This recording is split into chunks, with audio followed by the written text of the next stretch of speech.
ਅਰਜ਼ਾ ਸਾਰੇ ਸੰਸਾਰਿਕ ਸੰਜੀਦਾ ਸਰੋਤਿਆਂ ਨੂੰ ਬਾਗਾਂ ਤੇ ਰਾਗਾਂ ਦੇ ਸ਼ਹਿਰ ਪਟਿਆਲਾ ਤੋਂ ਮੈਂ ਇਸ ਵਕਤ ਪਰਮਿੰਦਰ ਸਿੰਘ ਟਿਵਾਣਾ ਰੇਡੀਓ ਦੀਆਂ ਤਰੰਗਾਂ ਦੇ ਰਾਹੀਂ ਆਪ ਦਾ ਸਵਾਗਤ ਕਰਦਾ।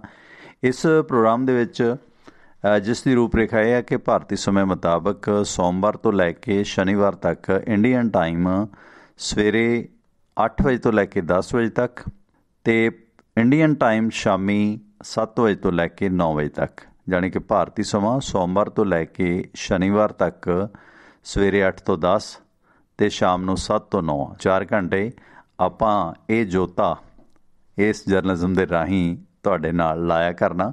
ਦਿਹਾੜੀ ਜੋਤਾ ਪੁਰਾਣੇ ਲਫ਼ਜ਼ ਨੇ। ਸੋ ਇਸ ਪ੍ਰੋਗਰਾਮ ਦੇ ਵਿੱਚ ਮਾਹਰ ਮਹਿਮਾਨਾਂ ਦੇ ਨਾਲ ਤੁਹਾਡੀ ਸ਼ਮੂਲੀਅਤ ਦੀ ਵੀ ਸਖਤ ਜ਼ਰੂਰਤ ਹੈ। ਸੋ ਤੁਸੀਂ ਇੰਡੀਆ ਦਾ ਜਿਹੜਾ ਨੰਬਰ ਹੈ 9876309655 'ਤੇ ਕਾਲ ਕਰਨੀ ਹੈ। ਇਸ ਨੰਬਰ 'ਤੇ ਵਟਸਐਪ ਵੀ ਹੈ। ਨੰਬਰ ਇੱਕ ਵਾਰੀ ਫੇਰ ਸੁਣ ਲਓ 9876309655 9876309655। ਇਸ ਨੰਬਰ 'ਤੇ ਤੁਸੀਂ ਵਟਸਐਪ ਕਾਲ ਵੀ ਕਰ ਸਕਦੇ ਹੋ ਅਤੇ ਜਿਨ੍ਹਾਂ ਸੱਜਣਾਂ ਕੋਲ ਮੇਰਾ ਪਰਸਨਲ ਨੰਬਰ ਹੈ ਉਸ 'ਤੇ ਵੀ ਕਾਲ ਕੀਤੀ ਜਾ ਸਕਦੀ ਹੈ, ਪਰ ਉਸ ਦੇ ਰਾਹੀਂ ਮਾਹਰ ਮਹਿਮਾਨਾਂ ਦੇ ਨਾਲ ਵੀ ਆਪਾਂ ਗੱਲਬਾਤ ਕਰਦੇ ਹਾਂ। ਕਈ ਵਾਰੀ ਬਿਜ਼ੀ ਹੁੰਦਾ। ਇਸ ਦੇ ਨਾਲ ਸਾਡੇ ਇਹਨਾਂ ਪ੍ਰੋਗਰਾਮਾਂ ਨੂੰ ਸੁਣਨ ਵਾਸਤੇ ਜਿਹੜੀਆਂ ਸਾਡੀਆਂ ਟਿਵਾਣਾ ਰੇਡੀਓ ਦੀਆਂ ਐਪਸ ਨੇ ਉਹ ਤੁਹਾਨੂੰ ਆਈਫੋਨ 'ਤੇ ਐਂਡਰਾਇਡ 'ਤੇ ਜ਼ਰੂਰ ਮਿਲਣਗੀਆਂ, ਜਾਂ ਫਿਰ tivanaradio.com ਵੈਬਸਾਈਟ ਦੇ ਜ਼ਰੀਏ ਵੀ ਇਸ ਪ੍ਰੋਗਰਾਮ ਨੂੰ ਸੁਣ ਸਕਦੇ ਹੋ। ਅਤੇ ਆਉਣ ਵਾਲੇ ਸਮੇਂ 'ਚ ਆਪਣੀ ਕੋਸ਼ਿਸ਼ ਰਹੇਗੀ ਕਿ ਫੇਸਬੁੱਕ ਜਾਂ YouTube ਦੇ ਜ਼ਰੀਏ ਵੀ ਇਸ ਪ੍ਰੋਗਰਾਮ ਨੂੰ ਤੁਹਾਡੇ ਤੱਕ ਪਹੁੰਚਾਇਆ ਜਾਵੇ। ਅਤੇ ਟਿਵਾਣਾ ਰੇਡੀਓ ਦਾ ਜਿਹੜਾ YouTube ਪੇਜ ਹੈ ਉਹ ਵੀ ਤੁਸੀਂ ਜ਼ਰੂਰ ਲਾਈਕ ਕਰੋ, ਸਬਸਕ੍ਰਾਈਬ ਕਰੋ, ਅੱਗੇ ਸ਼ੇਅਰ ਕਰੋ ਦੋਸਤਾਂ ਮਿੱਤਰਾਂ ਨੂੰ। ਇਹ ਜਿਹੜੀਆਂ ਐਪਸ ਨੇ ਇਹ ਵੀ ਅੱਗੇ ਸ਼ੇਅਰ ਕਰੋ, ਇੰਸਟਾਲ ਕਰੋ। ਅਤੇ ਇਸ ਦੇ ਨਾਲ ਇਸ ਪ੍ਰੋਗਰਾਮ ਨੂੰ ਤੁਸੀਂ ਅਮਰੀਕਾ ਦੇ ਵਿੱਚ ਜਿਹੜਾ ਨੰਬਰ ਹੈ ਜਿਸ ਨੂੰ ਕਾਲ ਟੂ ਲਿਸਨ ਨੰਬਰ ਕਿਹਾ ਜਾਂਦਾ, ਜਿਸ ਦੇ ਜ਼ਰੀਏ ਕਾਲ ਕਰਕੇ ਉਸ ਨੰਬਰ 'ਤੇ ਤੁਸੀਂ ਇਸ ਟਿਵਾਣਾ ਰੇਡੀਓ ਦੇ ਪ੍ਰੋਗਰਾਮ ਦਾ ਲੁਤਫ ਲੈ ਸਕਦੇ ਹੋ। ਉਹ ਨੰਬਰ ਹੈ 6679309 ਯਾਨੀ ਕਾਲ ਟੂ ਲਿਸਨ ਨੰਬਰ ਹੈ 667 9309 260। ਇਸ ਦੇ ਜ਼ਰੀਏ ਵੀ ਇਸ ਪ੍ਰੋਗਰਾਮ ਨੂੰ ਸੁਣ ਸਕਦੇ ਹੋ। ਅਤੇ ਸਾਡੇ ਟਿਵਾਣਾ ਰੇਡੀਓ ਦੇ YouTube ਚੈਨਲ, ਟਿਵਾਣਾ ਰੇਡੀਓ ਦੇ ਫੇਸਬੁੱਕ ਪੇਜ ਨੂੰ ਅੱਗੇ ਜ਼ਰੂਰ ਸਾਂਝਾ ਅਤੇ ਸ਼ੇਅਰ ਕਰੋ, ਸਬਸਕ੍ਰਾਈਬ ਕਰੋ, ਸਾਡੀਆਂ ਐਪਸ ਵੀ ਜ਼ਰੂਰ ਇੰਸਟਾਲ ਕਰੋ। ਇਹ ਪਰਮਿੰਦਰ ਸਿੰਘ ਟਿਵਾਣਾ ਵੱਲੋਂ ਆਪ ਜੀ ਨੂੰ ਨਿੱਜੀ ਤੌਰ 'ਤੇ ਗੁਜ਼ਾਰਿਸ਼ ਹੈ। ਅਤੇ ਅੱਗੇ ਵੀ ਆਪਣੇ ਦੋਸਤਾਂ ਮਿੱਤਰਾਂ ਤੱਕ ਇਹ ਜਿਹੜਾ ਰੇਡੀਓ ਸੁਣਨ ਦਾ ਜ਼ਰੀਆ ਇਸ ਨੂੰ ਤੁਸੀਂ ਅੱਗੇ ਜ਼ਰੂਰ ਸਾਂਝਾ ਕਰੋ। ਲਓ ਦੋਸਤੋ, ਇਸ ਵਕਤ ਇੱਕ ਸਰੋਤੇ ਆਪਣੇ ਨਾਲ ਜੁੜ ਚੁੱਕੇ ਨੇ, ਪਰਮਜੀਤ ਸਿੰਘ ਬਨਵੈਤ ਆਸਟ੍ਰੇਲੀਆ ਤੋਂ। ਬਨਵਾਸ ਸਾਹਿਬ ਸਵਾਗਤ, ਸਤਿ ਸ਼੍ਰੀ ਅਕਾਲ। ਆਪਣੀ ਗੱਲ ਸ਼ੁਰੂ ਕਰੋ ਸਰ। ਇਹੋ ਕੰਮ ਹੁੰਦਾ ਹੈ ਜਿਵੇਂ ਪਹਿਲੇ ਵੀ ਹੁੰਦੇ ਰਹੇ ਨੇ ਬਹੁਤ ਸਾਰੇ ਕੇਸਿਸ ਦੇ ਅੰਦਰ। ਅਨਫੋਰਚੂਨੇਟਲੀ ਕਹਿਣਾ ਪੈਂਦਾ ਹੈ ਕਿ ਤੁਸੀਂ ਵੇਖੋ ਕਿ ਕਿਸ ਤਰ੍ਹਾਂ ਹੱਕ ਦੇ ਅੰਦਰ ਫੈਸਲੇ ਕਰਵਾਏ ਜਾਂਦੇ ਰਹੇ ਨੇ। ਬਹੁਤ ਸਾਰੇ ਕੇਸ ਇਹੋ ਜਿਹੇ ਨੇ।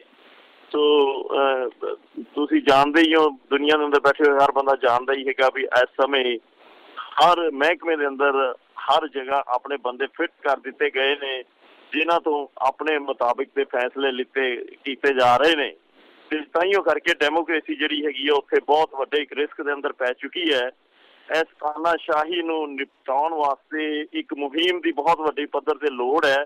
ਅਦਰਵਾਈਜ਼ ਨਹੀਂ ਤੇ ਆਉਣ ਵਾਲੇ ਸਮੇਂ ਦੇ ਅੰਦਰ ਜੋ ਰਸ਼ੀਆ ਦੇ ਅੰਦਰ ਪੁਤਿਨ ਨੇ ਕੀਤਾ 2035 ਤੱਕ ਆਪਣਾ ਰਸਤਾ ਕਲੀਅਰ ਕਰ ਲਿੱਤਾ, ਜਾਂ ਚਾਈਨਾ ਦੇ ਅੰਦਰ ਜੋ ਹੈਗਾ ਉਹੀ ਕੰਮ ਕਿਸੇ ਭਾਰਤ 'ਚ ਨਾ ਹੋ ਜਾਏ। ਕਹਿਣ ਦੇ ਨਾਮ ਦੇ ਲਈ ਤੇ ਡੈਮੋਕ੍ਰੇਸੀ ਰਹਿ ਜਾਏ, ਮਗਰ ਅਸਲ 'ਚ ਡੈਮੋਕ੍ਰੇਸੀ ਨਾਂ ਦੀ ਕੋਈ ਚੀਜ਼ ਨਾ ਰਹੇ, ਕਿਉਂਕਿ ਉੱਥੇ ਫਿਰ ਹਰ ਚੀਜ਼ ਨੂੰ ਇਸ ਢੰਗ ਨਾਲ ਬਣਾ ਲਿੱਤਾ ਜਾਏ ਔਰ ਠੋਸ ਢੰਗ ਨਾਲ ਬਣਾ ਲਿੱਤਾ ਜਾਏ ਕਿ ਉੱਥੇ ਫਿਰ ਕੋਈ ਸੁਤੰਤਰ ਚੀਜ਼ ਜਿਹੜੀ ਹੈ, ਇੰਡੀਪੈਂਡੈਂਟ ਚੀਜ਼ ਜਿਹੜੀ ਹੈ ਰਵੇ ਹੀ ਨਾ।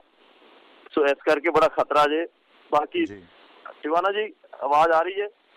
ਬਿਲਕੁਲ ਆ ਰਹੀ ਹੈ ਬਨਵਾਸ ਸਾਹਿਬ। ਜਿਹੜੇ ਕੱਲ ਆਪਣਾ ਹਰਿਆਣਾ ਦੇ ਅੰਦਰ ਉਹ ਕਿਹੜਾ ਸਾਂਪਲਾ ਜਾਂ ਕਿਹੜਾ ਪਿੰਡ ਸੀਗਾ ਜਿੱਥੇ ਕੈਂਪਲਾ, ਹਾਂ, ਜਿੱਥੇ ਕਿ ਉਹ ਖੱਟਰ ਸਾਹਿਬ ਦੀ ਰੈਲੀ ਸੀਗੀ। ਮੈਂ 2-3 ਪ੍ਰੋਗਰਾਮ ਟੀਵੀ ਦੇ ਦੂਸਰੇ ਪ੍ਰੋਗਰਾਮ ਚੈਨਲਾਂ ਦੇ ਉੱਤੇ ਵੇਖ ਰਿਹਾ ਸੀਗਾ। ਉਹ ਆਪੇ ਔਰਗੇਨਾਈਜ਼ ਕੀਤੇ ਹੋਏ ਸੀ, ਬੱਸਾਂ ਦੇ ਅੰਦਰ ਭਰ ਕੇ BJP ਦੇ ਬੰਦੇ ਲੈ ਕੇ ਜਾਣ ਦੀ ਕੋਸ਼ਿਸ਼ ਸੀਗੀ ਉੱਥੇ, ਜਿਹੜੇ ਕਿ ਦਿਖਾਏ ਜਾ ਸਕਣ ਕਿ ਕਿਸਾਨ ਬੈਠੇ ਹੋਏ ਨੇ ਤੇ ਮੁੱਖ ਮੰਤਰੀ ਸਾਹਿਬ ਜਿਹੜੇ ਨੇ ਉਹਨਾਂ ਨੂੰ ਸਮਝਾ ਰਹੇ ਨੇ ਵੀ ਕਿੰਨਾ ਫਾਇਦਾ ਹੈ ਇਹਨਾਂ ਬਿੱਲਾਂ ਦਾ। ਔਰਗੇਨਾਈਜ਼ ਕੀਤਾ ਹੋਇਆ ਇਵੈਂਟ ਸੀਗਾ। ਜਿਹੜੇ ਕਿਸਾਨ ਠੰਡ 'ਚ ਠੁਰ ਕਰ ਰਹੇ ਨੇ, ਜਿਹੜੇ ਇੰਨੀਆਂ ਸ਼ਹੀਦੀਆਂ ਪਾ ਗਏ ਨੇ, ਉਹਨਾਂ ਨੂੰ ਤੇ ਕਹਿੰਦੇ ਨੇ ਇਵੈਂਟ ਮੈਨੇਜਮੈਂਟ ਤੇ ਪਿਕਨਿਕ ਮਨਾਉਣ ਗਏ ਹੋਏ ਨੇ। ਅਸਲ ਦੇ ਅੰਦਰ ਤੇ ਇਵੈਂਟ ਮੈਨੇਜਮੈਂਟ ਤੇ ਪਿਕਨਿਕ ਮਨਾਉਣ ਵਾਲੀ ਗੱਲ ਕੱਲ ਉਦਾਹਰਨ ਸੀਗਾ, ਜਿਹਦੇ ਅੰਦਰ ਬੱਸਾਂ ਭਰ ਕੇ ਲੈ ਕੇ ਜਾਣ ਦੀ ਪਲਾਨ ਸੀਗੀ। ਅਸਲੀ ਕਿਸਾਨ ਉਸ ਪਿੰਡ ਦੇ ਨੇ ਐਸੀ ਲਈ ਕਰਕੇ ਇਹਦਾ ਵਿਰੋਧ ਕੀਤਾ। ਜਿਹੜੇ ਅਸਲੀ ਕਿਸਾਨ ਸੀਗੇ ਔਰ ਉੱਥੇ ਦੇ ਲੋਕਲ ਕਿਸਾਨ ਸੀ ਉਸ ਪਿੰਡ ਦੇ, ਉਹਨਾਂ ਨੇ ਵੱਡੇ ਪੱਧਰ ਤੇ ਵਿਰੋਧ ਕੀਤਾ। ਇਹ ਬਾਹਰੋਂ ਲੈ ਕੇ ਆਉਣ ਵਾਲੇ ਬੱਸਾਂ ਦੇ ਅੰਦਰ ਝੂਠੇ ਕਿਸਾਨਾਂ ਦਾ ਜਿਹੜੇ ਕਿ ਬੀਜੇਪੀ ਦੇ ਬਣਾਏ ਹੋਏ ਆਪਣੇ ਹੀ ਬੰਦੇ ਸਨ। ਔਰ ਪਿਕਨਿਕ ਵੀ ਉਹੀ ਆ ਰਹੇ ਸੀਗੇ ਝੂਠੇ ਬੀਜੇਪੀ ਦੇ ਵਰਕਰ ਮਨਾਉਣ ਵਾਸਤੇ, ਨਾ ਕਿ ਅਸਲੀ ਕਿਸਾਨ ਜਿਹੜੇ ਬਾਰਡਰਾਂ ਤੇ ਬੈਠੇ ਹੋਏ ਨੇ ਉਹ ਕੋਈ ਪਿਕਨਿਕ ਮਨਾ ਰਹੇ ਨੇ। ਸੋ ਇਸ ਕਰਕੇ ਇਹ ਝੂਠ ਫਰੇਬ ਦੀ ਗੱਲਾਂ ਛੱਡ ਕੇ ਅਗਰ ਆਪਣੇ ਆਪ ਨੂੰ ਸੱਤਾ 'ਚ ਰੱਖਣਾ ਚਾਹੁੰਦੇ ਹੀ ਨੇ, ਇੰਨਾ ਠਾਣ ਹੀ ਲਿਆ ਵੀ ਅਸੀਂ ਪਾਵਰ 'ਚ ਰਹਿਣਾ ਹੈ, ਤੇ ਕੋਈ ਚੱਜ ਦੇ ਕੰਮ ਕਰਕੇ ਪਾਵਰ 'ਚ ਰਹਿ ਲੈਣ ਤੇ ਜਨਤਾ ਉਹਨਾਂ ਨੂੰ ਪਾਵਰ 'ਚ ਰੱਖੇਗੀ ਵੀ। ਲੇਕਿਨ ਇਹ ਝੂਠ ਫਰੇਬ ਛੱਡ ਕੇ ਇਹੋ ਜਿਹਾ ਹਿੰਦੁਸਤਾਨ ਦਾ, ਭਾਰਤ ਦਾ, ਬਲਕਿ ਹਿੰਦੁਸਤਾਨ ਕਿਉਂ ਕਹਿਣਾ ਹੈ, ਭਾਰਤ ਮੁਲਕ ਹੈਗਾ ਔਰ ਇਹ ਕਿਸੇ ਇੱਕ ਧਰਮ ਦਾ ਤੇ ਇੱਕ ਕਿਸੇ ਲੋਕਾਂ ਦਾ ਨਹੀਂ ਹੈਗਾ। ਇਹਦੇ ਅੰਦਰ ਕੁਰਬਾਨੀਆਂ ਹਰੇਕ ਧਰਮ, ਹਰੇਕ ਜਾਤ, ਹਰੇਕ ਉਸਨੇ ਦਿੱਤੀਆਂ ਨੇ ਤੇ ਇਹ ਸਾਰਿਆਂ ਦਾ ਸਾਂਝਾ ਭਾਰਤ ਜੇ, ਇਹਨੂੰ ਭਾਰਤ ਕਹਿਣਾ ਚਾਹੀਦਾ ਹੈਗਾ। ਔਰ ਤਿਰੰਗਾ ਸਾਰਿਆਂ ਦਾ ਸਾਂਝਾ ਜੇ। ਇਹਦੇ ਲਈ ਜ਼ਿਆਦਾ ਕੁਰਬਾਨੀਆਂ ਪੰਜਾਬੀਆਂ ਨੇ ਦਿੱਤੀਆਂ ਨੇ। ਸਭ ਤੋਂ ਜ਼ਿਆਦਾ ਉਸ ਬੰਦੇ ਦਾ ਹੱਕ ਹੁੰਦਾ ਜਿਹੜਾ ਕੁਰਬਾਨੀਆਂ ਦਿੰਦਾ ਹੈ, ਤੇ ਪੰਜਾਬੀਆਂ ਦਾ ਹੱਕ ਸਗੋਂ ਜ਼ਿਆਦਾ ਜੇ। ਇਸ ਕਰਕੇ ਕੋਈ ਡਰ ਕਰਨ ਦੀ ਲੋੜ ਨਹੀਂ ਹੈ, ਆਪਣਾ ਜਿੱਤ ਹਾਸਲ ਹੋਵੇਗੀ। ਸ਼ੁਕਰੀਆ, ਮਿਹਰਬਾਨੀ ਬਨਵਾਸ ਸਾਹਿਬ, ਬਹੁਤ ਬਹੁਤ ਧੰਨਵਾਦ। ਦੇਖੋ ਇਹ ਜੋ ਕੁਛ ਹਰਿਆਣਾ ਦੇ ਵਿੱਚ ਹੋਇਆ ਮੰਦਭਾਗਾ, ਪਰ ਇਹ ਕਿਉਂ ਵਾਪਰਿਆ ਇਸ ਦੇ ਕਾਰਨ ਪੜਚੋਲਣੇ ਪੈਣਗੇ, ਕਿਉਂਕਿ ਮਨੋਹਰ ਲਾਲ ਖੱਟੜ ਸਰਕਾਰ ਬਾਜ਼ ਨਹੀਂ ਆ ਰਹੀ। ਇਹਨਾਂ ਨੇ ਕੁਝ ਕਿਸਾਨਾਂ ਨੂੰ, ਆਪਣੇ ਜੋ ਇਹਨਾਂ ਦੇ ਵਰਕਰ ਸੀ ਉਹਨਾਂ ਨੂੰ ਨਾਲ ਲੈ ਕੇ ਜੋ ਕੁਛ ਕੀਤਾ। ਗੁਰਨਾਮ ਸਿੰਘ ਚੜੂਨੀ 'ਤੇ ਵੀ ਦੋਸ਼ ਲਾਏ ਨੇ ਕਿ ਇਹ ਫਲਾਂ ਆ, ਟਮਕਾ ਆ। ਹੁਣ ਵੀ ਕਿਹਾ ਮਨੋਹਰ ਲਾਲ ਖੱਟੜ ਹੋਰਾਂ ਨੇ ਕਿ ਇਹ ਜਿਹੜਾ ਕੁਛ ਵਾਪਰਿਆ ਇਸ ਦੇ ਵਾਸਤੇ ਮਾਓਵਾਦੀ ਕਿਸਾਨ ਜ਼ਿੰਮੇਵਾਰ ਨੇ, ਬਾਹਰੀ ਤਾਕਤਾਂ ਜ਼ਿੰਮੇਵਾਰ ਨੇ, ਅਤੇ ਕਾਰਨ ਇਸ ਦਾ ਅੰਦਰੂਨੀ ਪਰਚੋਲਣਾ ਪਵੇਗਾ, ਕਿਉਂਕਿ ਇਹਦੇ ਵਿਰੋਧ ਦੇ ਵਿੱਚੋਂ ਇਹ ਸਾਰਾ ਕੁਛ ਹੋਇਆ। ਹਾਲਾਂਕਿ ਤੁਸੀਂ ਵੇਖੋ ਕਿ ਉੱਥੋਂ ਦਾ ਜਿਹੜਾ ਸਾਰਾ ਸੀਨ ਸਿਨੈਰੀਓ ਨਜ਼ਰ ਆਉਂਦਾ, ਉਹ 'ਚ ਠੀਕ ਹੈ ਕਿ ਕੁਝ ਇੱਕ ਪੰਜਾਬੀ ਨੇ, ਉਹ ਕਿਉਂਕਿ ਕਿਸਾਨ ਨੇ, ਪਰ ਇਹ ਪਹਿਲੀ ਵਾਰ ਨਹੀਂ ਹੋਇਆ। ਇੱਕ ਤਾਂ ਮਨੋਹਰ ਲਾਲ ਖੱਟੜ ਸਰਕਾਰ ਖਿਲਾਫ ਰੋਸ ਵੀ ਆ ਕਿਸਾਨਾਂ ਦਾ, ਜਾਟਾਂ ਦਾ, ਕਿਉਂਕਿ ਜਿਹੜਾ ਜਾਟ ਅੰਦੋਲਨ ਹੋਇਆ ਸੀ ਉਦੋਂ ਵੀ ਬਹੁਤ ਸਾਰੇ ਲੋਕਾਂ ਦੇ ਪਰਚੇ ਸੀ ਜਿਹੜੇ ਵਾਪਸ ਲੈ ਲਏ ਗਏ ਨੇ। ਇਹ ਜਿਹੜਾ ਵਰਤਾਰਾ ਵਾਪਰ ਰਿਹਾ ਨਾ, ਇਹ ਪਹਿਲੀ ਵਾਰ ਨਹੀਂ, ਇਹ 28 ਸਾਲ ਪਹਿਲਾਂ ਭਜਨ ਲਾਲ ਨੂੰ ਵੀ ਝੱਲਣਾ ਪਿਆ। ਭਜਨ ਲਾਲ ਦੀ ਨਿਸ਼ੰਗ 'ਚ ਰੈਲੀ ਹੋਣੀ, ਤੁਸੀਂ ਸੁਣਿਆ ਹੋਵੇਗਾ, ਉਦੋਂ ਵੀ 2 ਕਿਸਾਨਾਂ ਦੀ ਗੋਲੀ ਮਾਰ ਕੇ ਹੱਤਿਆ ਕਰ ਦਿੱਤੀ ਸੀ ਪੁਲਿਸ ਨੇ। 2 ਕਿਸਾਨਾਂ ਨੂੰ ਆਪਣੀ ਜਾਨ ਗਵਾਉਣੀ ਪਈ ਸੀ। 28 ਸਾਲ ਪਹਿਲਾਂ ਵੀ ਹਰਿਆਣਾ ਦੇ ਚੀਫ ਮਿਨਿਸਟਰ ਭਜਨ ਲਾਲ ਦੀ ਜਿਹੜੀ ਸਟੇਟ ਰੈਲੀ ਸੀਗੀ ਉਸ ਦੇ ਵਿੱਚ ਇਹ ਕੁਛ ਹੋਇਆ ਸੀ। ਉਦੋਂ ਇਹ ਅੰਦੋਲਨ ਬਿਜਲੀ ਨੂੰ ਲੈ ਕੇ ਹੋਇਆ ਸੀਗਾ। ਹੁਣ ਇਹ 3 ਕਾਨੂੰਨ ਜਿਹੜੇ ਬਣੇ ਨੇ ਉਹਨਾਂ ਦੇ ਖਿਲਾਫ ਹੋਇਆ। ਆਪ ਦਾ ਸਵਾਗਤ ਸਰ, ਵੈਲਕਮ ਜੀ, ਤੁਸੀਂ ਆਉਣੇ ਰਹੋ।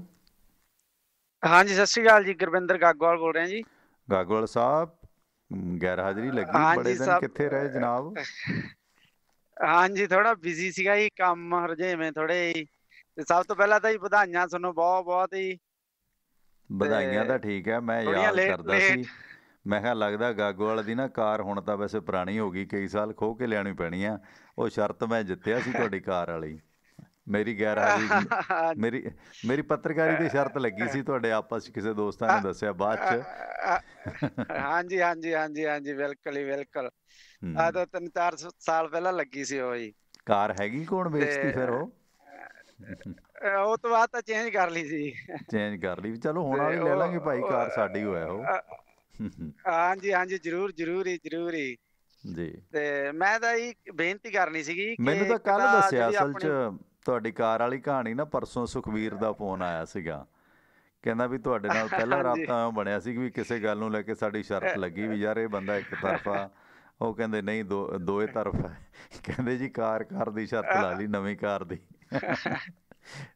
ਹਾਂਜੀ ਹਾਂਜੀ, ਜਦੋਂ ਤੁਸੀਂ ਸਤਿਕਾਰ ਕਮੇਟੀ ਦੇ ਪ੍ਰੋਗਰਾਮ ਕੀਤਾ ਸੀਗਾ ਜੀ, ਉਦੋਂ ਮੈਨੂੰ ਵੀ ਥੋੜਾ ਬੁਰਾ ਲੱਗਿਆ ਸੀਗਾ। ਮੈਂ ਕਿਹਾ ਵੀ ਜਿਹੜੇ ਸਾਧਾਂ ਸੂਧਾਂ ਦੇ ਵੀ ਡੰਡਾ ਫੇਰਦੇ ਆ, ਵੀ ਐਵੇਂ ਕੀ ਲੋੜ ਸੀ ਪ੍ਰੋਗਰਾਮ ਕਰਨ ਦੀ। ਉਹ ਤੋਂ ਉਦੋਂ ਮਤਲਬ ਕਿ ਸ਼ਰਤ ਲਾਈ ਅਸੀਂ, ਤੇ ਪਰ ਬਾਅਦ ਚੋਂ ਕਹਿੰਦੇ ਚਲੋ ਕੋਈ ਨੀ, ਆਪਾਂ ਡਿਨਰ ਨਾਲ ਹੀ ਸਾਰ ਲੈਂਦੇ ਆ।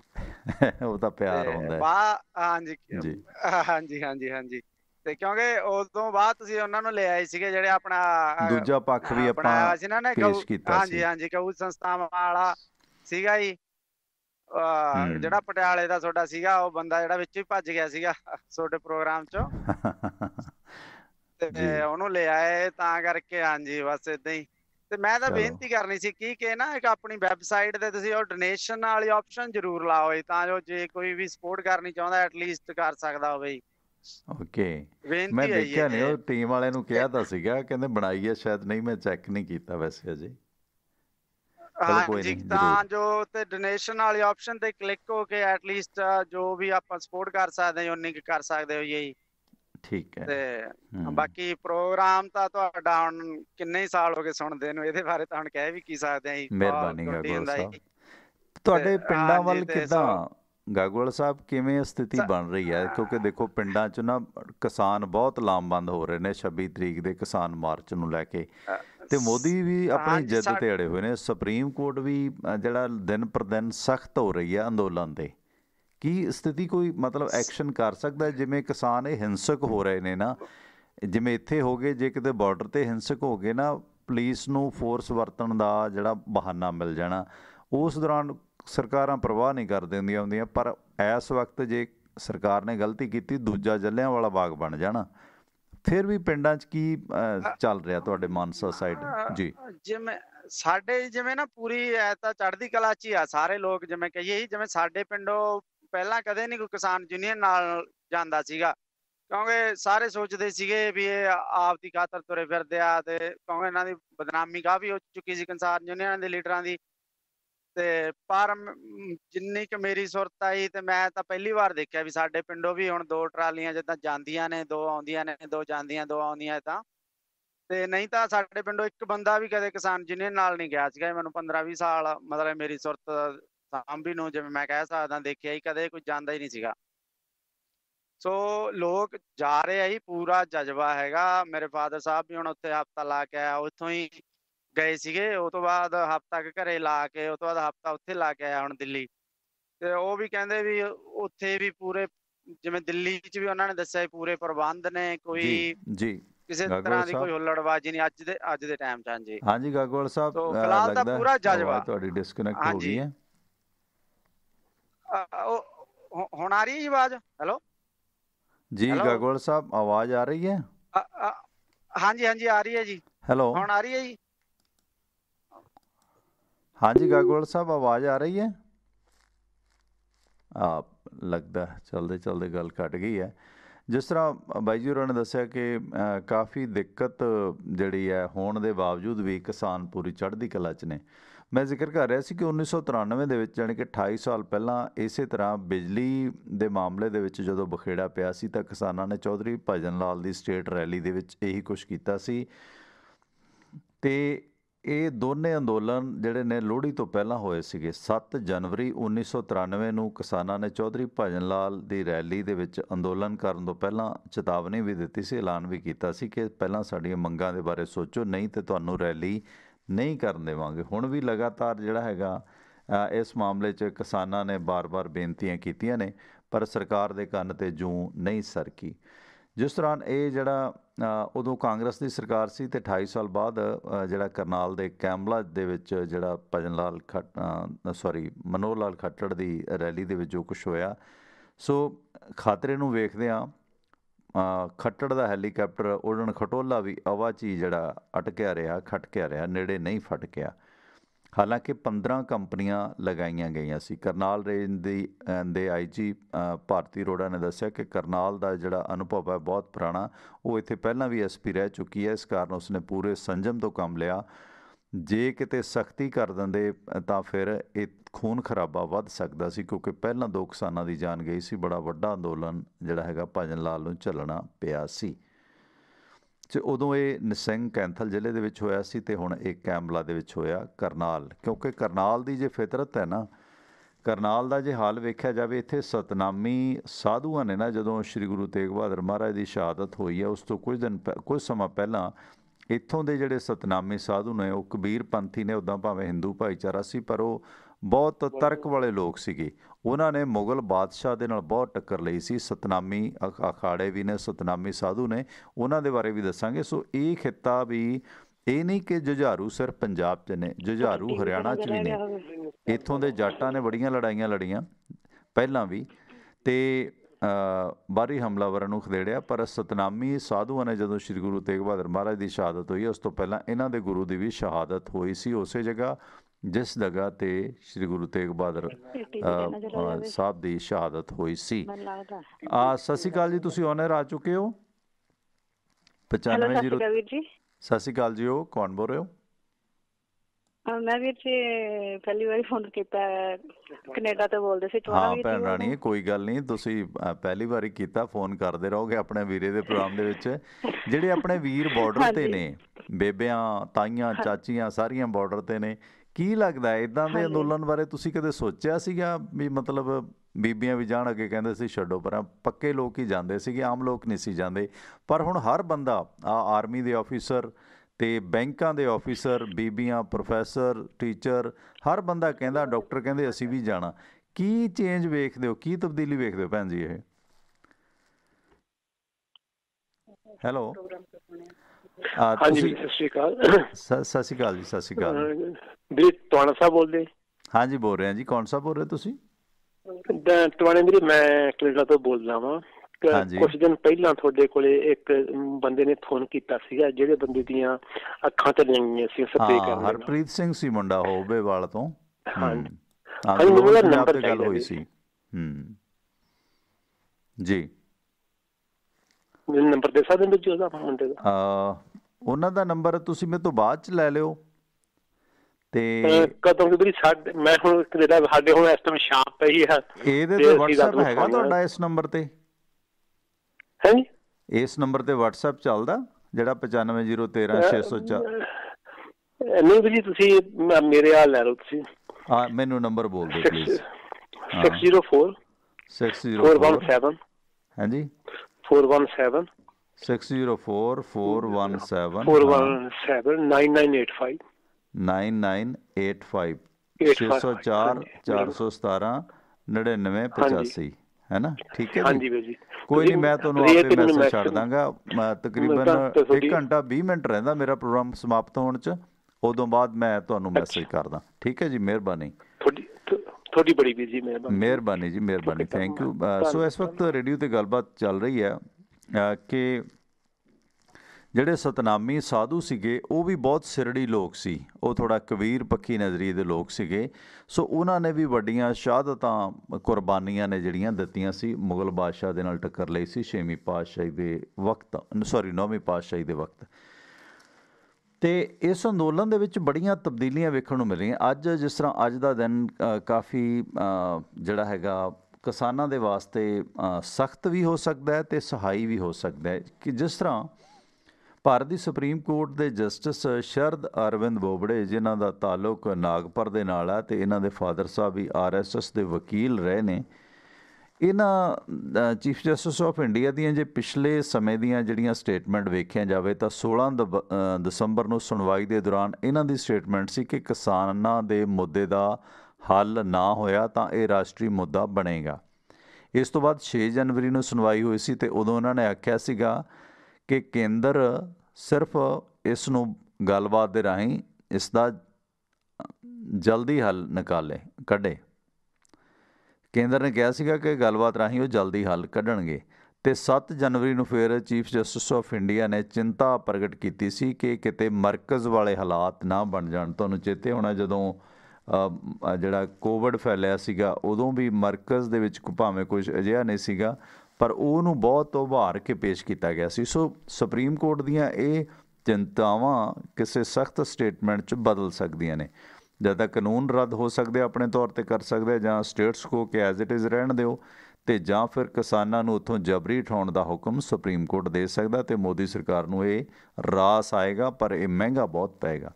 ਬਾਈ ਜੀ ਹਰਵਿੰਦਰ ਸਿੰਘ ਸਿੰਗਾਪੁਰ ਤੋਂ? ਨਹੀਂ, ਹੈਲੋ, ਹਾਂਜੀ, ਸਤਿ ਸ਼੍ਰੀ ਅਕਾਲ ਭਾਜੀ। ਸਤਿ ਸ਼੍ਰੀ ਅਕਾਲ ਜੀ, ਤੁਸੀਂ ਬੋਲਦੀ ਹਾਂ ਜੀ। ਅੱਛਾ, ਭੈਣ ਰਾਣੀ ਹਰਵਿੰਦਰ ਜੌਲ, ਵੈਲਕਮ। ਹਾਂਜੀ, ਸਤਿ ਸ਼੍ਰੀ ਅਕਾਲ ਜੀ। ਸਤਿ ਸ਼੍ਰੀ ਅਕਾਲ, ਕੈਲੀਫੋਰਨੀਆ ਤੋਂ। ਹਾਂਜੀ ਹਾਂਜੀ, ਤੇ ਮੈਂ ਤਾਂ ਤੁਹਾਡੇ ਨਾਲ ਥੋੜੀ ਜਿਹੀ ਗੱਲ ਕਰ। ਹਾਂਜੀ ਹਾਂਜੀ, ਭੈਣ ਰਾਣੀ, ਕੀ ਲੱਗਦਾ ਹੈ ਕਿ ਇਸ ਅੰਦੋਲਨ 'ਚ, ਮੈਂ ਥੋੜ੍ਹਾ ਜਿਹਾ ਪੁੱਛਣਾ ਚਾਹਾਂਗਾ, ਤੁਹਾਡੀ ਪੰਜਾਬ ਗੱਲ ਹੁੰਦੀ ਹੋਣੀ ਹੈ ਕਿ ਜਿਵੇਂ ਬੀਬੀਆਂ ਜਿਹੜੀਆਂ ਨੇ ਇਸ ਅੰਦੋਲਨ 'ਚ ਸ਼ਾਮਲ ਹੋਈਆਂ ਨੇ, ਬੀਬੋ ਛੋਟੀ ਕੁੜੀ ਨੂੰ ਕਹਿ ਦਿੰਦੇ ਆ ਨਾ, ਬੀਬੀ ਸਤਿਕਾਰ ਦੇ ਤੌਰ 'ਤੇ ਮਾਂ ਨੂੰ ਵੀ ਕਹਿ ਦਿੰਦੇ ਆ। ਸੋ ਇਹ ਬੀਬੀਆਂ, ਬੇਬਿਆਂ ਬਾਣੀ ਪਾਈ ਫਿਰਦੀਆਂ ਸਰਕਾਰਾਂ ਨੂੰ, ਕੀ ਲੱਗਦਾ ਹੈ ਜੀ? ਇਹ ਇੱਕ ਬਹੁਤ ਹੀ ਆਪਣੇ ਜਿਹੜੀ ਸੁਸਾਇਟੀ ਆ ਉਹਦਾ ਇੱਕ ਪੋਜ਼ਿਟਿਵ ਰੂਪ, ਆਪਣੇ ਜਿਹੜੇ ਖਾਸ ਕਰ ਪੰਜਾਬ 'ਚ ਕਿੰਨੀ ਰਿਸਟ੍ਰਿਕਸ਼ਨ ਹੁੰਦੀਆਂ ਨੇ ਲੇਡੀਜ਼ ਨੂੰ, ਦਰਵਾਜ਼ਾ ਨਹੀਂ ਖੋਲ੍ਹਣ ਜਾ ਸਕਦੀਆਂ, ਮਤਲਬ ਕਿ ਘਰੋਂ ਬਾਹਰ ਨਿਕਲਣ ਨਹੀਂ ਦੇਣਾ ਉਹਨਾਂ ਨੂੰ, ਹਨਾ। ਤੇ ਛੋਟੀਆਂ ਬੱਚੀਆਂ ਨੇ ਜਿਹੜੀਆਂ ਆਪਣੀਆਂ, ਉਹਨਾਂ ਨੂੰ ਤੁਸੀਂ ਮਤਲਬ ਬਹੁਤ ਹੀ ਤਰ੍ਹਾਂ ਦੀਆਂ ਰਿਸਟ੍ਰਿਕਸ਼ਨ ਨੇ। ਆਪਾਂ ਨੂੰ ਹੁਣ ਆਪਣੇ ਘਰਾਂ ਦੇ ਵਿੱਚ, ਆਪਣੇ ਘਰਾਂ 'ਚ ਤਾਂ ਨਹੀਂ, ਪਰ ਮਤਲਬ ਬਹੁਤ ਸੁਸਾਇਟੀ 'ਚ ਆਪਣੀ ਪਤਾ ਉਹਨਾਂ ਨੂੰ ਕਿਵੇਂ ਰੱਖਿਆ ਜਾਂਦਾ, ਹਨਾ। ਬੀਬੀਆਂ ਨੂੰ ਵੀ ਤੁਸੀਂ ਬਸ ਘਰ ਦੇ ਕੰਮ ਤੱਕ ਰਹੋ, ਬਾਹਰ ਦਾ ਤੁਹਾਡਾ ਬੰਦੇ ਚੌਧਰਾ ਹੁੰਦੀ ਹੋਈ ਆ, ਤੁਹਾਨੂੰ ਪਤਾ ਹੀ ਆਪਣੇ ਸੁਸਾਇਟੀ 'ਚ। ਤੇ ਉਹ ਸਾਰਾ ਕੁਛ ਟੁੱਟ ਗਿਆ। ਉਹਨਾਂ ਨੂੰ ਵੀ ਪਤਾ ਲੱਗ ਗਿਆ ਵੀ ਸਾਨੂੰ ਇਹਨਾਂ ਤੋਂ, ਬੰਦਿਆਂ ਨੂੰ ਵੀ ਇਸ ਗੱਲ ਦਾ ਹੋ ਗਿਆ ਅਹਿਸਾਸ ਵੀ ਇਹਨਾਂ ਦੀ ਸਪੋਰਟ ਕਿੰਨੀ ਜ਼ਰੂਰੀ ਆ, ਕਿਉਂਕਿ ਸਾਰੀ ਸੁਸਾਇਟੀ ਹੀ ਜਾਊਗੀ ਤਾਂ ਹੀ ਇਹ ਕੁਛ ਹੋਊਗਾ, ਹਨਾ। ਤੇ ਛੋਟੇ ਛੋਟੇ ਬੱਚਿਆਂ ਨੂੰ ਲੈ ਕੇ ਗਈਆਂ ਨੇ, ਛੋਟੇ ਛੋਟੇ ਬੱਚੇ ਗਏ ਨੇ ਨਾਲ, ਕਿੰਨੀ ਸਪੋਰਟ ਉਹਨਾਂ ਦੀ ਉੱਥੇ। ਇਹ ਇੱਕ ਬਹੁਤ ਹੀ ਲੇਡੀਜ਼ ਨੂੰ ਦੇ ਲਈ ਬਹੁਤ ਪੋਜ਼ਿਟਿਵ ਆਇਆ ਇਹ ਅੰਦੋਲਨ ਨੇ। ਆਪਣੇ ਨੇ ਇਹ ਇਕੱਲੇ ਕਿਸਾਨਾਂ ਨੂੰ ਨਹੀਂ ਦੇਣਾ, ਇਹਨੇ ਸਮਾਜ ਨੂੰ ਇੱਕ ਬਹੁਤ ਹੀ ਵੱਖਰਾ ਜਿਹਾ ਰੂਪ ਦੇ ਦੇਣਾ, ਮੈਨੂੰ ਲੱਗਦਾ। ਕਿਉਂਕਿ ਹਾਂਜੀ, ਇਕੱਲਾ ਇਹ ਖੇਤੀ ਦੇ ਨਾਲ ਸੰਬੰਧਿਤ ਨਹੀਂ ਹੋਊਗਾ, ਇਹ ਲੋਕਾਂ ਦੀ ਇੱਕ, ਆਪਾਂ ਜਿਵੇਂ ਜਦ ਤੋਂ ਆਪਾਂ ਨੂੰ ਇੰਡੀਪੈਂਡੈਂਸ ਹੋਈ ਹੈ, ਜਦ ਤੋਂ ਦੇਖੋ ਆਪਾਂ ਨੇ ਕਿੰਨਾ ਕੁਛ ਗਵਾ ਲਿਆ। ਰਿਲੀਜੀਅਸ ਦੇ ਵਿੱਚ ਆਪਾਂ ਨੇ ਬਿਲਕੁਲ ਹੀ ਖਿਆਲ ਨਹੀਂ ਕੀਤਾ ਹੈਗਾ। ਇਹ ਹੁਣ ਜਿਵੇਂ ਸ਼੍ਰੋਮਣੀ ਕਮੇਟੀ ਸੀਗੀ, ਇਹ ਬਿਲਕੁਲ ਸਾਰੀਆਂ ਚੀਜ਼ਾਂ ਤੇ ਭਾਰੂ ਪੈ ਗਈ। ਅਸੀਂ ਤਾਂ ਕਿਰਤ ਕਰਦੇ ਸੀਗੇ, ਉਹ ਇਹਨਾਂ ਨੂੰ ਆਪਣੇ ਜਿਵੇਂ ਬਾਬੇ ਨਾਨਕ ਦਾ ਫਿਲਾਸਫੀ ਹੈਗੀ ਵੀ ਕਿਰਤ ਕਰੋ, ਵੰਡ ਛਕੋ, ਨਾਮ ਜਪੋ। ਨਾਮ ਤਾਂ ਅਸੀਂ ਜਪਿਆ ਹੀ ਨਹੀਂ, ਇਹ ਨਾਮ ਤਾਂ ਸਾਨੂੰ ਆਹ ਜਿਹੜੇ ਢਿੱਡਲ ਬਾਬੇ ਨੇ, ਇਹਨਾਂ ਨੇ ਜਪਣਾ ਅਸਲੀ ਨਾਮ ਦਿੱਤਾ ਹੀ ਨਹੀਂ ਹੈਗਾ। ਤੇ ਅੱਖਾਂ ਮੀਚ ਕੇ ਬੀਬੀਆਂ ਜਾ ਕੇ ਬਹਿ ਜਾਂਦੀਆਂ ਸੀਗੀਆਂ ਬਸ। ਤੇ ਉਹ ਵੀ ਬੈਠਦੀਆਂ ਕਿਉਂ ਸੀ? ਕਿਉਂਕਿ ਘਰਾਂ ਦੇ ਵਿੱਚ ਇੰਨੀ ਪ੍ਰੋਬਲਮ ਹੁੰਦੀਆਂ ਨੇ, ਇਹ ਇੰਨੀਆਂ ਵਿਚਾਰੀਆਂ ਜਿਹੜੀਆਂ ਪ੍ਰੋਬਲਮ ਤੋਂ ਇਹਨਾਂ ਨੂੰ ਐ ਹੁੰਦਾ ਵੀ ਖਨੀ ਸਾਨੂੰ ਕਿੱਥੇ ਜਾ ਕੇ ਇਹ ਬਾਬਿਆਂ ਕੋਲ ਹੀ ਜਾ ਕੇ ਹੱਲ ਲੱਭ ਜਾਣਾ ਘਰਾਂ ਦੀਆਂ ਪ੍ਰੋਬਲਮ ਜਿਹੜੀਆਂ ਇੰਨੀਆਂ ਹੁੰਦੀਆਂ ਨੇ। ਤੇ ਜਿਹੜੇ ਕੰਮ ਕਰਦੇ ਸੀਗੇ ਉਹ ਅਸੀਂ ਇਹਨਾਂ ਦੇ ਜਾ ਕੇ ਬੀਬੀਆਂ ਨੇ ਘਰ ਨਿਆਣਿਆਂ ਨੂੰ ਸੇਬ ਨਹੀਂ ਦੇਣੇ, ਪਰ ਉੱਥੇ ਦੀ ਕਿਲੋ ਸੇਬ ਲੈ ਜਾਣੇ ਨੇ ਉਹਨਾਂ ਨੂੰ ਬਾਬਿਆਂ ਨੂੰ ਦੇਣ ਲਈ, ਖਿਲਾਉਣ ਲਈ। ਤੇ ਉਹ ਹਾਂਜੀ, ਉਹ ਅਸੀਂ ਕੀਤਾ। ਜਿਹੜਾ ਕਿਰਤ ਕਰਦੇ ਸੀ ਉਹ ਇਹ ਖਾਈ ਜਾਂਦੇ ਸੀਗੇ। ਬਾਕੀ ਕੁਛ ਅਸੀਂ ਆਪਦੇ ਹੱਥੀਂ ਕੰਮ ਕਰਦੇ ਸੀ ਜਿਹੜੇ, ਉਹ ਸਾਰੇ ਆਹ ਅੰਬਾਨੀਆਂ ਅਡਾਨੀਆਂ ਵੱਲ ਚਲੇ ਗਏ, ਸਾਰੇ ਮੌਲਾਂ ਵੱਲ ਚਲੇ ਗਏ, ਉੱਧਰ ਹੋ ਗਿਆ ਸਾਰਾ ਰੁਝਾਨ। ਇਹਨਾਂ ਨੇ ਦੇਖ ਲਓ ਤੁਸੀਂ, ਜਿਹੜੇ ਆਹ ਸ਼੍ਰੋਮਣੀ ਕਮੇਟੀ ਵਾਲਿਆਂ ਨੇ, ਇਹਨਾਂ ਨੇ ਟੌੜੇ ਹੁਣਾਂ ਨੇ ਆਪਣਾ ਸਾਰਾ ਵਿਰਾਸਤ ਦਾ ਦੇਖ ਲਓ, ਪੁਰਾਣੀ ਚੀਜ਼ ਕੋਈ ਛੱਡੀ ਨਹੀਂ, ਸਭ ਢਾਹਤੀਆਂ। ਕਿਸੇ ਨੂੰ ਪ੍ਰੀਜ਼ਰਵ ਥੋੜ੍ਹੀ ਕੀਤਾ, ਕਿਸੇ ਪੁਰਾਣੇ ਗੁਰਦੁਆਰੇ ਨੂੰ। ਸਾਡੇ ਉੱਥੇ 9ਵੀਂ ਪਾਤਸ਼ਾਹੀ ਦਾ, ਜਿਵੇਂ ਤੁਸੀਂ ਹੁਣੇ ਹੀ ਗੱਲ ਕਰਦੇ ਸੀ, ਗੁਰਦੁਆਰਾ ਸੀਗਾ, ਅਸੀਂ ਆਪ ਦੇਖਿਆ ਬੜੇ ਬੜੇ ਦੇਗਚੇ, ਖੂਹ ਬਣਿਆ ਹੋਇਆ, ਦੂਜੀ ਆਹ ਥੱਲੇ ਭੋਰਾ ਸਾਹਿਬ ਬਣੇ ਹੋਏ ਨੇ, ਛੋਟੀਆਂ ਇੱਟਾਂ ਦੇ, ਉਹ ਸਭ ਢਾਹਤੇ ਇਹਨਾਂ ਨੇ। ਪੱਥਰ ਲਾ ਕੇ, ਸੰਗਮਰਮਰ ਲਾ ਕੇ, ਬੀਬੀਆਂ ਦੇ ਤਿਲਕਣ ਨੂੰ। ਉਹ ਪਹਿਲਾਂ ਹੀ ਇੱਕ ਤਾਂ ਦੁੱਧ ਘੱਟ ਮਿਲਦਾ ਕੁੜੀਆਂ ਨੂੰ ਪੀਣ ਨੂੰ, ਉਹੀ ਹੱਡੀਆਂ ਕਮਜ਼ੋਰ ਹੋ ਜਾਂਦੀਆਂ ਹੁੰਦੀਆਂ ਨੇ, ਕੁਛ ਇਹ ਤਿਲਕਣ ਨੂੰ ਵੀ ਸੰਗਮਰਮਰ ਲਾਤਾ ਵੀ। ਤੇ ਫਿਰ ਇੱਕ ਮੈਂ ਹੁਣ ਤੁਹਾਨੂੰ ਹਾਂਜੀ, ਜਿਹੜਾ ਇਹ ਮੈਂ ਇੱਕ ਤੁਹਾਨੂੰ ਕੁਐਸਚਨ ਪੁੱਛਣਾ ਸੀ, ਜਿਹੜਾ ਇਹ ਭਾਜੀ ਜਿਵੇਂ ਕਹਿੰਦੇ ਨੇ ਵੀ ਜਥੇਦਾਰ ਹਰਜੀਤ ਸਿੰਘ ਨੇ, ਹਰਜੀਤ ਸਿੰਘ ਹੈ ਨਾ, ਹਰਪ੍ਰੀਤ ਸਿੰਘ, ਹਾਂਜੀ, ਉਹਨਾਂ ਨੂੰ ਵੀ, ਹਾਂਜੀ, ਉਹਨਾਂ ਨੇ ਕਹਿਤਾ ਵੀ ਮੈਂ ਕਿਸੇ ਵੀ ਧਾਰਮਿਕ ਆਗੂ ਦਾ ਇਹਦੇ ਵਿੱਚ, ਅੰਦੋਲਨ ਦੇ ਵਿੱਚ ਦਖਲ ਅੰਦਾਜ਼ੀ ਨਹੀਂ ਹੋਊਗੀ। ਚਲੋ ਬਹੁਤ ਪੋਜ਼ਿਟਿਵ ਹਨਾ ਕੁਐਸਚਨ ਹੈ। ਤੇ ਇਹ ਮਤਲਬ ਇਹ ਇੰਨੀ ਪੋਜ਼ਿਟਿਵ ਬੋਲ ਕਿਵੇਂ ਰਹੇ ਨੇ ਜਿਹੜੇ ਇਹ ਜਥੇਦਾਰ ਨੇ? ਕਿਉਂਕਿ ਇਹ ਤਾਂ ਬਾਦਲਾਂ ਦੇ ਤਾਂ, ਇਹ ਉਹਨਾਂ ਦੀ ਤਾਂ ਹੈਗੀ SGPC, ਇਹ ਉਹਨਾਂ ਦੇ ਖਿਲਾਫ, ਜਾਂ ਕਹਿ ਲਓ ਵੀ ਇਹ ਪੁਆਇੰਟ ਨਹੀਂ ਲੈਣਾ ਚਾਹੁਣਗੇ ਵੀ ਉਹ ਇੰਟਰਫੇਅਰ ਕਰਨ।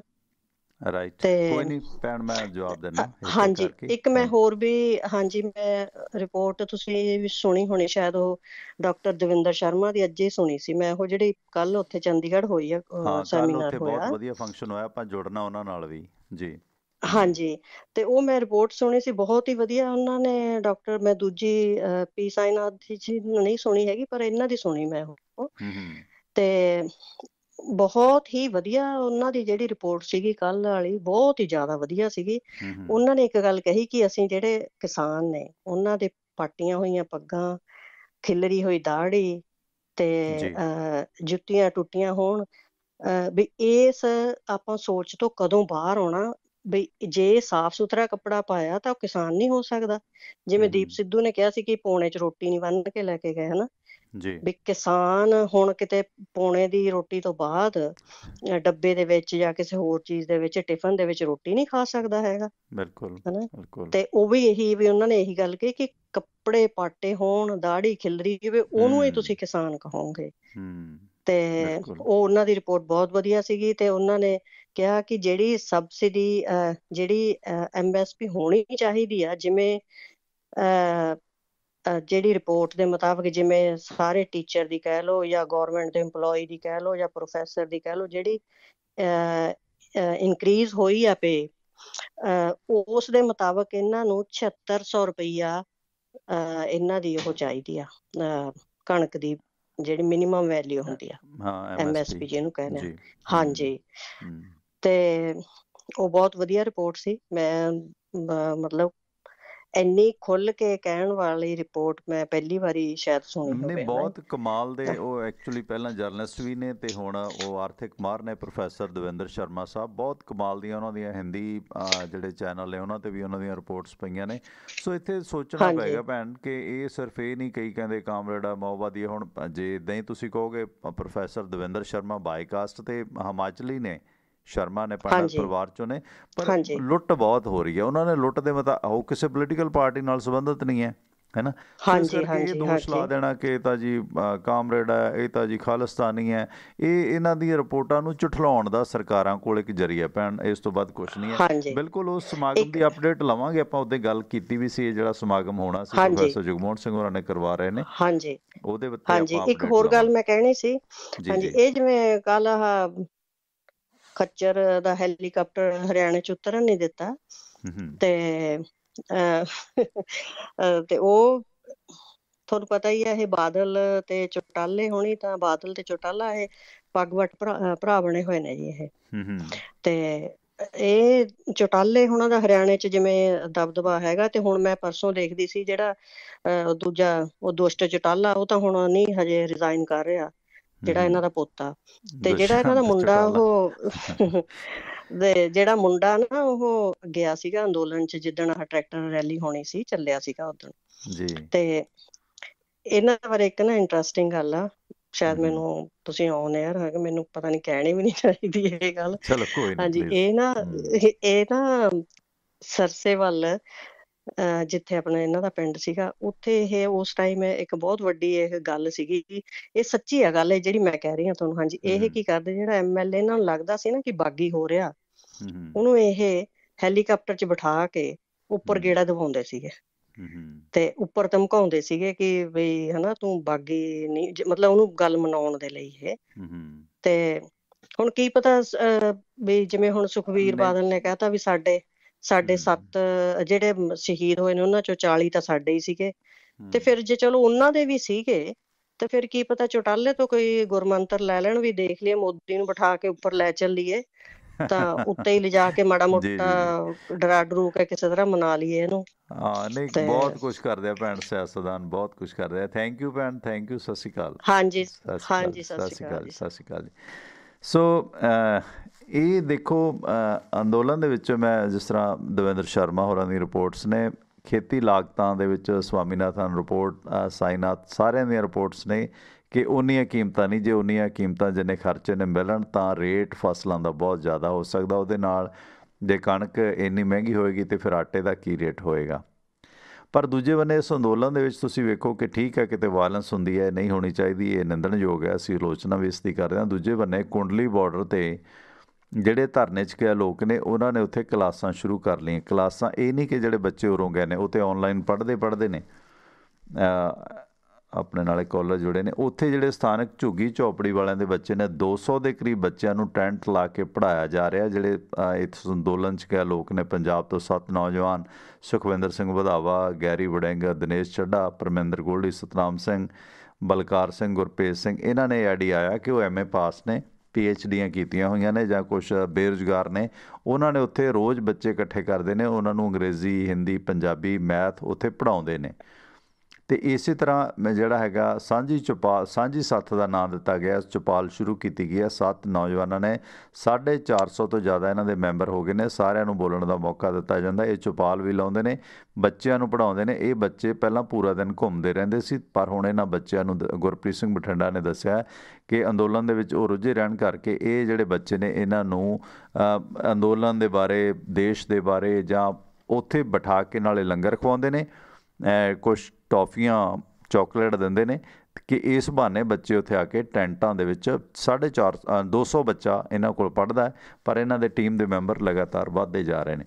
ਬਾਈ ਜੀ ਸਵਾਗਤ ਹੈ ਟੋਰਾਂਟੋ ਤੋਂ। ਧਰਮਵੀਰ ਦਮਨਵੀਰ ਸਤਿ ਸ਼੍ਰੀ ਅਕਾਲ ਜੀ। ਦਮਨਵੀਰ, ਹਾਂ ਦਮਨਵੀਰ ਸਵਾਗਤ ਤੁਹਾਡਾ। ਸਤਿ ਸ਼੍ਰੀ ਅਕਾਲ। ਥੈਂਕ ਯੂ ਜੀ। ਦੇਖੋ, ਜਿਵੇਂ ਤੁਸੀਂ ਪਹਿਲਾਂ ਜ਼ਿਕਰ ਕੀਤਾ ਵੀ ਆਪਣਾ ਵੀ ਇਹਦਾ ਹੁਣ ਰਿਜ਼ਲਟ ਕੀ ਨਿਕਲੂਗਾ, ਕਿੰਨਾ ਚਿਰ ਹੋ ਗਿਆ ਬੈਠਿਆਂ ਨੂੰ। ਦੂਜੇ ਪਾਸੇ ਤੁਸੀਂ ਗੱਲ ਕੀਤੀ ਵੀ 26 ਜਨਵਰੀ ਨੂੰ ਜੇ ਇਹ ਕੋਈ ਇਹੋ ਜਿਹੇ ਸਟੈਪ ਚੱਕਣਗੇ ਤਾਂ ਵਾਕਈ ਆਰਮੀ ਜਾਂ ਉੱਥੋਂ ਦੀ ਪੁਲਿਸ ਕੋਈ ਨਾ ਕੋਈ ਇਹਨਾਂ ਤੇ ਬਹੁਤ ਭੈੜਾ ਤਸ਼ੱਦਦ ਤੇ ਹਮਲਾ, ਅਟੈਕ, ਜੋ ਮਰਜ਼ੀ ਕਹਿ ਲਓ, ਕਰ ਸਕਦੀ ਹੈ, ਕੋਈ ਸ਼ੱਕ ਨਹੀਂ। ਗੱਲ ਹੈਗੀ ਆ ਏਕੇ ਦੀ। ਗੱਲ ਏਕੇ ਦੀ ਹੈਗੀ ਆ। ਇਹ ਜਿਹੜੀ ਤੁਸੀਂ ਦੇਖੋ, ਮੈਂ ਘੱਟੋ ਘੱਟ ਨਹੀਂ ਤਾਂ ਬਾਈ ਜੀ 50 ਪ੍ਰੋਗਰਾਮ ਗੱਲ ਕਹਿਤੀ ਵੀ ਪੰਜਾਬ ਦੇ ਵਿੱਚ ਹਜੇ ਵੀ ਏਕਾ ਹੈ ਨਹੀਂ। ਪੰਜਾਬ ਦੇ ਵਿੱਚ ਅੱਜ ਵੀ ਕੁਝ ਇਹੋ ਜਿਹੇ ਪਿੰਡ ਪਏ ਆ ਜਿੱਥੋਂ ਇੱਕ ਵੀ ਬੰਦਾ ਨਹੀਂ ਗਿਆ। ਕਿਉਂਕਿ ਉਹ ਪਿੰਡ ਪੋਲੀਟੀਕਲ ਪਾਰਟੀ ਜਿਨ੍ਹਾਂ ਦਾ ਤੁਸੀਂ ਆਪਣਾ ਭੈਣ ਜੀ ਜ਼ਿਕਰ ਕਰਕੇ ਗਏ ਨੇ, ਨੀਲੀਆਂ ਪੱਗਾਂ ਵਾਲਿਆਂ ਦਾ, ਉਸ ਪੋਲੀਟੀਕਲ ਪਾਰਟੀ ਉਹ ਵੀ ਆਪਦਾ ਗੁਰੂ ਮੰਨਦੇ ਨੇ, ਜਿਵੇਂ ਮੋਦੀ ਦੇ ਭਗਤ ਨੇ ਜੀ। ਤੇ ਉਹ ਜਿਹੜੀ ਪਾਰਟੀ ਹੈ ਉਹਨਾਂ ਦਾ ਤੁਹਾਨੂੰ ਪਤਾ ਹੈ ਵੀ ਪੰਜਾਬ ਦੇ ਵਿੱਚ ਜਿਵੇਂ ਪਿੱਛੇ ਚਰਨਜੀਤ ਭੁੱਲਰ ਜੀ ਨੇ ਜਿਵੇਂ ਦੇਖੋ ਐਗਜ਼ਾਮਪਲ ਕਿੱਡੀ ਤਕੜੀ ਦਿੱਤੀ ਵੀ ਤਾਜ ਵਾਲਿਆਂ ਦੀ, ਵੀ ਜਿਹੜੇ 8-8 ਕਰੋੜ ਰੁਪਈਆ ਸਾਲ ਦਾ ਕੁਝ ਕੁ ਸਕੁਅਰ ਫੀਟ ਦਾ ਲੈ ਰਹੇ ਨੇ ਭੁੱਚੋ ਰੋਡ ਤੋਂ। ਹਾਂ, ਜਿਹੜੇ ਉੱਥੇ ਤੁਹਾਡੇ ਬਠਿੰਡੇ ਖੁੱਲੇ ਹੋਏ ਨੇ 2.25 ਲੱਖ ਰੁਪਏ ਜਿਹੜੇ ਉਹ ਵਾਲਮਾਰਟ। ਬਿਲਕੁਲ। ਤੇ ਤੁਸੀਂ ਦੇਖੋ ਉਹ ਲੋਕ ਕਿਵੇਂ ਚਾਹਣਗੇ ਅੰਦਰੋਂ ਦਿਲੀ ਆਪਦੇ ਵੀ ਇਹ ਜਿਹੜੀ ਮੂਵਮੈਂਟ ਚੱਲ ਰਹੀ ਆ ਵੀ ਇਹ ਸਫਲ ਹੋਵੇ। ਇਸ ਕਰਕੇ ਪਹਿਲੀ ਗੱਲ ਤਾਂ ਹਾਂ ਮੈਂ ਥੋੜਾ ਜਿਹਾ ਡਿਫਰ ਕਰਾਂਗਾ, ਕਿਉਂਕਿ ਦੇਖੋ ਸ਼੍ਰੋਮਣੀ ਅਕਾਲੀ ਦਲ, ਕਾਂਗਰਸ, ਹਰ ਪਾਰਟੀ ਆਪਣਾ ਬਣਦਾ ਰੋਲ ਨਿਭਾ ਰਹੀ ਹੈ। ਇਹ ਜਿਹੜਾ ਭਾਰਤੀ ਜਨਤਾ ਪਾਰਟੀ ਜਦੋਂ ਇਹ ਜਿੱਤੀ ਹੈ ਨਾ, ਇਹ ਓਵਰ ਕੌਨਫੀਡੈਂਸ ਹੋ ਗਏ। ਇੱਥੇ ਠੀਕ ਹੈ ਕਿ ਬਾਦਲ ਅਕਾਲੀ ਦਲ ਦੀ ਆਪਣੀ ਕੁਛ ਮਜਬੂਰੀ ਹੈ। ਚਲੋ ਆਹ ਬੇਅਦਬੀ ਵਾਲਾ ਕੇਸ ਤਾਂ CBI ਕੋਲੋਂ ਖੁੱਸ ਗਿਆ, ਕੁਝ ਇੱਕ ਹੋਰ ਕੇਸ ਮਜੀਠੇ ਵਾਲਾ ਰਹਿੰਦੇ ਨੇ, ਉਹ ਉਹਨਾਂ ਦੀ ਪ੍ਰੋਬਲਮ ਹੋ ਸਕਦੀ ਹੈ। ਮਜੀਠਾ ਪਰਿਵਾਰ ਦੀ, ਬਾਦਲ ਪਰਿਵਾਰ ਦੀ ਘੱਟ ਹੈ। ਇਸ ਦਮਨਵੀਰ ਇਸ ਸਿਲਸਿਲੇ 'ਚ ਨਾ ਜਿਹੜਾ ਇਹਨਾਂ ਦਾ ਅਲਾਇੰਸ ਟੁੱਟਿਆ, ਇਹ ਇੱਕ ਅਲਾਇੰਸ ਟੁੱਟਣਾ ਮੈਂ ਸਮਝਦਾ ਕਿ ਦੇਖੋ ਮੰਗਾਂ ਪੂਰੀਆਂ ਹੋਣ ਨਾ ਹੋਣ, ਪਰ ਜੇ ਅਲਾਇੰਸ ਪੱਕੇ ਤੌਰ 'ਤੇ ਟੁੱਟ ਜਾਂਦਾ ਤੇ ਜਿਹੜਾ ਦੋਸ਼ ਲੱਗਦਾ ਸੀ SGPC ਅਕਾਲੀ ਦਲ 'ਤੇ ਕਿ ਇਹ RSS ਏਜੰਡਾ ਲਾਗੂ ਕਰ ਰਹੇ ਨੇ, ਕਿਤੇ ਨਾ ਕਿਤੇ RSS ਦਖਲ ਵੀ ਦਿੰਦੀ ਸੀ, ਇਸ ਤੋਂ ਮੁਨਕਰ ਨਹੀਂ ਹੋਇਆ ਜਾ ਸਕਦਾ। ਇਹਨਾਂ ਦੀ ਬਜਾਏ ਉਹਨਾਂ ਨੇ ਢੀਂਡਸਾ ਗਰੁੱਪ ਨੂੰ ਵੀ ਸਪੋਰਟ ਕਰਤਾ ਸੀ, ਪਦਮ ਸ਼੍ਰੀ ਦੇ ਦਿੱਤਾ ਸੀ, ਕਿਉਂਕਿ ਬਦਲ ਤਾਂ ਉਹ ਲੱਭਦੇ ਨੇ। ਉਹਨਾਂ ਤੋਂ ਬਿਨਾਂ ਹੁਣ ਉਹਨਾਂ ਨੇ ਭਾਜਪਾ ਨੇ ਕਮਲਜੀਤ ਸੋਏ ਹੋਰਾਂ ਦੇ ਰਾਹੀਂ, ਬਾਬਾ ਲੱਖਾ ਸਿੰਘ ਦੇ ਰਾਹੀਂ ਵੀ ਸਮਝੌਤਾ ਕਰਾਉਣ ਲੱਗ ਗਏ। ਹਾਲਾਂਕਿ ਨਰਿੰਦਰ ਤੋਮਰ ਨਕਾਰ ਚੁੱਕਾ, ਪਰ ਬਾਬਾ ਲੱਖਾ ਸਿੰਘ ਅਜੇ ਵੀ ਕਹਿੰਦਾ ਕਿ ਹੁਣ ਮੈਂ ਅਮਿਤ ਸ਼ਾਹ ਨਾਲ ਵੀ ਗੱਲਬਾਤ ਹੋ ਸਕਦੀ ਹੈ। ਇੰਨਾ ਕੁਛ ਹੋਣ ਦੇ ਬਾਵਜੂਦ ਵੀ ਨਾਨਕਸਰ ਕਲੇਰਾਂ ਦੇ ਇਹ ਪ੍ਰਚਾਰਕ ਪਿੱਛੇ ਨਹੀਂ ਹਟ ਰਹੇ ਸਮਝੌਤਾ ਕਰਾਉਣ ਤੋਂ। ਤੇ ਗਿਆਨੀ ਹਰਪ੍ਰੀਤ ਸਿੰਘ ਜਵਾਬ ਦੇ ਚੁੱਕੇ ਨੇ। ਗਿਆਨੀ ਹਰਪ੍ਰੀਤ ਸਿੰਘ ਹਰਗਿਜ਼ ਨਹੀਂ ਆਉਣਗੇ ਜਿੰਨੀ ਦੇਰ ਅਕਾਲੀ ਦਲ ਤੇ ਭਾਜਪਾ ਦਾ ਤੋੜ ਵਿਛੋੜਾ ਰਹੇਗਾ। ਤੁਸੀਂ ਵੇਖੋ ਕਰਤਾਰਪੁਰ ਕੋਰੀਡੋਰ ਦੇ ਮਾਮਲੇ 'ਚ ਉਹਨਾਂ ਦਾ ਬੜਾ ਸਖਤ ਬਿਆਨ ਆਇਆ, ਕਿਉਂਕਿ ਇਸ ਵਕਤ ਜਥੇਦਾਰ ਦੀ ਸਖਤੀ ਅਕਾਲੀ ਦਲ ਦੇ ਡੈਮੇਜ ਨੂੰ ਕੰਟਰੋਲ ਕਰਦੀ ਹੈ। ਉਹਨਾਂ ਦਾ ਸਿੱਖ ਪੱਖੀ ਨਜ਼ਰੀਆ ਅਕਾਲੀ ਦਲ ਦੇ ਲਈ ਲਾਹੇਵੰਦ ਹੈ। ਇਸ ਕਰਕੇ ਜਿਵੇਂ ਭੈਣ ਹਰਪ੍ਰੀਤ ਨੇ ਵੀ ਆਖਿਆ ਸੀਗਾ, ਹਰਵਿੰਦਰ ਨੇ, ਸੋ ਜਥੇਦਾਰ ਅਕਾਲ ਤਖਤ ਨਹੀਂ ਇਸ ਮਾਮਲੇ 'ਚ ਆਉਣਗੇ। ਜੇ ਆਉਣਗੇ ਉਹਨਾਂ ਦਾ ਮਿਆਰ ਬੁਰੀ ਤਰ੍ਹਾਂ ਡਿੱਗੇਗਾ, ਕਿਉਂਕਿ ਪਹਿਲਾਂ ਲੌਂਗੋਵਾਲ ਦੀ ਕੁਰਬਾਨੀ ਦਾ ਪਤਾ ਹੀ ਹੈ ਸਾਰਿਆਂ ਨੂੰ। ਦੂਜਾ, ਅਕਾਲੀ ਦਲ ਬਾਦਲ ਜਿਵੇਂ ਹਰਿਆਣਾ 'ਚ ਸਰਗਰਮ ਹੈ, ਚੁਟਾਲਿਆਂ 'ਚੋਂ ਇੱਕ ਗਰੁੱਪ ਠੀਕ ਹੈ, ਦੁਸ਼ਯੰਤ ਉਹਨਾਂ ਦੇ ਨਾਲ ਹੈ, ਪਰ ਜਿੰਨਾ BJP ਸਟਰੋਂਗ ਹੋਏਗੀ ਓਨਾ ਅਕਾਲੀ ਦਲ ਲਈ ਖਤਰਨਾਕ ਹੈ। ਇਹ ਗੱਲ ਬਾਦਲ ਪਰਿਵਾਰ ਨੂੰ ਵੀ ਪਤਾ, ਅਕਾਲੀ ਦਲ ਨੂੰ ਵੀ ਪਤਾ, ਖੇਤਰੀ ਪਾਰਟੀਆਂ ਨੂੰ ਵੀ ਪਤਾ। ਇਸ ਕਰਕੇ ਇਹ ਜਿਹੜਾ ਕੇਡਰ ਚੰਦੂਮਾਰੇ ਦੇ ਰਾਹੀਂ ਹੋ ਰਿਹਾ ਨਾ NDA ਦੀ ਤਰਜ਼ 'ਤੇ ਕਿ ਹੋਰ ਅਲਾਇੰਸ ਹੋਵੇ, ਇਹ ਅੰਦਰੋਂ ਅੰਦਰੀ ਉਸ ਕੋਸ਼ਿਸ਼ ਦੇ ਵਿੱਚ ਨੇ, ਪਰ ਜ਼ਾਹਰ ਨਹੀਂ ਹੋ ਰਿਹਾ ਕਿਉਂਕਿ ਮੋਦੀ ਸਰਕਾਰ ਦੀ ਸਖਤੀ ਤੋਂ ਵੀ ਡਰਦੇ ਨੇ। ਤੇ ਦੂਜੇ ਬੰਨੇ ਕਿਤੇ ਨਾ ਕਿਤੇ ਇਹ ਵੀ ਕਹਿ ਰਹੇ ਨੇ ਕਿ ਅਸੀਂ ਸਮਝੌਤਾ ਵੀ ਕਰਾ ਦੇਣਾ। ਜਿਵੇਂ ਬਾਬਾ ਲੱਖਾ ਸਿੰਘ ਗਿਆ, ਉਹ ਪਤਾ ਹੀ ਹੈ ਕਿਉਂ ਗਿਆ, ਕਿਹਦੇ ਰਾਹੀਂ ਗਿਆ। ਇਹ ਮਤਲਬ ਡਬਲ ਗੇਮ ਅਕਾਲੀ ਦਲ ਖੇਡ ਰਿਹਾ।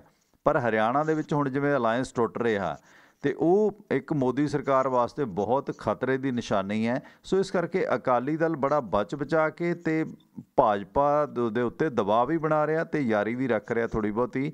ਸੋ ਇਸ ਕਰਕੇ ਪੰਜਾਬ ਦੇ ਲਈ ਮੈਂ ਸਮਝਦਾ ਬਿਹਤਰ ਹੈ। ਜੀ ਹਰਵਿੰਦਰ, ਸੌਰੀ ਦਮਨਵੀਰ। ਬਿਲਕੁਲ ਬਿਲਕੁਲ ਬਿਹਤਰ ਤਾਂ ਹੈਗਾ ਜੀ, ਪਰ ਪੁਰਾਣੇ ਜਿਵੇਂ ਤੁਸੀਂ ਜ਼ਿਕਰ ਕੀਤਾ ਵੀ ਇਹ ਡਬਲ ਗੇਮ ਖੇਡ ਰਹੇ ਆ, ਡਬਲ ਪਾਲਿਸੀ ਖੇਡ ਰਹੇ ਆ, ਕਿਉਂਕਿ ਪੁਰਾਣੇ ਮਿੱਤਰਾਂ ਨੂੰ ਛੱਡਿਆ ਨਹੀਂ ਨਾ ਜਾ ਸਕਦਾ। ਤੁਸੀਂ ਦੇਖੋ ਵੀ ਜਿਹੜੀਆਂ ਭਾਰਤ ਦੀਆਂ ਸੀਕ੍ਰੇਟ ਏਜੰਸੀਜ਼ ਨੇ, ਤੁਸੀਂ ਆਪ ਸੋਚ ਕੇ ਦੇਖੋ, ਮੈਨੂੰ ਕੋਈ ਵੀ ਬੰਦਾ ਆ ਕੇ ਆਨਸਰ ਦੇ ਦੇ ਵੀ ਕੀ ਉਹ ਬਾਦਲ ਪਰਿਵਾਰ ਨੂੰ ਛੱਡ ਸਕਦੇ ਆ ਕਦੇ?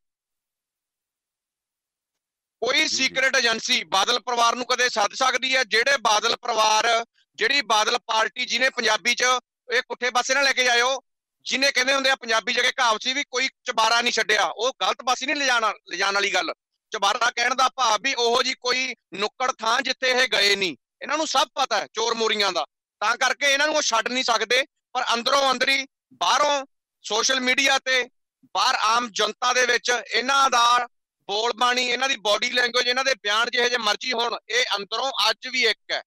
ਇਹ ਮੰਨਣਾ ਪੈਣਾ, ਇਹ ਮੰਨਣਾ ਪੈਣਾ। ਜਿਵੇਂ ਤੁਸੀਂ ਬਾਬੇ ਲੱਖੇ ਦੀ ਐਗਜ਼ਾਮਪਲ ਦਿੱਤੀ, ਬਾਬੇ ਲੱਖੇ ਵਰਗੇ ਹਜ਼ਾਰਾਂ ਬਾਬੇ ਪੰਜਾਬ 'ਚ ਤੁਰੇ ਫਿਰਦੇ ਆ, ਤੇ ਇੱਕ ਬੰਦੇ ਨੂੰ ਸੈਂਟਰ ਦੇ ਮਿਨਿਸਟਰ ਦੇ ਨਾਲ ਅਪਾਇੰਟਮੈਂਟ ਮਿਲਣੀ, ਉਹ ਵੀ ਉਸ ਸਮੇਂ ਦੇ ਵਿੱਚ ਜਦੋਂ ਮੁੱਦਾ ਇੰਨਾ ਭਖਿਆ ਪਿਆ, ਜਿੱਥੇ ਕਿਸਾਨ ਯੂਨੀਅਨਾਂ ਦੇ ਨਾਲ ਮੀਟਿੰਗਸ ਹੋ ਰਹੀਆਂ।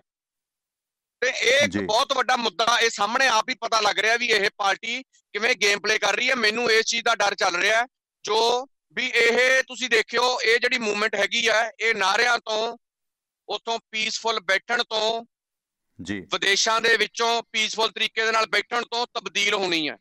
ਕਿਉਂਕਿ ਅੱਜ ਤੋਂ 40 ਸਾਲ ਪਹਿਲਾਂ ਵੀ ਇਹ ਮੀਟਿੰਗਾਂ ਬਹੁਤ ਕੀਤੀਆਂ ਸੀ। ਅੱਜ ਤੋਂ 40 ਸਾਲ ਪਹਿਲਾਂ ਵੀ ਬੜੇ ਇੰਗਲਿਸ਼, ਹਿੰਦੀ, ਪੰਜਾਬੀ ਦੇ ਵਿੱਚ ਇੰਟਰਵਿਊਜ਼ ਹੋਈਆਂ ਸੀ। ਅੱਜ ਤੋਂ 40 ਸਾਲ ਪਹਿਲਾਂ ਵੀ ਉੱਥੇ ਪੜ੍ਹੇ ਲਿਖੇ ਜੋ ਨੌਜਵਾਨ ਸੀਗੇ ਮੂਵਮੈਂਟਸ ਦੇ ਵਿੱਚ, ਉਹਨਾਂ ਨੇ ਸਰਕਾਰਾਂ ਦੇ ਨਾਲ, ਰਾਜ ਦੇ ਨੁਮਾਇੰਦਿਆਂ ਦੇ ਰਾਹੀਂ ਗੱਲਾਂ ਤੋਰੀਆਂ ਸੀ, ਪਰ ਕੋਈ ਸਾਰੀਆਂ ਉਹ ਚੀਜ਼ਾਂ ਬੇਸਿੱਟਾ ਰਹੀਆਂ। ਇਹ ਜਿਵੇਂ ਤੁਸੀਂ ਜ਼ਿਕਰ ਕੀਤਾ ਹੈ ਵੀ ਸਰਕਾਰ ਕੁਝ ਵੀ ਇਹਨਾਂ ਤੇ ਅਟੈਕ ਕਰ ਸਕਦੀ ਹੈ। ਦੇਖਿਓ ਇਹਦਾ ਅੰਤ ਕਿਵੇਂ ਹੋਣਾ ਹੈ। ਇਹਦਾ ਅੰਤ ਹੋਣਾ ਹੈਗਾ ਵੀ ਜਿਹੜੇ ਇਹ ਕਾਨੂੰਨ ਨੇ, ਮੈਂ ਨੈਗੇਟਿਵ ਨਹੀਂ ਲੈ ਕੇ ਜਾ ਰਿਹਾ, ਮੈਂ ਹਮੇਸ਼ਾ ਸੱਚੇ ਪਾਤਸ਼ਾਹ ਮਹਾਰਾਜ ਨੂੰ ਅਰਦਾਸ ਕਰਦੇ ਆ ਵੀ ਇਹ ਸਾਡੇ ਭੈਣ ਭਰਾ ਤੋਂ ਜਿੱਤ ਕੇ ਆਉਣ, ਪਰ ਇਹ ਕਾਨੂੰਨ ਜਿੱਤੇ ਨਹੀਂ ਜਾਣਗੇ। ਇਹ ਅੱਜ ਦੀ ਤੁਸੀਂ ਤਰੀਕ ਨੋਟ ਕਰ ਲਓ, ਇਹ ਜਿਹੜੇ ਕਾਨੂੰਨ ਹੈਗੇ, ਤੁਸੀਂ ਵੀ ਸਿਆਣੇ ਹੋ, ਇਹ ਕਾਨੂੰਨ ਜਿੱਤੇ ਨਹੀਂ ਜਾਣਗੇ ਇਹਨਾਂ ਤੋਂ। ਜਿਹੜੇ ਸਰਕਾਰ ਤੁਹਾਨੂੰ ਸ਼ਰੇਆਮ ਐਂ ਕਹਿ ਰਹੀ ਹੈ ਵੀ ਅਸੀਂ 2 ਸੂਬਿਆਂ ਕਰਕੇ ਕਾਨੂੰਨ ਨਹੀਂ ਬਦਲ ਸਕਦੇ, ਹੋਰ ਪਿੱਛੇ ਟਵਾਣਾ ਸਾਹਿਬ ਰਹਿ ਕੀ ਗਿਆ। ਆਹ ਦੇਖੋ, ਜਿਹੜੇ ਮੱਧ ਪ੍ਰਦੇਸ਼, ਯੂਪੀ ਦਾ ਜੋ ਕਾਨੂੰਨ ਸੀਗਾ ਵੀ ਜੋ ਵਿਦੇਸ਼ਾਂ ਦੇ ਵਿੱਚ ਡਾਇਰੈਕਟ ਚਾਵਲ ਨਹੀਂ ਵੇਚ ਸਕਦੇ ਸੀ, ਝੋਨਾ ਨਹੀਂ ਵੇਚ ਸਕਦੇ ਸੀ, ਉਹ ਇਹਨਾਂ ਨੇ ਮਨਜ਼ੂਰੀ ਦਿੱਤੀ ਹੈ। ਉਹ ਇਹਨਾਂ ਨੇ ਮਨਜ਼ੂਰੀ ਦਿੱਤੀ ਹੈ। ਜਿਹੜੇ ਪਾਸਿਓਂ ਜਿਹੜੀ ਸਸਤੀ ਫਸਲ, ਓਬਵੀਅਸਲੀ ਜਿਹੜੀ ਆਪਣਾ ਵਿਦੇਸ਼ੀ ਚਾਹੇ ਕੋਈ ਵੀ ਬਿਜ਼ਨਸਮੈਨ ਹੈ, ਉਹ ਸਸਤੇ ਪਾਸੇ ਜਾਊਗਾ। ਜਦੋਂ ਸਸਤੀ ਫਸਲ ਚੱਕੂਗਾ, ਇਹਨਾਂ ਕੋਲੇ ਆਉਣਾ ਕਿਨੇ ਹੈ? ਇਹਨੇ ਦੂਜੇ ਪਾਸੇ ਵੀ ਆਪਣਾ ਪੰਜਾਬ ਨੂੰ ਖਤਮ ਕਰਤਾ। ਤੀਜੇ ਪਾਸਿਓਂ ਜਾਣ ਲੱਗਾ, ਮੈਂ ਕਹਿ ਕੇ ਜਾਊਂਗਾ, ਜਿਹੜੀ ਸਭ ਤੋਂ ਖਤਰਨਾਕ ਚੀਜ਼ ਦੇਖੋ, ਹੁਣ ਜੋ ਰੇ ਸਪਰੇ ਦੇ ਵਿੱਚ ਵੀ ਇਹਨਾਂ ਨੇ ਕਾਨੂੰਨ ਨਵਾਂ ਕ੍ਰੀਏਟ ਕਰ ਰਹੇ ਆ। ਜਿਹੜੇ ਇੰਨੇ ਖਤਰਨਾਕ ਕਾਨੂੰਨ ਕ੍ਰੀਏਟ ਕਰ ਰਹੇ ਆ, ਉਹ ਤੋਂ ਪਤਾ ਲੱਗ ਰਿਹਾ ਵੀ ਇਹਨਾਂ ਨੇ ਪੰਜਾਬ ਤੇ ਸਾਰੇ ਕੁੱਲ ਭਾਰਤ ਦੇ ਵਿੱਚ ਜਿਹੜੀ ਕਿਸਾਨੀ ਹੈਗੀ ਆ ਉਹ ਖਤਮ ਕਰਨੀ ਹੈ। ਜਿਹੜੇ ਕਾਨੂੰਨ ਹੈ ਇਹ ਨਹੀਂ ਜਿੱਤੇ ਜਾ ਸਕਦੇ ਅੱਜ ਦੇ ਸਮੇਂ ਇਹਨਾਂ ਦੇ ਕੋਲ। ਹਾਂਜੀ, ਜਾਣ ਲੱਗਾ ਮੈਂ ਇੱਕ ਗੱਲ ਹੀ ਕਹਿ ਕੇ ਜਾਣੀ ਹੈ ਵੀ ਦੇਖਿਓ ਤੁਸੀਂ, ਇਹ ਜੋ ਪੀਸਫੁਲ ਤਰੀਕਾ ਹੈਗਾ, ਇਹ ਦੂਜੇ ਤਰੀਕੇ ਦੇ ਵਿੱਚ 101% ਬਦਲੂਗਾ। ਤੇ ਜਦੋਂ ਇਹ ਬਦਲੂਗਾ ਤੇ ਫੇਰ ਲੋਕਾਂ ਨੂੰ ਵੀ ਪਤਾ ਲੱਗੂਗਾ ਵੀ ਜਿਹੜੇ ਅੱਜ ਤੋਂ 40 ਸਾਲ ਪਹਿਲਾਂ ਪੰਜਾਬ ਦੀਆਂ ਮੰਗਾਂ ਲੈ ਕੇ ਲੋਕ ਉੱਠੇ ਸੀ, ਉਹ ਗਲਤ ਨਹੀਂ ਸੀ। ਜਿਨ੍ਹਾਂ ਨੂੰ ਇਹਨਾਂ ਦੀਆਂ ਏਜੰਸੀਆਂ ਨੇ, ਇਹਨਾਂ ਦੀਆਂ ਸਰਕਾਰਾਂ ਨੇ ਖਾਲਿਸਤਾਨੀ, ਖਾੜਕੂ ਤੇ ਅੱਤਵਾਦੀ ਦਾ ਟਾਈਟਲ ਦੇ ਕੇ ਪੰਜਾਬ ਤੇ ਕੁੱਲ ਭਾਰਤ ਦੇ ਵਿੱਚ ਇੱਕ ਕੱਟੜਪੁਣੇ ਦਾ ਕਹਿ ਕੇ ਉਹਨਾਂ ਨੂੰ ਮਰਵਾਇਆ ਗਿਆ। ਤੇ ਇਹਨਾਂ ਨੂੰ ਲੋਕਾਂ ਨੂੰ ਵੀ ਪਤਾ ਲੱਗੂਗਾ ਵੀ ਭਾਈ ਉਹ ਲੋਕ ਗਲਤ ਨਹੀਂ ਸੀ। ਮੈਂ ਇੰਨੀ ਗੱਲ ਹੀ ਕਹਿਣੀ ਜੀ। ਧੰਨਵਾਦ। Thank you Damanveer, thank you. ਬਿਲਕੁਲ ਤੌਖਲੇ ਬਹੁਤ ਨੇ, ਕਿਉਂਕਿ ਅੱਜ ਜਿਸ ਤਰ੍ਹਾਂ ਮੀਲ ਆਰਡਰ ਇਸ ਮਾਮਲੇ ਦੇ ਵਿੱਚ ਚੀਫ ਜਸਟਿਸ ਕੋਈ ਸੁਨੇਹਾ ਦੇ ਸਕਦੇ ਨੇ, ਪਰ ਕੱਲ੍ਹ ਹਾਲਾਤ ਕੀ ਰਹੀ ਹੈ। ਸੰਦੀਪ ਵਰਗਾ ਖਿਡਾਰੀ ਜਿਹਨੇ ਹਾਕੀ 'ਚ ਬੜਾ ਨਾਂ ਚਮਕਾਇਆ, ਉਹਨੂੰ ਵੀ ਆਪਣਾ ਹਿਫਾਜ਼ਤ ਦੇ ਵਾਸਤੇ ਮੰਦਰ ਦੀ ਸ਼ਰਨ ਲੈਣੀ ਪਈ। ਖੇਡ ਮੰਤਰੀ ਨੂੰ ਵੀ ਇਹ ਸਿਆਸੀ ਖੇਡ ਦੇਖਣਾ ਪਿਆ, ਕਿਉਂਕਿ ਕੱਲ੍ਹ ਜਿਸ ਤਰ੍ਹਾਂ ਹਾਲਾਤ ਬੇਕਾਬੂ ਹੋਏ, ਭਾਵੇਂ ਹੰਝੂ ਗੈਸ ਦੇ ਗੋਲੇ, ਲਾਠੀ ਚਾਰਜ, ਪੁਲਿਸ ਨੇ ਬਹੁਤ ਕੁਛ ਕੀਤਾ, ਪਰ ਫਿਰ ਵੀ ਮੰਚ 'ਤੇ ਮੌਜੂਦ ਹਰਿਆਣਾ ਭਾਜਪਾ ਦੇ ਪ੍ਰਧਾਨ ਓਮ ਪ੍ਰਕਾਸ਼ ਧਨਖੜ, ਕਰਨਾਲ ਤੋਂ ਸੰਸਦ ਮੈਂਬਰ ਸੰਜੇ ਭਾਟੀਆ, ਖੇਡ ਮੰਤਰੀ ਸੰਦੀਪ ਸਿੰਘ, ਵਿਧਾਇਕ ਰਾਜਕੁਮਾਰ ਕਸ਼ਯਪ, ਹਰਵਿੰਦਰ ਕਲਿਆਣ ਸਮੇਤ ਅਨੇਕ ਜਿਹੜੇ ਨੇਤਾ ਨੇ, ਉਹਨਾਂ ਨੂੰ ਮੰਦਰ 'ਚ ਵੜ ਕੇ ਆਪਣੀ ਜਾਨ ਬਚਾਉਣੀ ਪਈ। ਘਰਾਓ ਇੰਨਾ ਸਖਤ ਸੀ।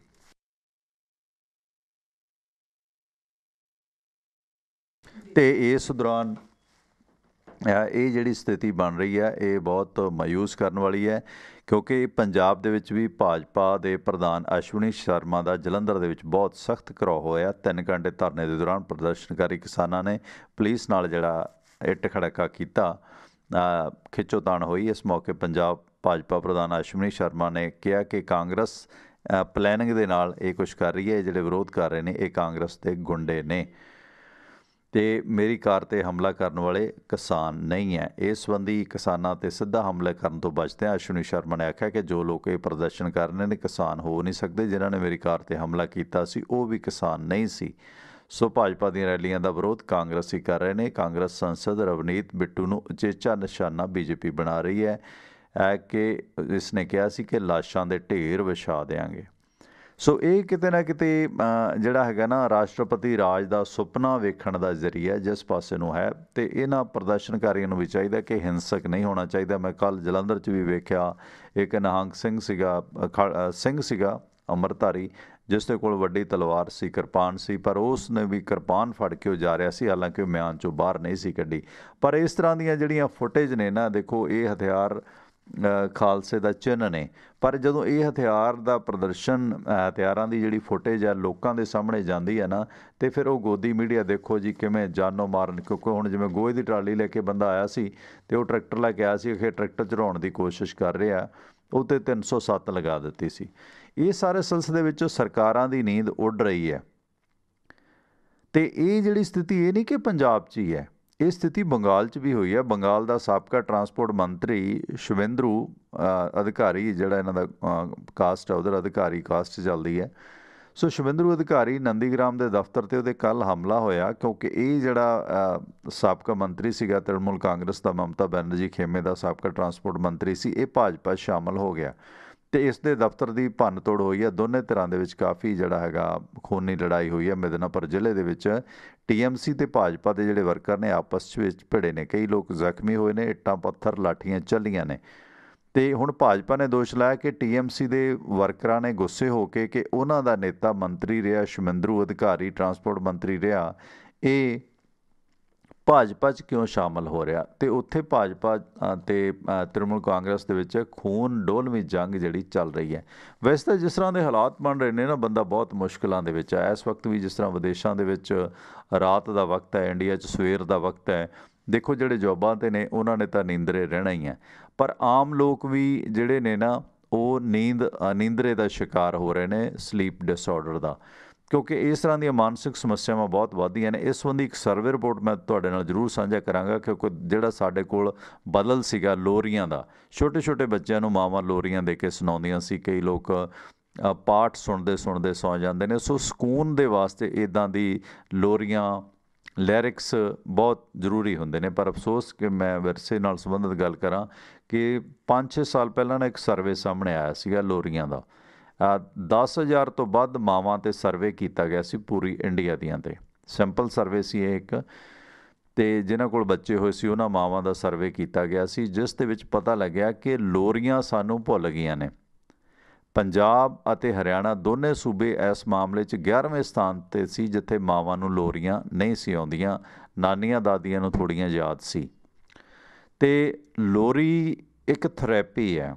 ਸਿੰਗਾਪੁਰ ਤੋਂ ਸੀਗਾ ਕਿ ਇੱਕ ਪਿੱਛੇ ਜਿਹੀ ਰਿਪੋਰਟ ਸੀਗੀ ਕਿ ਇੱਕ ਕੋਮਾ 'ਚ ਪਏ ਬੱਚੇ ਨੂੰ ਉਸਦੀ ਮਾਂ ਨੇ ਸਹਿਲਾਸ ਲਾ ਕੇ, ਕਿਉਂਕਿ ਜਿਹੜਾ ਬੋਡੀ ਹੀਲਿੰਗ ਹੈ ਜਾਂ ਜਿਹੜੀ ਵਾਈਬ੍ਰੇਸ਼ਨ ਆ ਉਹ ਇਸ ਨਾਲ ਆਉਂਦੀ ਹੈ ਜਦੋਂ ਤੁਸੀਂ ਟੱਚ ਕਰਦੇ ਹੋ। ਅਤੇ ਇਸੇ ਕਰਕੇ ਬਹੁਤ ਸਾਰੇ ਲੋਕ ਜਿਹੜੇ ਪਵਿੱਤਰ ਰੂਹਾਂ ਸੰਤਾਂ ਤੋਂ ਟੱਚ ਕਰਵਾਉਂਦੇ ਨੇ, ਆਸ਼ੀਰਵਾਦ ਆ ਕਿ ਬਾਬਿਆਂ ਨੇ ਆਸ਼ੀਰਵਾਦ ਦੇ ਦਿੱਤਾ, ਕਿਉਂਕਿ ਅੱਗੇ ਸਾਡੇ ਜਿਹੜਾ ਪਵਿੱਤਰ ਕਾਰਜ ਸੀਗਾ ਨਾ, ਸਿਰ ਪਲੋਸ ਦੇਣਾ ਬੱਚਿਆਂ ਦਾ, ਸਿਰ ਪਲੋਸਣਾ, ਮੱਥਾ ਟੇਕਣਾ, ਲੋਕ ਮੱਥਾ ਟੇਕਦੇ ਸੀ ਅਤੇ ਉਹਦੇ ਉਲਟ ਜਿਹੜੇ ਵੱਡੇ ਲੋਕ ਸੀ ਉਹ ਸਿਰ ਪਲੋਸ ਦਿੰਦੇ ਸੀ। ਸਿਰ ਪਲੋਸਣ ਦਾ ਮਤਲਬ ਹੈ ਸਿਰ 'ਤੇ ਹੱਥ ਰੱਖਣਾ, ਹਿਫਾਜ਼ਤ ਕਰਨੀ।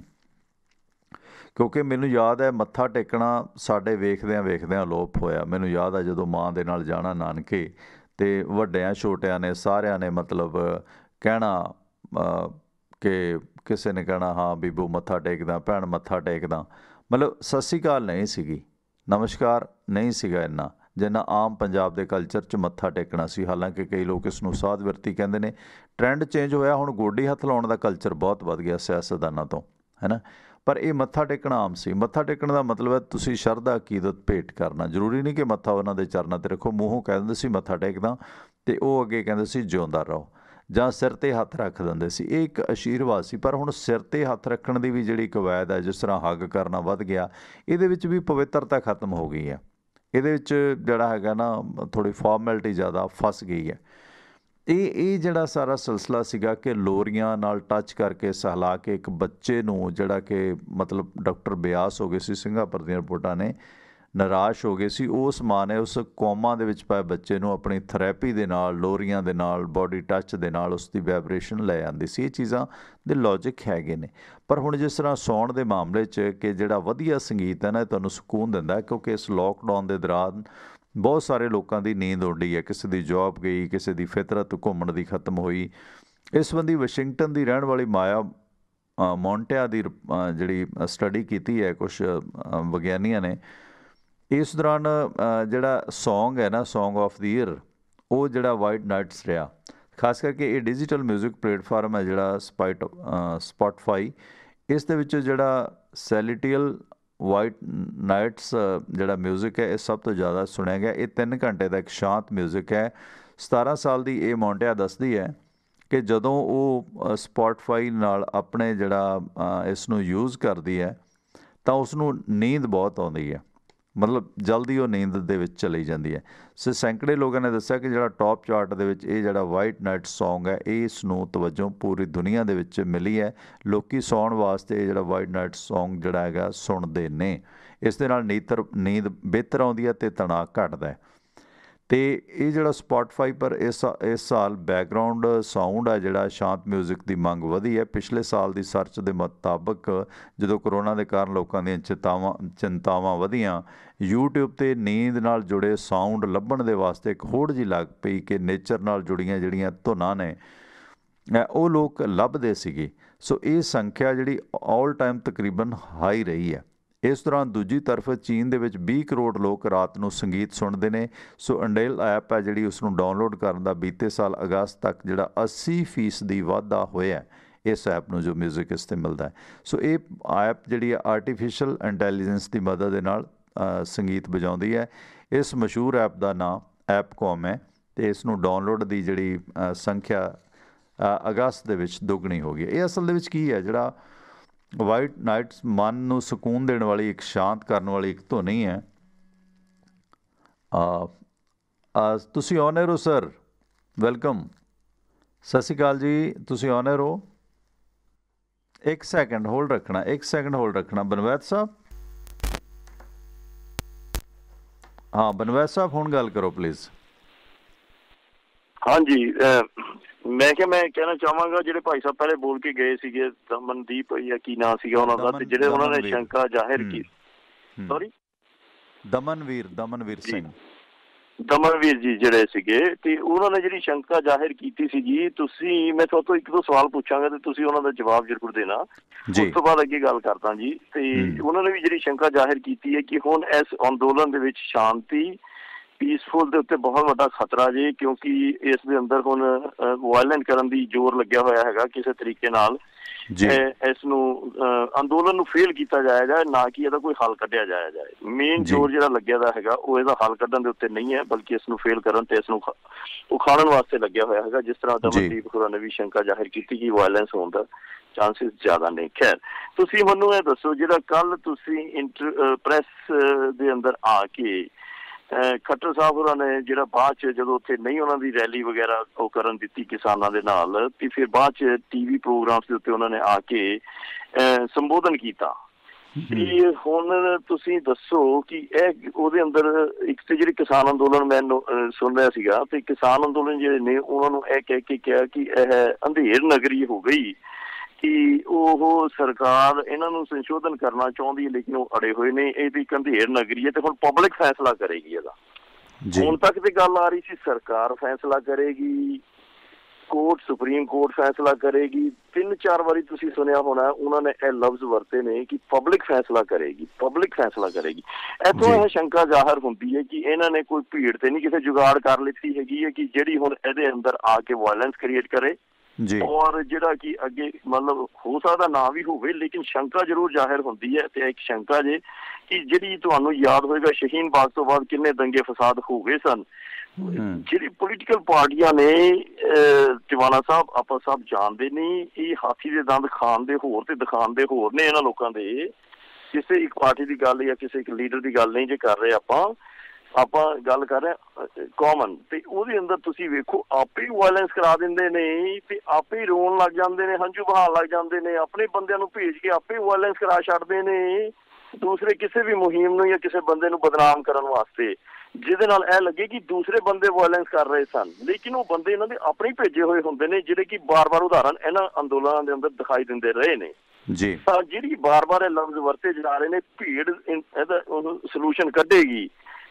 ਕੱਲ ਦੇ ਤੁਸੀਂ ਉਹਨਾਂ ਦੇ ਦੇਖ ਲਿਓ ਇੰਟਰਵਿਊ ਚ ਸੁਣ ਸਕਦਾ ਕੋਈ ਵੀ ਕਿ ਬਾਰ-ਬਾਰ ਇਹ ਲਫ਼ਜ਼ ਜਿਹੜੇ ਵਰਤੇ ਜਾ ਰਹੇ ਨੇ। ਹੁਣ ਸਰਕਾਰ ਨਾਲ ਵਾਰਤਾ ਤੋਂ ਸੁਪਰੀਮ ਕੋਰਟ ਦੇ ਅੰਦਰੋਂ ਤੋਂ ਉੱਪਰ ਉੱਠ ਕੇ ਇਹ ਲਫ਼ਜ਼ ਇੱਕ ਪੋਲੀਟੀਕਲ ਚੀਫ ਮਿਨਿਸਟਰ ਵੱਲੋਂ ਕਹਿਣਾ ਕਿ ਹੁਣ ਭੀੜ ਇਹਦਾ ਕੋਈ ਕਰੇਗੀ, ਜਿਹੜਾ ਗੌਰ ਕਰਨ ਦੀ ਲੋੜ ਹੈ ਉੱਤੇ। ਤੁਸੀਂ ਕੀ ਕਹਿਣਾ ਚਾਹੁੰਦੇ ਹੋ? ਮਿਹਰਬਾਨੀ, ਥੈਂਕ ਯੂ ਬਨਵਾਸ ਸਾਹਿਬ। ਮੈਂ ਜਵਾਬ ਆਫ ਦੀ ਏਅਰ ਦੇ ਦੇਣਾ ਤੁਹਾਨੂੰ, ਠੀਕ ਹੈ? Thank you. ਬਨਵਾਸ ਸਾਹਿਬ ਨੇ ਜਿਸ ਤਰ੍ਹਾਂ ਆਖਿਆ ਕਿ ਦੇਖੋ ਇਹਨਾਂ ਨੇ ਪਹਿਲਾਂ ਵੀ ਤਜਰਬਾ ਕੀਤਾ, ਜਾਟ ਅੰਦੋਲਨ ਨੇ ਬਹੁਤ ਘਟਾਓ ਕੀਤਾ ਸੀਗਾ ਖੱਟੜ ਸਰਕਾਰ ਦਾ, ਪਰ ਇਹ ਸਮਝਣ ਨੂੰ ਤਿਆਰ ਨਹੀਂ ਹੋਏ। ਇਸ ਤੋਂ ਇਹਨਾਂ ਨੇ ਬਾਅਦ ਫਿਰ ਪੰਜਾਬ ਦੇ ਕਿਸਾਨਾਂ ਨੂੰ ਰੋਕਣ ਦੀ ਜਿਹੜੀ ਅਸਫਲ ਕੋਸ਼ਿਸ਼ ਕੀਤੀ। ਹਾਲਾਂਕਿ ਫੋਰਸਿਸ ਨੇ ਸਖਤੀ ਨਹੀਂ ਕੀਤੀ, ਕਿਉਂਕਿ ਫੋਰਸ ਵੀ ਸ਼ਿਕਾਰ ਹੋ ਸਕਦੀਆਂ ਸੀ ਕਿਸਾਨਾਂ ਦੇ ਰੋਹ ਦਾ। ਉਹਨਾਂ ਨੇ ਸਿਆਣਪ ਕੀਤੀ, ਥੋੜ੍ਹੀ ਜਮਾਇਸ਼ ਕੀਤੀ, ਉਸ ਤੋਂ ਬਾਅਦ ਲੰਘਣ ਦਾ ਰਾਹ ਦੇ ਦਿੱਤਾ, ਕਿਉਂਕਿ ਉਹ ਵੀ ਪੀੜਤ ਨੇ, ਉਹਨਾਂ ਨੂੰ ਵੀ ਪਤਾ ਕਿ ਗਲਤ ਕਰ ਰਹੀ ਹੈ ਸਰਕਾਰ। ਅਤੇ ਇਸ ਸਿਲਸਿਲੇ ਵਿੱਚ ਇਹ ਜਿਹੜਾ ਹੁਣ ਕੁਛ ਬੰਦੇ ਪਲਾਂਟ ਕਰਕੇ ਇਹ ਅੰਦੋਲਨ ਜੇ ਸ਼ਾਂਤਮਈ ਨਹੀਂ ਰਹਿੰਦਾ ਤਾਂ ਇਹ ਅੰਦੋਲਨ ਲਈ ਨੁਕਸਾਨਦਾਇਕ ਹੈ। ਜੇ ਕਾਨੂੰਨ ਹੱਥ ਦੇ ਵਿੱਚ ਲੈਣਗੇ, ਸਰਕਾਰ ਨੂੰ ਸਖਤੀ ਕਰਨ ਦਾ ਬਹਾਨਾ ਮਿਲੇਗਾ। ਜਿਸ ਤਰ੍ਹਾਂ ਚੀਫ ਜਸਟਿਸ ਕਹਿ ਰਹੇ ਨੇ ਕਿ ਦੂਜਾ ਸ਼ਹੀਨ ਬਾਗ ਬਣ ਰਿਹਾ। ਕੁਝ ਲੋਕ ਬਹੁਤ ਖੁਸ਼ ਨੇ ਕਿ ਹਾਂ ਖੱਟੜ ਨਾਲ ਇਹ ਕਰਤਾ, ਇਹ ਕਰ ਦਿੱਤਾ। ਇਹ ਚੰਨ ਪਲ ਦੀ ਖੁਸ਼ੀ ਹੈ, ਇਹ ਤੋਂ ਗੁਰੇਜ਼ ਕਰੋ। ਜਿੰਨੇ ਅਸੀਂ ਸ਼ਾਂਤਮਈ ਰਹਾਂਗੇ ਓਨੇ ਇਹ ਅੰਦੋਲਨ ਸਫਲ ਹੋਏਗਾ।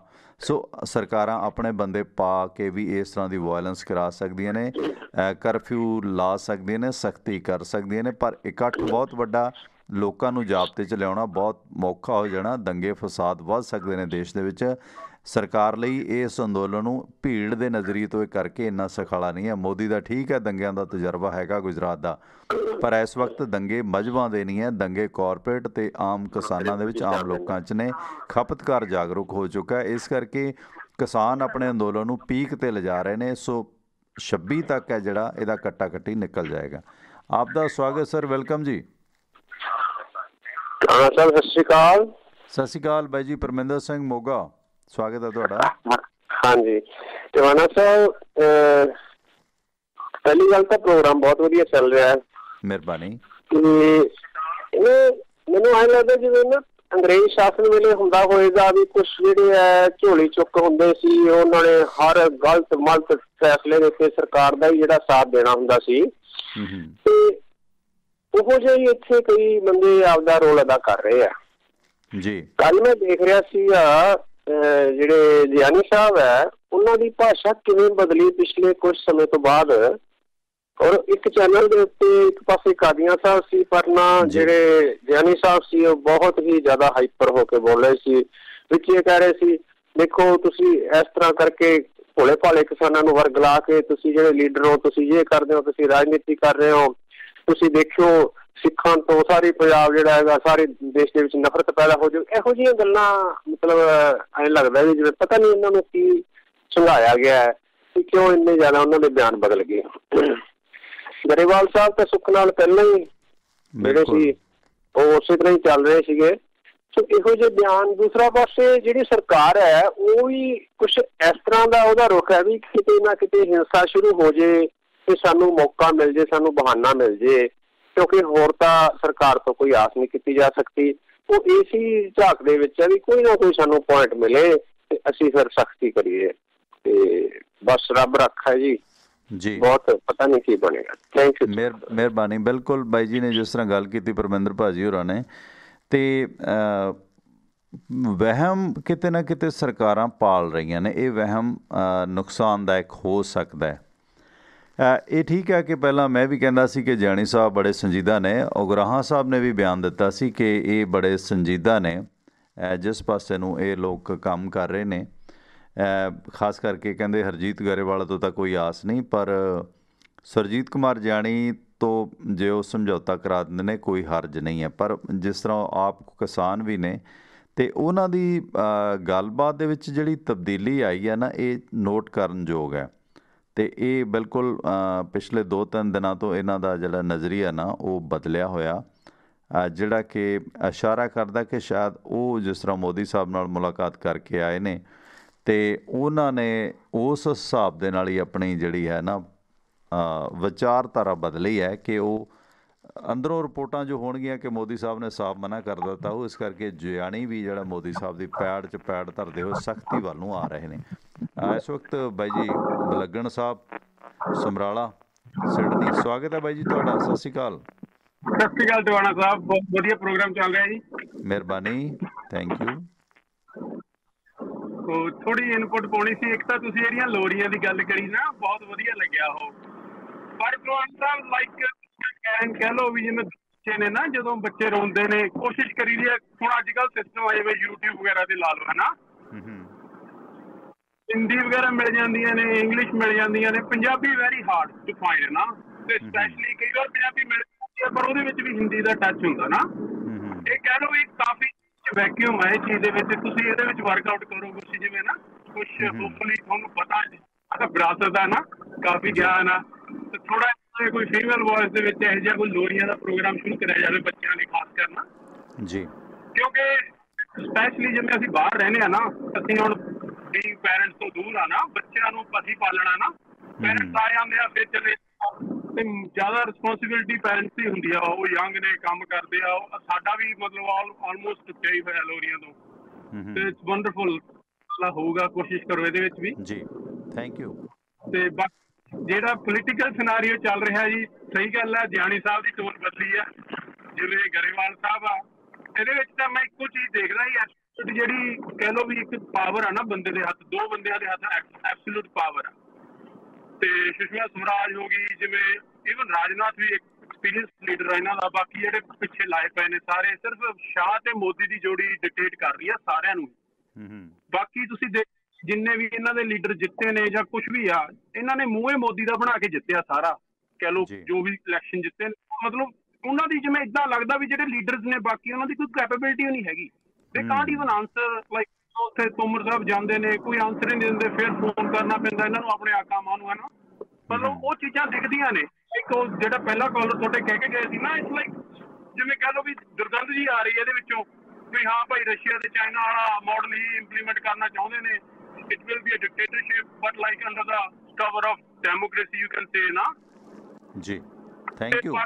ਆਪਾਂ ਨੂੰ ਆਪਾਂ ਐਨਵੀ ਮੰਨਦੇ ਆ ਜੀ ਡੈਮੋਕ੍ਰੇਸੀ ਦੀਆਂ ਨਾ। ਉੱਥੇ ਵੀ ਇਹੀ ਸੀਗਾ ਵੀ ਟਰੰਪ ਪੱਕੀ ਸੀਗਾ ਸੁਪਰੀਮ ਕੋਰਟ, ਹੈ ਨਾ।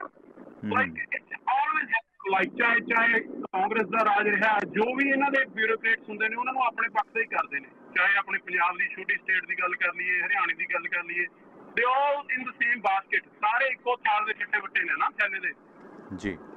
Thank you. ਕੀ ਆ ਵੀ ਜਿਵੇਂ ਆਪਾਂ ਗੱਲ ਕਰੀ ਸੀ। ਠੀਕ ਹੈ ਭਾਜੀ, ਠੀਕ ਹੈ, thank you. Okay, sorry, thank you, ਮਿਹਰਬਾਨੀ। ਬਲੱਗਣ ਸਾਹਿਬ ਨੇ ਗੱਲ ਜਿਸ ਤਰ੍ਹਾਂ ਕੀਤੀ ਹੈ ਨਾ ਵਿਰਸੇ ਦੀ, ਸੋ ਉਹ ਮੇਰੇ ਕੋਲ ਪਿਆ ਖਜ਼ਾਨਾ ਬਲੱਗਣ ਸਾਹਿਬ। ਕੋਈ ਨਹੀਂ, ਆਉਣ ਵਾਲੇ ਦਿਨਾਂ 'ਚ ਤੁਹਾਨੂੰ ਪੈਕਿੰਗ ਬਣਾ ਕੇ ਭੇਜਾਂਗੇ, CD ਬਣਾ ਕੇ ਰੱਖ ਲਿਓ। Thank you. ਸੋ ਬਿਲਕੁਲ ਉਹ ਚੀਜ਼ਾਂ ਲੋਪ ਹੋ ਗਈਆਂ ਨੇ ਕੁਛ, ਜਿਹੜਾ ਸਾਨੂੰ ਬਹੁਤ ਕੁਛ ਕਰਨ ਦੀ ਜ਼ਰੂਰਤ ਹੈ, ਕਿਉਂਕਿ ਇਹ ਸਿਰਫ ਵਿਰਾਸਤ ਨਹੀਂ, ਵਿਗਿਆਨ ਵੀ ਇਸ ਚੀਜ਼ 'ਤੇ ਮੋਹਰ ਲਾਈ ਜਾ ਰਿਹਾ। ਜਿਸ ਤਰ੍ਹਾਂ ਬਲੱਗਣ ਸਾਹਿਬ ਨੇ ਆਖਿਆ ਕਿ ਇਹ ਚੀਜ਼ਾਂ ਪੰਜਾਬੀ 'ਚ ਬਹੁਤ ਘੱਟ ਮਿਲਦੀਆਂ ਨੇ, ਹਿੰਦੀ 'ਚ ਲੋਰੀਆਂ ਹੈਗੀਆਂ। ਹਾਂ, ਉਹ ਮੈਂ ਰਿਪੋਰਟ ਦੇਣੋਂ ਥੋੜ੍ਹਾ ਜਿਹਾ ਝਿਜਕ ਗਿਆ ਕਿ ਅਸੀਂ 11ਵੇਂ ਸਥਾਨ 'ਤੇ ਹਾਂ। ਸਭ ਤੋਂ ਪਹਿਲੇ ਸਥਾਨ 'ਤੇ ਪਤਾ ਕੌਣ ਹੈ? ਰਾਜਸਥਾਨ। ਕਿਉਂਕਿ ਰਾਜਸਥਾਨ ਰਾਜਪੂਤਾਂ ਦੀ ਧਰਤੀ ਹੈ। ਕਿਤੇ ਨਾ ਕਿਤੇ ਉਹਨਾਂ ਕੋਲ ਜਿਸ ਤਰ੍ਹਾਂ ਜੋਬਾਂ ਦਾ ਸਿਲਸਿਲਾ ਘੱਟ ਹੈ, ਜਿਹੜੀਆਂ ਨੇ ਹਾਊਸ ਵਿਮਨ ਜ਼ਿਆਦਾ ਨੇ, ਜਿਹੜੀਆਂ ਘਰਾਂ 'ਚ ਕੰਮ ਕਰਦੀਆਂ ਨੇ, ਹਾਊਸ ਵਾਈਫ, ਅਤੇ ਘਰੇਲੂ ਸਵਾਣੀਆਂ ਜ਼ਿਆਦਾ ਨੇ। ਸੋ ਵੈਸੇ ਵੀ ਰਾਜਪੂਤ ਮਾਂ ਹੈ ਜਿਹੜੀ ਬੜੀ ਸਮਰੱਥ ਹੈ ਉਹ ਵੀ। ਪਰ ਹੁਣ ਸਾਡੀਆਂ ਜਿਹੜੀਆਂ ਮਾਵਾਂ ਨੇ ਪੰਜਾਬ ਦੀਆਂ, ਬੱਚੀਆਂ ਨੇ ਜਿਹੜੀਆਂ ਧਿਆਣੀਆਂ ਨੇ, ਉਹ ਜੋਬਾਂ 'ਚ ਲੱਗ ਗਈਆਂ ਮੁਟਿਆਰਾਂ। ਇਹ ਵੀ ਇੱਕ ਕਾਰਨ ਬਣਿਆ। ਸੋ ਅਸੀਂ 11ਵੇਂ ਸਥਾਨ 'ਤੇ ਹਾਂ, ਰਾਜਸਥਾਨ ਪਹਿਲੇ ਸਥਾਨ 'ਤੇ ਹੈ ਉਸ ਰਿਪੋਰਟ ਦੇ ਵਿੱਚ। ਬਾਈ ਜੀ ਸਵਾਗਤ ਹੈ, ਤੁਸੀਂ ਔਨਰ ਹੋ। ਹਾਂ, ਸਤਿ ਸ਼੍ਰੀ ਅਕਾਲ ਜੀ, ਤੁਸੀਂ ਆਨ 에ਅਰ ਹੋ, ਕੌਣ ਬੋਲ ਰਹੇ ਹੋ? ਜੋਰਾ ਬੋਲਦਾ ਜੀ, ਜੋਰਾ ਦੌਦਰ ਵਾਲਾ ਦਿੱਲੀ ਤੋਂ ਬੋਲਦਾ। ਹਾਂਜੀ ਹਾਂਜੀ, ਜੋਰਾ ਸਿੰਘ ਦੌਦਰ, ਕਿਵੇਂ ਬਾਈ ਜੀ? ਦਿੱਲੀ ਬੈਠੇ ਹੋ ਡਟੇ? ਹਾਂਜੀ ਹਾਂਜੀ ਬਾਈ ਜੀ, ਪੂਰੇ ਵਧੀਆ, ਮਹਾਰਾਜ ਦੀ ਫੁੱਲ ਕਿਰਪਾ। ਕੀ ਸਥਿਤੀ ਹੈ ਜੋਰਾ ਸਿੰਘ ਜੀ? ਤੁਸੀਂ ਆਬਜ਼ਰਵੇਸ਼ਨ ਬਹੁਤ ਰੱਖਦੇ ਹੋ ਕਿ ਜਿਵੇਂ ਹਰਿਆਣਾ ਦੇ ਵਿੱਚ ਲੋਕ ਸਖਤ ਸੁਭਾਅ ਦੇ ਹੋ ਗਏ ਨੇ, ਜਿਹੜਾ ਕੱਲ੍ਹ ਦੇਖਣ ਨੂੰ ਮਿਲਿਆ ਕਿ ਸਰਕਾਰਾਂ ਨੂੰ ਸਖਤੀ ਕਰਨ ਦਾ ਬਹਾਨਾ ਮਿਲ ਜਾਣਾ ਜੇ ਅਸੀਂ ਇਸ ਤਰ੍ਹਾਂ ਭੰਨ ਤੋੜ ਕਰਾਂਗੇ, ਜਾਂ ਸਾਡੇ ਵਿੱਚ ਕੁਝ ਬੰਦੇ ਬਾੜੇ ਹੋ ਸਕਦੇ ਨੇ ਬੇਲੋੜੇ ਜੋਸ਼ੀਲੇ, ਹੋਸ਼ ਗੁਆ ਬੈਠਣ, ਉਹ ਸਰਕਾਰਾਂ ਨੂੰ ਇਹ ਕੰਮ ਰਾਸ ਆਏਗਾ। ਕੀ ਮਹਿਸੂਸ ਕਰਦੇ ਹੋ ਜੀ? ਹਾਂਜੀ ਬਾਈ ਜੀ, ਮੈਂ ਤੁਹਾਨੂੰ ਪਿੱਛੇ ਵੀ ਆਪਾਂ ਕਾਲ ਕੀਤੀ ਸੀਗੀ, ਜਾਂ ਉਹਦੀ ਨਾ ਜਾਂ ਕਾਹਨੂੰ ਲੈਣਾ, ਉਹਦੀ ਜ਼ਮੀਨ ਤੇ ਕਬਜ਼ਾ ਕਰ ਲਾਂਗੇ, ਜਾਂ ਉਹ ਤੇ ਬਾਹਰ ਚ ਗੋਹਾ ਸੜਤਾ, ਵੀ ਇਹਨਾਂ ਚੀਜ਼ਾਂ ਦੀ ਸਾਨੂੰ ਲੋੜ ਨਹੀਂ। ਫੋਕਸ ਸਾਡਾ ਇਕੱਲਾ ਦਿੱਲੀ ਤੇ ਹੈ। ਦਿੱਲੀ ਕੋਈ ਬਾਹਲਾ ਵੱਡਾ ਕੰਮ ਨਹੀਂ, ਆਪਣਾ 40 ਬੰਦਿਆਂ ਤੇ ਆ। 40 ਬੰਦੇ ਆ ਜਿਹੜੇ ਆਪਣੇ, ਉਹ ਮਤਲਬ ਜਿਵੇਂ ਕਹਿੰਦੇ ਹੁੰਦੇ ਆ ਵੀ ਉਹਨਾਂ ਨਾਲ ਆਪਣੀ ਕੋਈ ਗੱਲ ਬਾਹਲੀ ਵੱਡੀ ਹੈ ਨਹੀਂ। ਉਹਨਾਂ ਦੇ ਨਾਲ ਵੀ ਗੱਲ ਜਿਹੜੀ ਆਪਣੀ ਜੈਸਨ ਉਹਦੀ ਹੀ ਆ, ਜੇ ਆਪਾਂ ਲਾਈਏ ਤਾਂ ਵੀ ਉਹਨਾਂ ਨੇ ਕਿਹੜਾ ਕੋਈ ਆਪਾਂ ਨੂੰ ਮਤਲਬ ਸ਼ਰਤਾਂ ਰੱਖੀਆਂ ਜਾਂ ਕੁਛ ਰੱਖੀਆਂ। ਬਸ ਇੱਕੋ ਹੀ ਗੱਲ ਆ ਜਿਹੜੀ ਮੇਨ ਮੁੱਦਾ ਆਪਣਾ, ਵੀ ਆਪਾਂ ਇਹਨੂੰ ਮਤਲਬ ਅਸੀਂ ਕਾਨੂੰਨ ਵਾਪਸ ਕਰਾਉਣੇ ਆ, ਠੀਕ ਆ ਨਾ। ਤੇ ਨੰਬਰ 2 ਤੇ ਜਿਹੜੀ ਗੱਲ ਕਰਦੇ ਆ ਆਪਾਂ ਢਾਹ ਲਾਉਣ ਦੀ, ਇਹਨੂੰ ਵੀ ਢਾਹ ਲੱਗੂਗੀ। ਤੇ ਵੀ ਢਾਹ ਲੱਗਣ ਵਾਲੀ ਗੱਲ ਤੋਂ ਤਾਂ ਵੀ ਗੌਰਮੈਂਟ ਨੇ ਤਾਂ ਸਾਨੂੰ ਮਤਲਬ ਬਹੁਤ ਜ਼ਿਆਦਾ ਈਜ਼ੀ ਲਿਆ ਪਿਆ ਪਹਿਲਾਂ ਤੋਂ ਹੀ। ਪਰ ਜਿਹੜੀ ਬਨੌਟੀ ਚੀਜ਼ ਹੁੰਦੀ ਆ, ਬਨੌਟੀ ਚੀਜ਼ ਫਿਰ ਉਹਦਾ ਵੀ ਅਸਰ ਉਹਨਾਂ ਕੀ ਆ ਨਾ। ਜੇ ਗੋਦੀ ਮੀਡੀਏ ਨੇ ਜਾਂ ਮਸ਼ੀਨਾਂ ਨੇ ਇਹਨਾਂ ਨੂੰ ਜਿਤਾਤਾ, ਤੇ ਲੋਕ ਤਾਂ 6 ਸਾਲਾਂ ਤੋਂ ਹੀ ਦੁਖੀ ਆ ਨਾ, ਇਕੱਲੇ ਜੱਟ ਥੋੜੀ ਦੁਖੀ ਆ। ਮੈਂ ਜਿਹੜੀਆਂ ਗੱਲਾਂ ਪਹਿਲਾਂ ਆਪਣੀ ਰਿਕਾਰਡਿੰਗ ਸੁਣੀ ਆ, ਜੋ ਵੀ ਮਤਲਬ ਪਹਿਲਾਂ ਵੀ ਰੇਡੀਓ ਸੁਣਦਾ, ਅੰਦੋਲਨ ਨੂੰ ਗੌਰਮੈਂਟ ਕੁਛ ਮਰਜ਼ੀ ਕਰ ਦੇਵੇ। ਜੋ ਜੇ ਸਾਡੀਆਂ ਜਾਨਾਂ ਜਾਣੀਆਂ, 2-4 ਲੱਖ ਬੰਦਾ ਮਰਨਾ, ਤੇ ਫਿਰ ਮਹਾਰਾਜ ਨੇ ਏਡਾ ਕਾਲ ਆ ਜਿਹੜਾ ਉਹ ਖੁੱਲਾ ਹੱਲ ਹੱਲ ਕਰਦਾ ਫਿਰਦਾ, ਉਹ ਫਿਰ ਮਰਨਾ ਹੀ ਹੈ। ਫਿਰ ਤਾਂ ਉਹਦੇ 'ਚ ਸ਼ੱਕ ਨਹੀਂ ਕੋਈ। ਫਿਰ ਤਾਂ ਨਾ ਮੋਦੀ ਦੀ ਗਲਤੀ ਆ ਨਾ ਸਾਡੀ ਗਲਤੀ, ਸਾਡੀ ਲਿਖੀ ਹੋਈ ਇੱਥੇ, ਅਸੀਂ ਮਰਨਾ ਹੀ ਇੱਥੇ ਆ। ਉਹ 'ਚ ਤਾਂ ਕਸੂਰ ਹੀ ਨਹੀਂ ਕਿਸੇ ਦਾ ਕੋਈ, ਠੀਕ ਹੈ ਨਾ। ਕਾਲ ਸਭ ਤੋਂ ਵੱਡੀ ਚੀਜ਼ ਆ। ਫਿਰ ਨੰਬਰ 2 ਤੇ ਇਹਨਾਂ ਨੇ ਜੋ ਵੀ ਮਤਲਬ ਪਹਿਲਾਂ ਤੋਂ ਲੈ ਕੇ ਡਿਸੀਜਨ ਆ, ਜਾਂ ਇਹਨਾਂ ਨੇ ਬੰਦੇ ਬਨੌਟੀ ਪੇਸ਼ ਕਰਤੇ, ਜਾਂ ਸਾਨੂੰ ਅੱਤਵਾਦੀ ਪੇਸ਼ ਕਰਤਾ, ਜਾਂ ਪੈਸਾ ਕਿੱਥੋਂ ਆਉਂਦਾ, ਜੋ ਕੁਛ ਵੀ ਕੀਤਾ ਇਹਨਾਂ ਨੇ, ਸ਼ਾਬਾਸ਼। ਜਾਂ ਜੱਟ ਸਾਨੂੰ ਸਮਝਿਆ, ਸਾਨੂੰ ਇਹਨਾਂ ਗੱਲਾਂ ਦੀ ਕੋਈ ਪਰਵਾਹ ਨਹੀਂ। ਸਾਡਾ ਫੋਕਸ 40 ਬੰਦਿਆਂ ਤੇ। 40 ਬੰਦੇ ਕੀ ਕਹਿੰਦੇ ਆ, ਉਹ ਮਤਲਬ ਜਾਂ ਯੈਸ ਜਾਂ ਨੋ। ਤੇ ਜਿਹੜੀ ਦੂਜੀ ਗੱਲ ਬਨੌਟੀ ਵੀ ਬਹੁਤ ਜ਼ਿਆਦਾ ਆ ਨਾ। ਗੋਦੀ ਮੀਡੀਆ ਜਿਹੜਾ ਇਹਨਾਂ ਦਾ, ਉਹ ਗੋਦੀ ਵੀ ਬਹੁਤ ਜ਼ਿਆਦਾ ਆ। ਗੋਦੀ ਦੇ ਚੱਕਰ ਦੇ ਵਿੱਚ ਹੀ ਜਿੱਤੇ ਦੇ ਹੁਣ ਤਾਂ ਕੋਈ ਗੱਲਬਾਤ ਨਹੀਂ ਸੀਗੀ ਇਹਨਾਂ ਕੋਲੇ। ਜਾਂ ਤੁਸੀਂ 370 ਧਾਰਾ ਦੀ ਗੱਲ ਕਰ ਲਓ, ਜਾਂ ਤੁਸੀਂ ਮਤਲਬ ਨੋਟਬੰਦੀ ਦੀ ਗੱਲ ਕਰ ਲਓ। ਕਿਹੜਾ ਬੰਦਾ ਜੱਟ ਦਾ ਚੱਲ ਆਪਦੇ ਮੁੱਦੇ ਨੂੰ ਪੈ ਨਿਕਲੇ, ਵੀ ਜੱਟਾਂ ਦਾ ਮੇਨ ਮੁੱਦਾ ਇਹ, ਮੰਨ ਲਈ ਗੱਲ। ਪਰ ਜੇ ਤੁਸੀਂ ਕਹੋ ਅੱਗੇ ਸੁਸਾਈਡ ਜ਼ਿਮੀਂਦਾਰ ਇਕੱਲਾ ਕਰਦਾ ਸੀ, ਸ਼ਹਿਰਾਂ ਦੇ ਵਿੱਚ ਕਿੰਨੀ ਸੁਸਾਈਡ ਹੋ ਰਹੀ ਆ, ਜਿਹੜੀ ਮੇਨ ਗੱਲ ਆ। ਉਹਨਾਂ ਨੂੰ ਵੀ ਮਤਲਬ ਪ੍ਰੋਬਲਮ ਆ ਗਈ। ਤੇ ਜੇ ਤੁਸੀਂ ਵਰਗ ਦੀ ਗੱਲ ਕਰੋ, ਜੇ ਅੱਜ ਤੁਸੀਂ ਅੰਦੋਲਨ ਦੀ ਗੱਲ ਕਰਦੇ ਆ ਨਾ, ਅੰਦੋਲਨ ਦੇ ਵਿੱਚ ਮੇਰੇ ਦੋਦਰ ਪਿੰਡ ਤੋਂ ਸਾਡੇ ਮਤਲਬ ਪਿੰਡ ਦੇ ਵਧੀਆ ਬੰਦੇ ਆ, ਸੁਨਿਆਰੇ, ਮਤਲਬ ਜਿਹੜੇ ਕੰਮ ਕਰਦੇ ਸੁਨਿਆਰ ਦਾ, ਉਹਨਾਂ ਦੀਆਂ ਕੁੜੀਆਂ ਕੱਲ ਸਾਡੇ ਕੋਲੇ ਆ ਕੇ ਗਈਆਂ, ਜਿੱਥੇ ਦੀ ਉਹਦੀ ਇੱਕ ਮੈਰਿਜ ਹੋਈ ਆ ਬਠਿੰਡਾ ਸਾਈਡ ਚ ਹੋਈ ਦੀ ਸੀਗੀ। ਤੇ ਹੁਣ ਉਹਨਾਂ ਕੋਲੇ ਕੁਛ ਨਹੀਂ ਹੁੰਦਾ, ਕਿਉਂਕਿ ਬਿਜਨਸ ਸਾਰਿਆਂ ਦੇ ਹੀ ਲੋ ਹੋ ਗਏ। ਉਹਦਾ ਕਰਕੇ ਅੰਦੋਲਨ ਮਹਾਰਾਜ ਸੱਚੇ ਪਾਤਸ਼ਾਹ ਜਿੱਤ ਵਾਲੇ ਪਾਸੇ ਨੂੰ ਲਿਜਾਊਗਾ। ਬਨੌਟੀ ਜ਼ਿਆਦੇ ਆ, ਭਾਜਪਾ ਬਨੌਟੀ ਜ਼ਿਆਦੇ ਆ। ਜੇ 100% ਸ਼ੋ ਹੁੰਦੀ ਆ ਨਾ, ਤੇ 30% ਰਹਿ ਗਈ ਮਗਰ। ਨਾ ਸਾਨੂੰ ਕਾਲੀਆਂ ਨਾਲ ਕੋਈ ਮਤਲਬ ਆ, ਨਾ ਕਾਂਗਰਸ ਨਾਲ ਮਤਲਬ ਆ, ਨਾ ਆਮ ਨਾਲ ਮਤਲਬ ਆ। ਅਸੀਂ ਡਾਇਰੈਕਟ ਹੋ ਗਏ ਆ। ਸਾਨੂੰ 40 ਬੰਦਿਆਂ ਦੇ ਵੀ ਭਰੋਸੇ ਆ ਜਿਹੜੇ, ਜਦੋਂ ਉਹਨਾਂ ਨੇ ਇੱਕ ਹੀ ਗੱਲ, ਮੈਂ ਫੇਰ ਉਹੀ ਕਹਿੰਦਾ, ਯੈਸ ਜਾਂ ਨੋ ਤੇ ਗੱਲ ਖੜੀ ਆ। ਸਾਨੂੰ ਕੋਈ ਬਾਹਲਾ ਕੋਈ ਇੱਧਰ ਉੱਧਰ ਦਾ ਸੋਚਣ ਦੀ ਲੋੜ ਹੀ ਨਹੀਂ। ਅਸੀਂ ਬਿਨਾਂ ਹਥਿਆਰ ਤੋਂ ਤੇ ਚੁੱਪ ਕਰਕੇ, ਤੇ ਇਹਦੇ ਵਿੱਚ ਘੁਸਪੈਠ ਜੇ ਕੋਈ ਕਰਦਾ, ਜਾਂ ਉਹਨਾਂ ਨੇ ਖੱਟੜ ਨੇ ਆਪਦੇ ਤੌਰ ਤੇ ਕਰ ਲਿਆ, ਰਾਸ਼ਟਰਪਤੀ ਰਾਜ ਵੀ ਲਾਗੇ ਹੋ ਜੇ, ਇੱਥੇ ਵੀ ਸਾਡੇ ਤੇ ਕੋਈ ਟੈਂਕ ਚੜਾ ਦੇ ਤੇ ਚੜ ਜਾਣ, ਫਿਰ ਕੀ ਹੋ ਜੂਗਾ? ਜਦੋਂ ਉਹਨਾਂ ਕੋਲ ਪਾਵਰ ਆ, ਉਹਨਾਂ ਨੇ ਤਾਂ ਉਹ ਕੰਮ ਕਰਨਾ ਹੀ ਕਰਨਾ। ਓਕੇ ਬਾਈ ਜੀ, ਥੈਂਕ ਯੂ ਜੋਰਾ ਸਿੰਘ ਜੀ, ਬਹੁਤ ਬਹੁਤ ਧੰਨਵਾਦ, ਮਿਹਰਬਾਨੀ, ਬਹੁਤ ਬਹੁਤ ਧੰਨਵਾਦ ਤੁਹਾਡਾ। ਅਤੇ ਜਿਸ ਤਰ੍ਹਾਂ ਬਿਲਕੁਲ ਸਾਨੂੰ ਜਾਬਤਾ ਜ਼ਰੂਰ ਰੱਖਣਾ ਚਾਹੀਦਾ, ਕਿਉਂਕਿ ਇਹ ਜਿਹੜੀ ਹਰਿਆਣਾ, ਇਹ ਵੀ ਸੰਘਰਸ਼ ਦੀ ਧਰਤੀ ਹੈ। ਸਤਨਾਮੀ ਸਾਧੂਆਂ ਦਾ ਜਿਹੜਾ ਇਤਿਹਾਸ ਹੈ, ਭਾਵੇਂ ਬਹੁਤ ਲੋਕ ਭੁੱਲ ਗਏ ਨੇ, ਪਰ ਬੜੇ ਸਿਰੜੀ ਲੋਕ ਸੀ। ਬਾਬਾ ਕਬੀਰ ਸਾਹਿਬ ਦਾ ਜੋ ਫਲਸਫਾ ਸੀ, ਉਸ ਦੇ ਉਤਾਰਨੇ ਸੀ, ਧਾਰਮਿਕ ਪਖੰਡਾਂ ਤੋਂ ਬਹੁਤ ਦੂਰ ਸੀ, ਪਰ ਧਰਮ ਦੇ ਪਰਪੱਕ ਲੋਕ ਸੀਗੇ। 9ਵੀਂ ਪਾਤਸ਼ਾਹੀ ਦੀ ਸ਼ਹਾਦਤ ਜਿਸ ਜਗ੍ਹਾ 'ਤੇ ਹੋਈ ਉਸ ਜਗ੍ਹਾ 'ਤੇ ਹੀ ਇਸ ਸਤਨਾਮੀ ਸਾਧ ਪਰੰਪਰਾ ਦੇ ਪ੍ਰਮੁੱਖ ਗੁਰੂ ਦੀ ਜਿਹੜੀ ਹੈ ਸ਼ਹਾਦਤ ਬਾਦਸ਼ਾਹ ਔਰੰਗਜ਼ੇਬ ਵੱਲੋਂ ਲਈ ਗਈ ਸੀਗੀ। ਕੱਲ੍ਹ ਦਾ ਜਿਸ ਤਰ੍ਹਾਂ ਭੈਣ ਹਰਵਿੰਦਰ ਜੌਹਲ ਜ਼ਿਕਰ ਕਰਕੇ ਗਏ ਨੇ ਕਿ ਜਿਹੜੀ ਬੁੱਧੀਜੀਵੀਆਂ ਦੀ ਮੀਟਿੰਗ ਹੋਈ ਹੈ, ਪ੍ਰੋਫੈਸਰ ਦਵਿੰਦਰ ਸ਼ਰਮਾ ਦਾ ਤਾਂ ਭਾਸ਼ਣ ਉਹਨਾਂ ਨੇ ਸੁਣਿਆ, ਪਰ ਪ੍ਰੋਫੈਸਰ ਸਾਈਨਾਥ ਦਾ ਭਾਸ਼ਣ ਉਹ ਨਹੀਂ ਸੁਣ ਸਕੇ। ਸੋ ਇਸ ਵਕਤ ਇਸ ਸਾਰੇ ਸੈਮੀਨਾਰ ਨੂੰ ਕਰਾਉਣ ਵਾਲੇ ਉੱਘੇ ਵਿਦਵਾਨ ਚਿੰਤਕ ਸ਼ਹੀਦ ਭਗਤ ਸਿੰਘ ਹੋਰਾਂ ਦੇ ਭਾਣਜੇ ਪ੍ਰੋਫੈਸਰ ਜਗਮੋਹਨ ਸਿੰਘ ਆਪਣੇ ਨਾਲ ਜੁੜ ਚੁੱਕੇ ਨੇ ਅਤੇ ਉਹਨਾਂ ਤੋਂ ਇਸ ਸਮਾਗਮ ਸੈਮੀਨਾਰ ਦੀ ਅਪਡੇਟ ਲਵਾਂਗੇ, ਜਿਸ ਸਮਾਗਮ ਦੇ ਦੌਰਾਨ ਸਿਰਫ ਕਿਸਾਨ ਹੀ ਨਹੀਂ, ਸਿਰਫ ਆਮ ਲੋਕ ਹੀ ਨਹੀਂ, ਜਿਹੜੇ ਸਾਬਕਾ ਜਸਟਿਸ ਸੀਗੇ ਅਤੇ ਜਿਹੜੇ ਸੁਪਰੀਮ ਕੋਰਟ ਦੇ ਸਾਬਕਾ ਜੱਜ ਸੀਗੇ, ਉਹਨਾਂ ਨੇ ਵੀ ਖੇਤੀ ਕਾਨੂੰਨਾਂ ਦੇ ਵਿਰੁੱਧ ਆਵਾਜ਼ ਬੁਲੰਦ ਕੀਤੀ ਹੈ। ਬਹੁਤ ਸਾਰੀਆਂ ਮਾਇਨਾਜ਼ ਸ਼ਖਸੀਅਤਾਂ ਇਸ ਸਿਟੀਜ਼ਨ ਫਾਰ ਫਾਰਮਰ ਵੱਲੋਂ ਕਰਵਾਏ ਗਏ ਕੌਮੀ ਸੈਮੀਨਾਰ ਜੋ ਚੰਡੀਗੜ੍ਹ ਦੇ ਵਿੱਚ ਹੋਇਆ ਉਸ ਦੇ ਵਿੱਚ ਸ਼ਿਰਕਤ ਕੀਤੀ ਹੈ। ਪ੍ਰੋਫੈਸਰ ਜਗਮੋਹਨ ਸਿੰਘ ਜੀ, ਸਤਿ ਸ਼੍ਰੀ ਅਕਾਲ। ਸਤਿ ਸ਼੍ਰੀ ਅਕਾਲ ਜੀ ਚੌਹਾਨ ਸਾਹਿਬ।